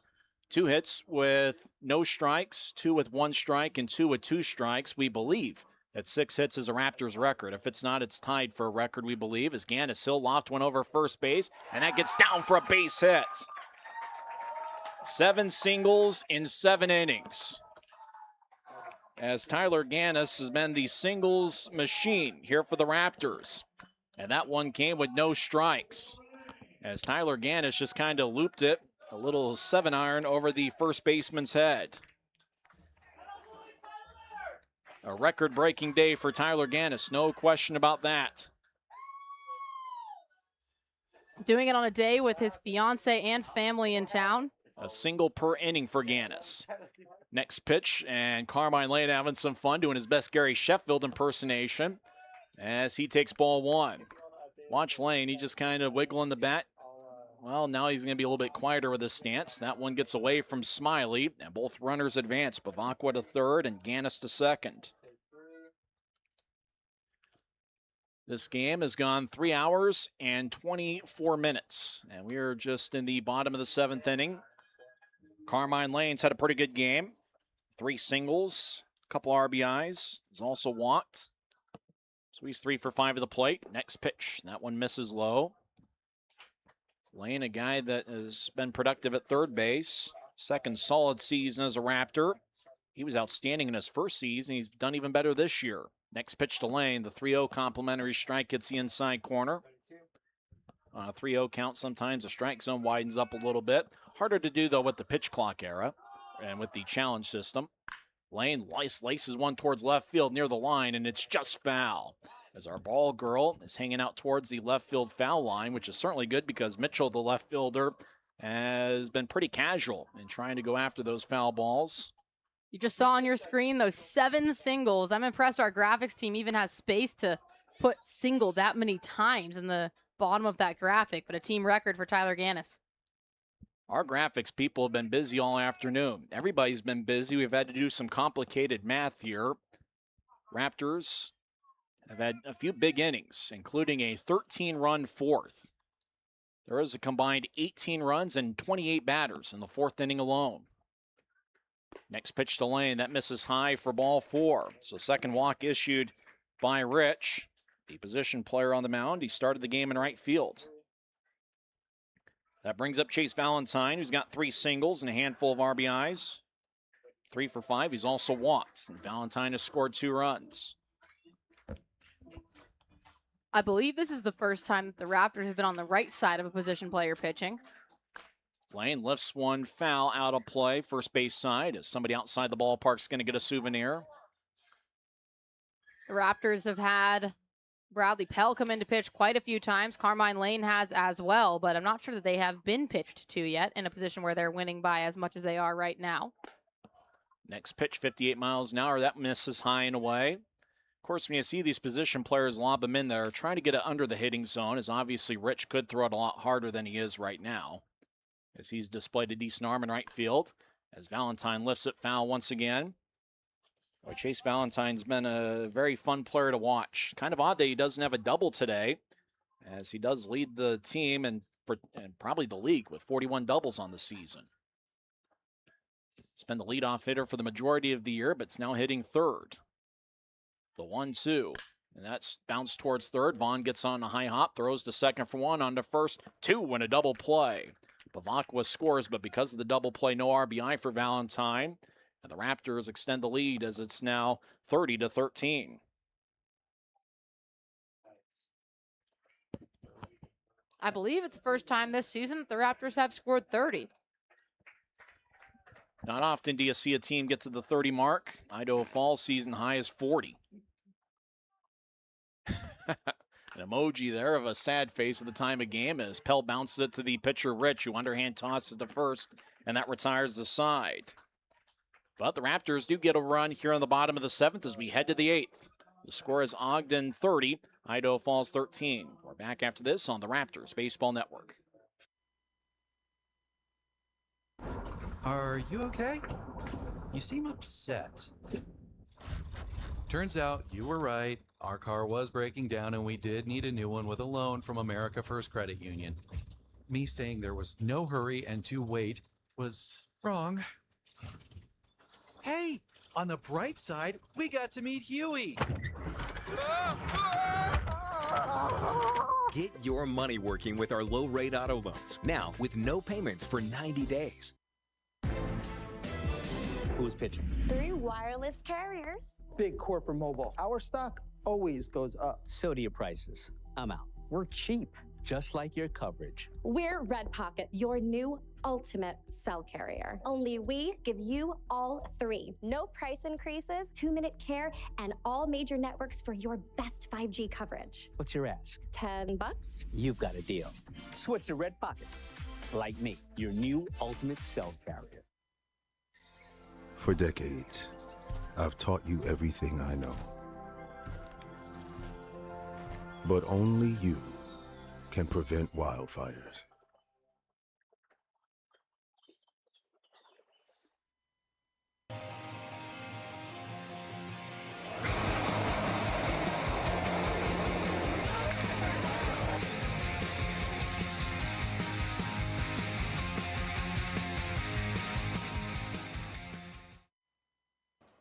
Welcome back to the Ogden Raptors Broadcast Network, top of the 8th inning, and a new pitcher is in for the Raptors in the form of Kyle Lewis.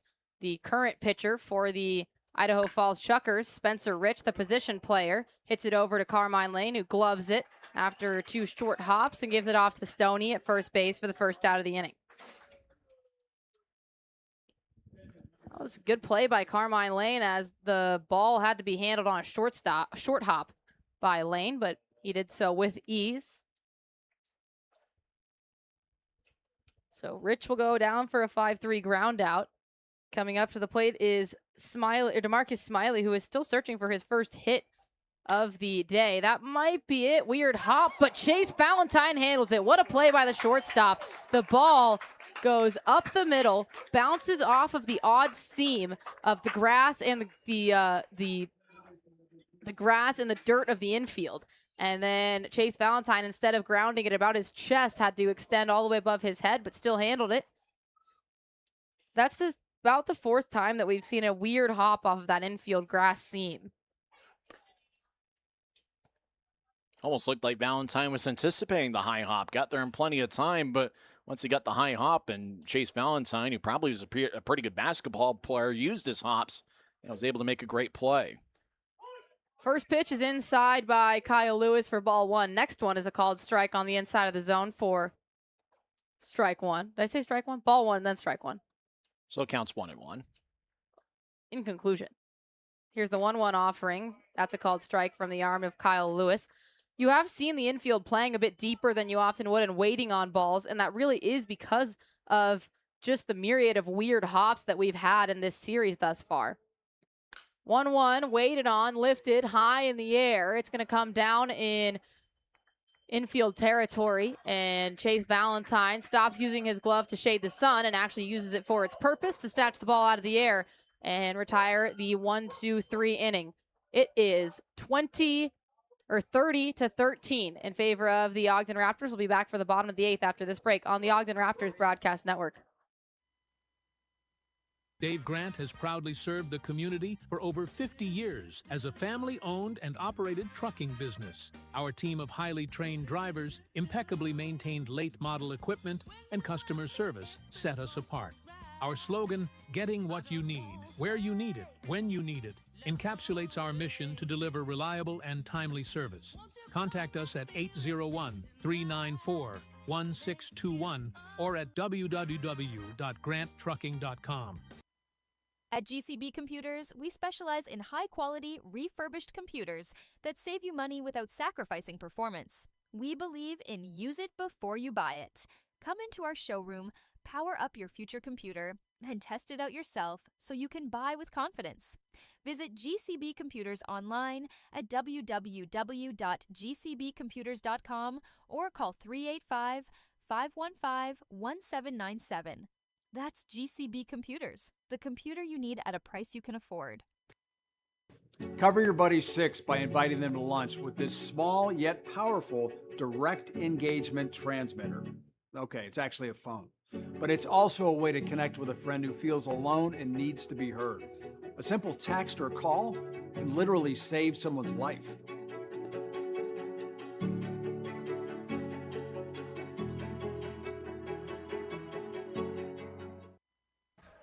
Welcome back to the Ogden Raptors Broadcast Network. Pretty electric half inning with the Macarena playing in between the break. Tickets are on sale now by calling 801-393-2450 or at ogden-raptors.com, or simply stop by Lindquist Field box office in person at 23rd and Lincoln. The Raptors are the 9th highest attended sports team in Utah, including the colleges, and the #1 attended venue north of Salt Lake.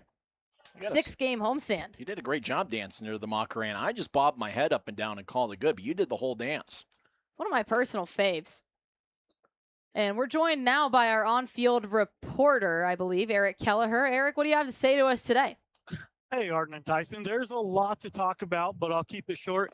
Ed Skip Campanello, he got to try out some of his new relief pitchers. That was a good sign for us. Chukars have been kind of reserved all game with their relieving, I think, as you can tell, by 30 runs. And Tyler Gannis, I came out to the left field wall with my Pepsi so I could watch some Gannis magic. It's been a great game. 7 singles today for Tyler Gannis, a team record, we believe. And that's Eric Kelleher, our on-field reporter. Thanks, Eric. Thank you, Arden. Gio Ferraro is the man who is leading off the bottom of this 8th inning for the Ogden Raptors. He continues to work against Spencer Rich, who gets a strikeout. Position player strikeout. Gio Ferraro having a day that he would like to forget with 4 strikeouts. Oh, not an ideal day for Ferraro. Gets the golden sombrero, and it was one of those. Looked like Rich had been thrown in the 50s. Looked like he took something on it, threw it 73 miles an hour, and got it past Ferraro. Spencer Rich gets our strikeout graphic. Gio's obviously hoping for a little bit better series against Yuba Sutter. This one ripped up the right field line by Tyler Stone, and he'll just trot down to first base for another single. Tyler Stone having a great outing. That's his 5th hit. Very productive day for Tyler Stone, just lining it past the first baseman. That was a hard hit ball at 103 miles an hour off the bat.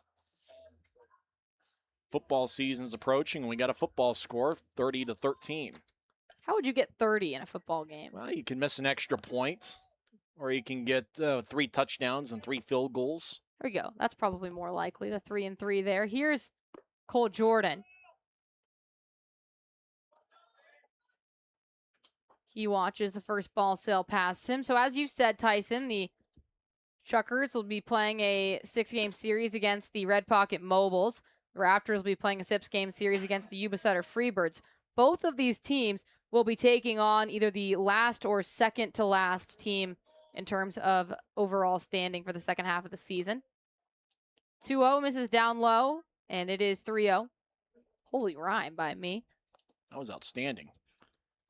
Red Pocket lost to Boise 21-4, so they'll have a 25-game losing streak going into Melaleuca Field on Tuesday. 3-0 pitch does catch the inside edge of the zone. You know, I think what people don't understand about the position players and trying to get hits off them is that they don't supply any of your power. You know, that one in there at 68 miles an hour, the one before it was 67. Usually, you'll get some pop off the bat as a batter just because the pitcher provides a lot of the energy and you just have to redirect it. Whereas with position players, you're providing as much as you can. Dotson supplied some power today, and he's had to supply it on his own. How about that grand slam he had? I think that was the 4th inning we hit the grand slam. My scorebook's a mess. He's got 2 homers today. Called strike on Hank Dotson. Had a 2-run shot in the 2nd inning. He hits this one right back up the middle. That'll go down as a base hit. Tyler Stone is going to hold up on third, so the bases are loaded. So Hank Dodson will not be able to add another RBI to his 6th that he's already had today. But it's another base hit for Dodson and the Raptors, as that was their 30th hit of this ball game. 30 runs, 30 hits, and 1 error for the Raptors. 13 runs, 15 hits, and 1 error for the Chukars.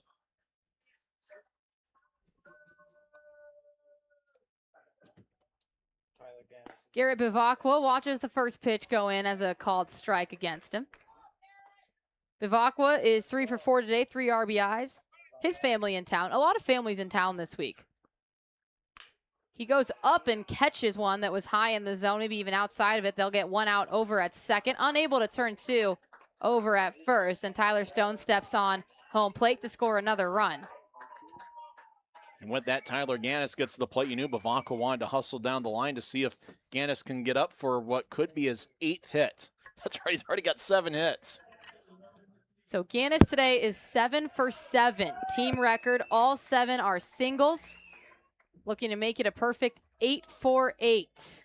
And Raptors are only going to have 8 innings at the plate, so you're talking about 8 hits in 8 innings potentially. He turns on the first pitch. He might have lifted it. Too much air under it, coming in on it. And is the right fielder, Spencer Rich, but it sails foul. Right fielder's definitely not Spencer Rich anymore, as Spencer Rich is pitching.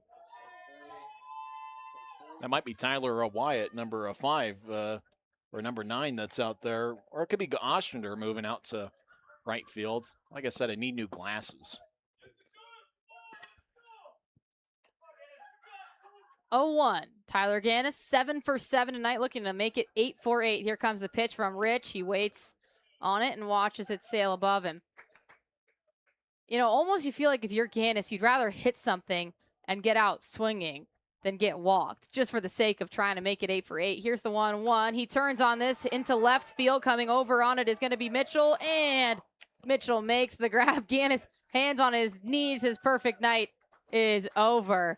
But Tyler Gannis is going to finish at a clip of 7 for 8.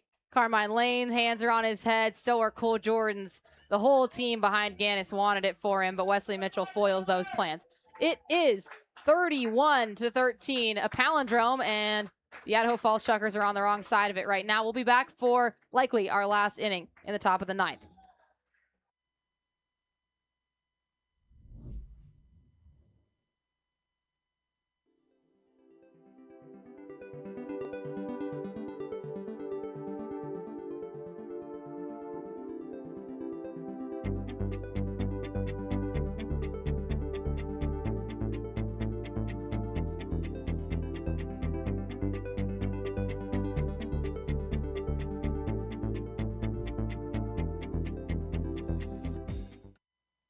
moments become big when you don't have to worry about your finances. Money can be a giant source of stress, but it doesn't have to be. Here at Ascent Credit Union, we work to empower our members to be able to manage their money easily, quickly, and most importantly, without stress. When you aren't worrying about your finances, you get to enjoy life more. That's why we are here. Call 801-399-9728 for more information or visit ascentcu.com.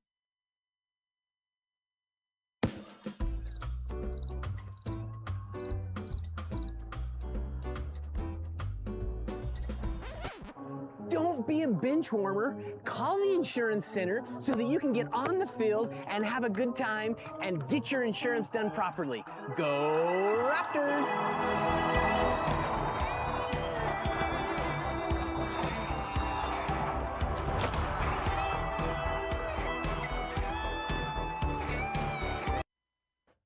Welcome back to the Ogden Raptors Broadcast Network. Top of the 9th inning. It's a 31-13 lead for the Ogden Raptors. So, you know, palindromes, same forwards as they are backwards. That's what we've got with the score right now. 3-1-1-3, 3-1-1-3 either way. This one is ripped right back up the middle by Ty Dooley, and that will be a base hit to start off the top of this 9th. I'm glad you described what that was because I wasn't sure what it was. My dad always says you never want to be on the wrong side of a palindrome. No, you definitely don't want to be. Because the least you could ever be down is 10 if you're on the wrong side of a palindrome. That would be a... No, that's 10-1. I guess it's 1-0-0-1 if you're really looking at it that way.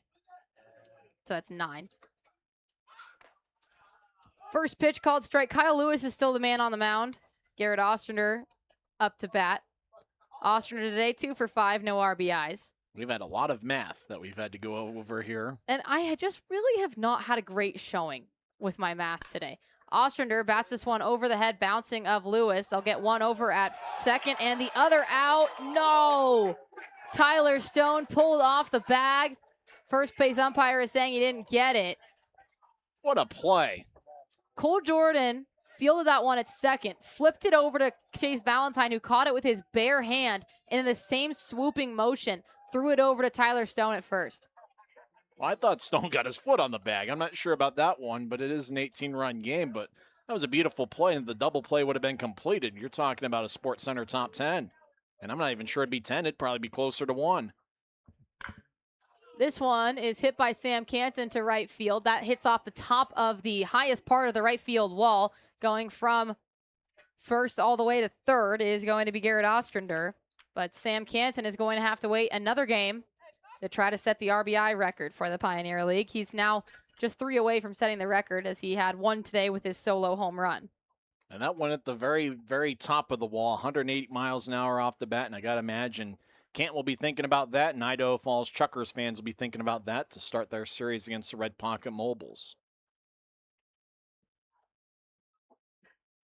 So now up to bat is Justin Trimble. The first pitch to him misses too high, ball 1. 1 out in the top of this 9th inning right now. The Raptors 31-13 advantage. 1-0 count. The pitch catches the bottom of the strike zone for called strike 1 to make it 1-1 against Trimble. Well, the Raptors had 28 runs in the first 5 innings. A 31-5 lead after 5. We thought we were on 40-run watch as the 1-1 waved on and missed for a 1-2 count.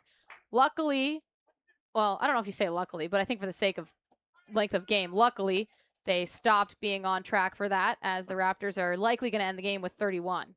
Well, that 40-18 game is only a 4-hour contest. 1-2 misses outside to make it a 2-2 count. We are 13 minutes away from a 4-hour game. We started at 1 p.m. It's 4:47 right now, which is actually crazy because we have played over a 4-hour game, but somehow this one feels particularly long. Here comes a 2-2 pitch, and it is fouled away for Justin Trimble to still breathe a little bit of life into his at-bat. He checks the bottommost part of his barrel to make sure that it's not cracked, and then he'll step back into the batter's box for the 2-2 count once again. The big theme was the big innings, and the Raptors have come up with many big innings here this afternoon. This pitch misses too low, so it's going to be a full count. The biggest one was the 13-run inning in the bottom of the fourth where 18 batters came up to the plate.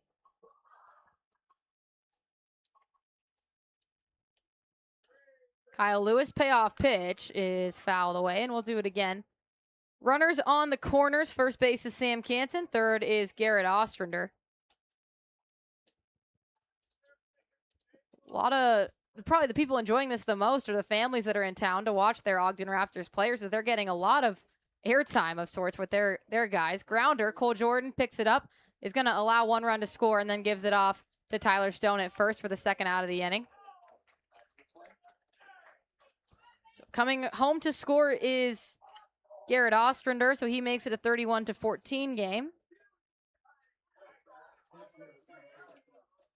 Working their way out of the palindrome are the Idaho Falls Chukars. Wes Mitchell will come up to the plate, trying to avoid being the final out of this blowout. First pitch misses outside. Well, I know if I'm writing a book, it will be walking out of the palindrome. It's poetic. Just poetic. Do I get any of the makings because it was out of my mouth? 5 to 10%. I'll take that.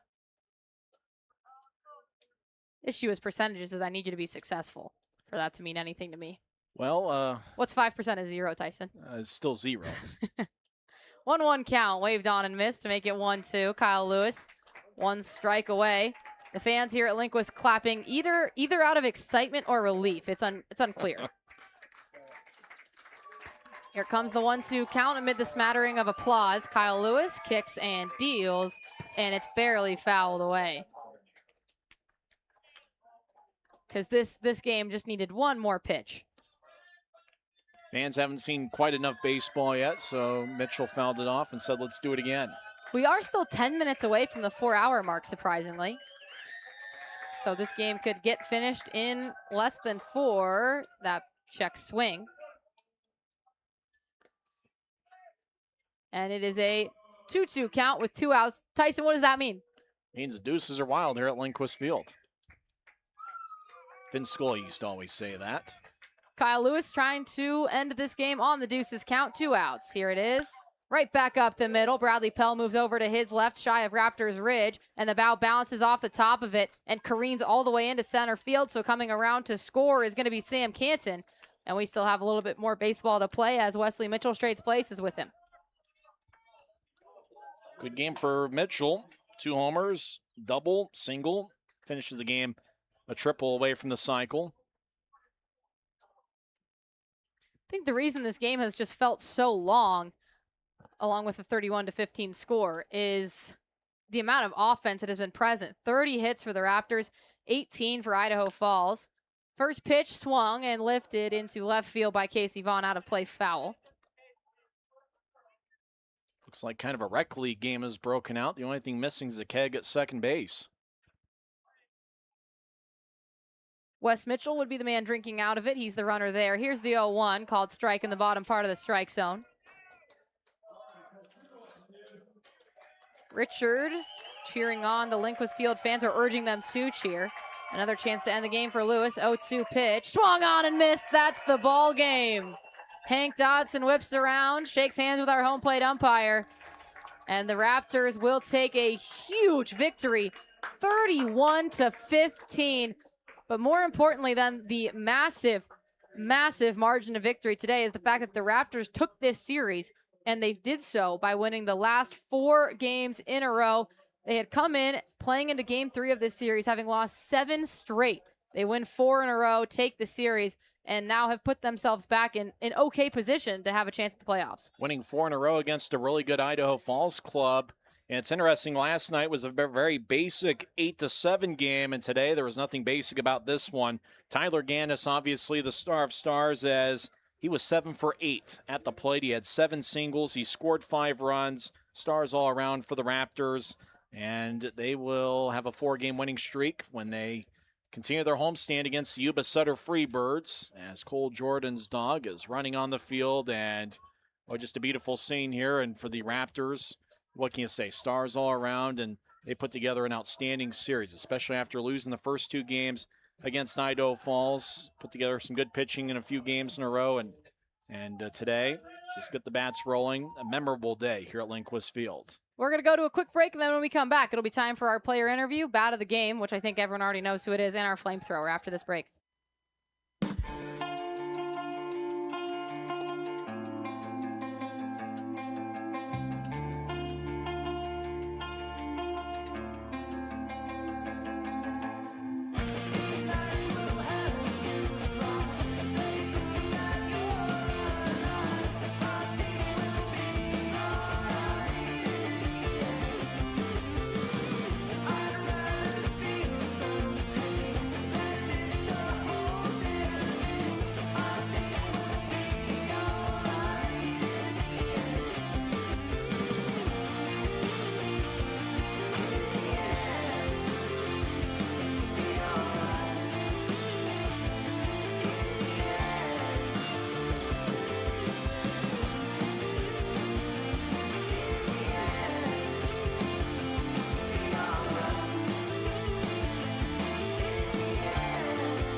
For decades, I've taught you everything I know.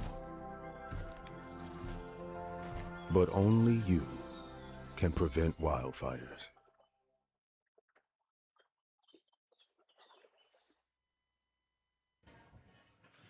Welcome back to the post game here on the Raptors Broadcast Network.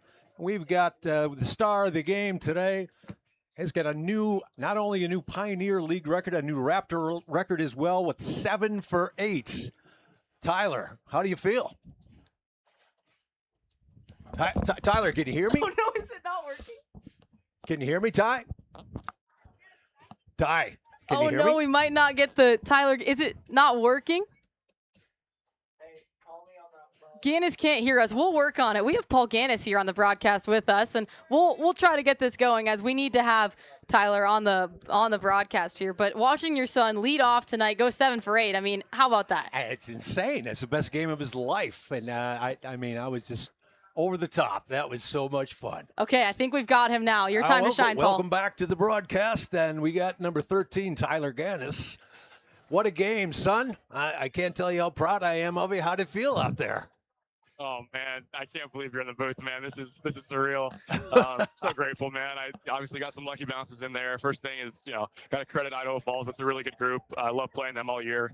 They've got some good arms, and so just grateful to be in a lineup of some monsters. Obviously, they can match. So I think we rub off on each other a little bit, and grateful to have the success I had today. Well, what a series you guys really put it to them today. That was an insane football score, and just love to see you guys going so hard and keeping your foot on the gas. And it looks like the clubhouse is a pretty happy place to be right now. It really is. It's such a great group. I'll fight for us, any day of the week. I think we've got one of the best camaraderies, in the whole league. We really pull for each other. I felt the love, especially going into those, late ABs. So appreciate this group and just grateful to be here. Well, I got to know, what did Campy say to you before the last at bat? Oh man, he was just saying, "Go do it, man." The whole inning, he was like, get Gannis up, and just grateful that the guys in front of me, just had the chance to, come up again. So that was cool. No, it's just incredible. Thank you so much. Thank you for today. Thank you for everything you've done. You make me so proud. I'm crying up here. It's beautiful. Man, you're the best. I can't believe you and the whole family's here. Very, very grateful for you. And let's play some catch on the field after, huh? All right, you got it. Love you, son. Love you, man. Tyler Gannis being interviewed by his father, Paul Gannis. That's awesome. Thanks very much for hopping on. Go enjoy the time down on the field with your son. We'll get Tyson back on here. So Tyler Gannis, 7 for 8, a Pioneer League record, a record for the Ogden Raptor Ball Club. He's undeniably going to be our golden bat of the night. Going 7 for 8. Only 1 RBI out of all of that, but makes sense when you're obviously mostly all singles. But for the day, Carmine Lane, 2 doubles. Tyler Stone, 2 doubles. Cole Jordan, a double. Garrett Bivacqua, a double. And then you had 4 home runs by the Ogden Raptors. Cole Jordan, Dodson with 2, one of which being a grand slam. And Garrett Bivacqua with 1 for himself. Flamethrower of the game, who are you giving it to, Tyson? I'd say Chase Chapman, who came out of the bullpen. He really struggled as a starter earlier in the series, but threw an inning and a third of scoreless baseball, striking out 2. Only made 12 pitches, but he certainly restored order. So I got to say that Chase Chapman, who was the only Raptor pitcher to pitch a scoreless outing, he is, I would think, the flamethrower of the game, presented by Rocky Mountain Propane, and he does get the victory. His record goes to 3-4 on the season. Absolutely. So the Ogden Raptors walk away with a massive victory, 31-15. They put up a total of 30 hits across 53 at-bats, and they, as a whole, just set their highest mark of offense for the year. So the Ogden Raptors take this series 4-2 over the Idaho Falls Chukars. Idaho Falls will return to Melaleuca Field and take on the Red Pocket Mobiles for a home match there. The Ogden Raptors stay home. They're off tomorrow, and then we'll be back underway for the final 6 games of August against the Yuba Sutter Freebirds. I was Arden Locke alongside Tyson Whiting. Thanks for sticking with us through this wild game. We hope you had a great Sunday. Enjoy the rest of your weekend, and we'll hope you join us back again on Tuesday. Have a great day. Have a great day.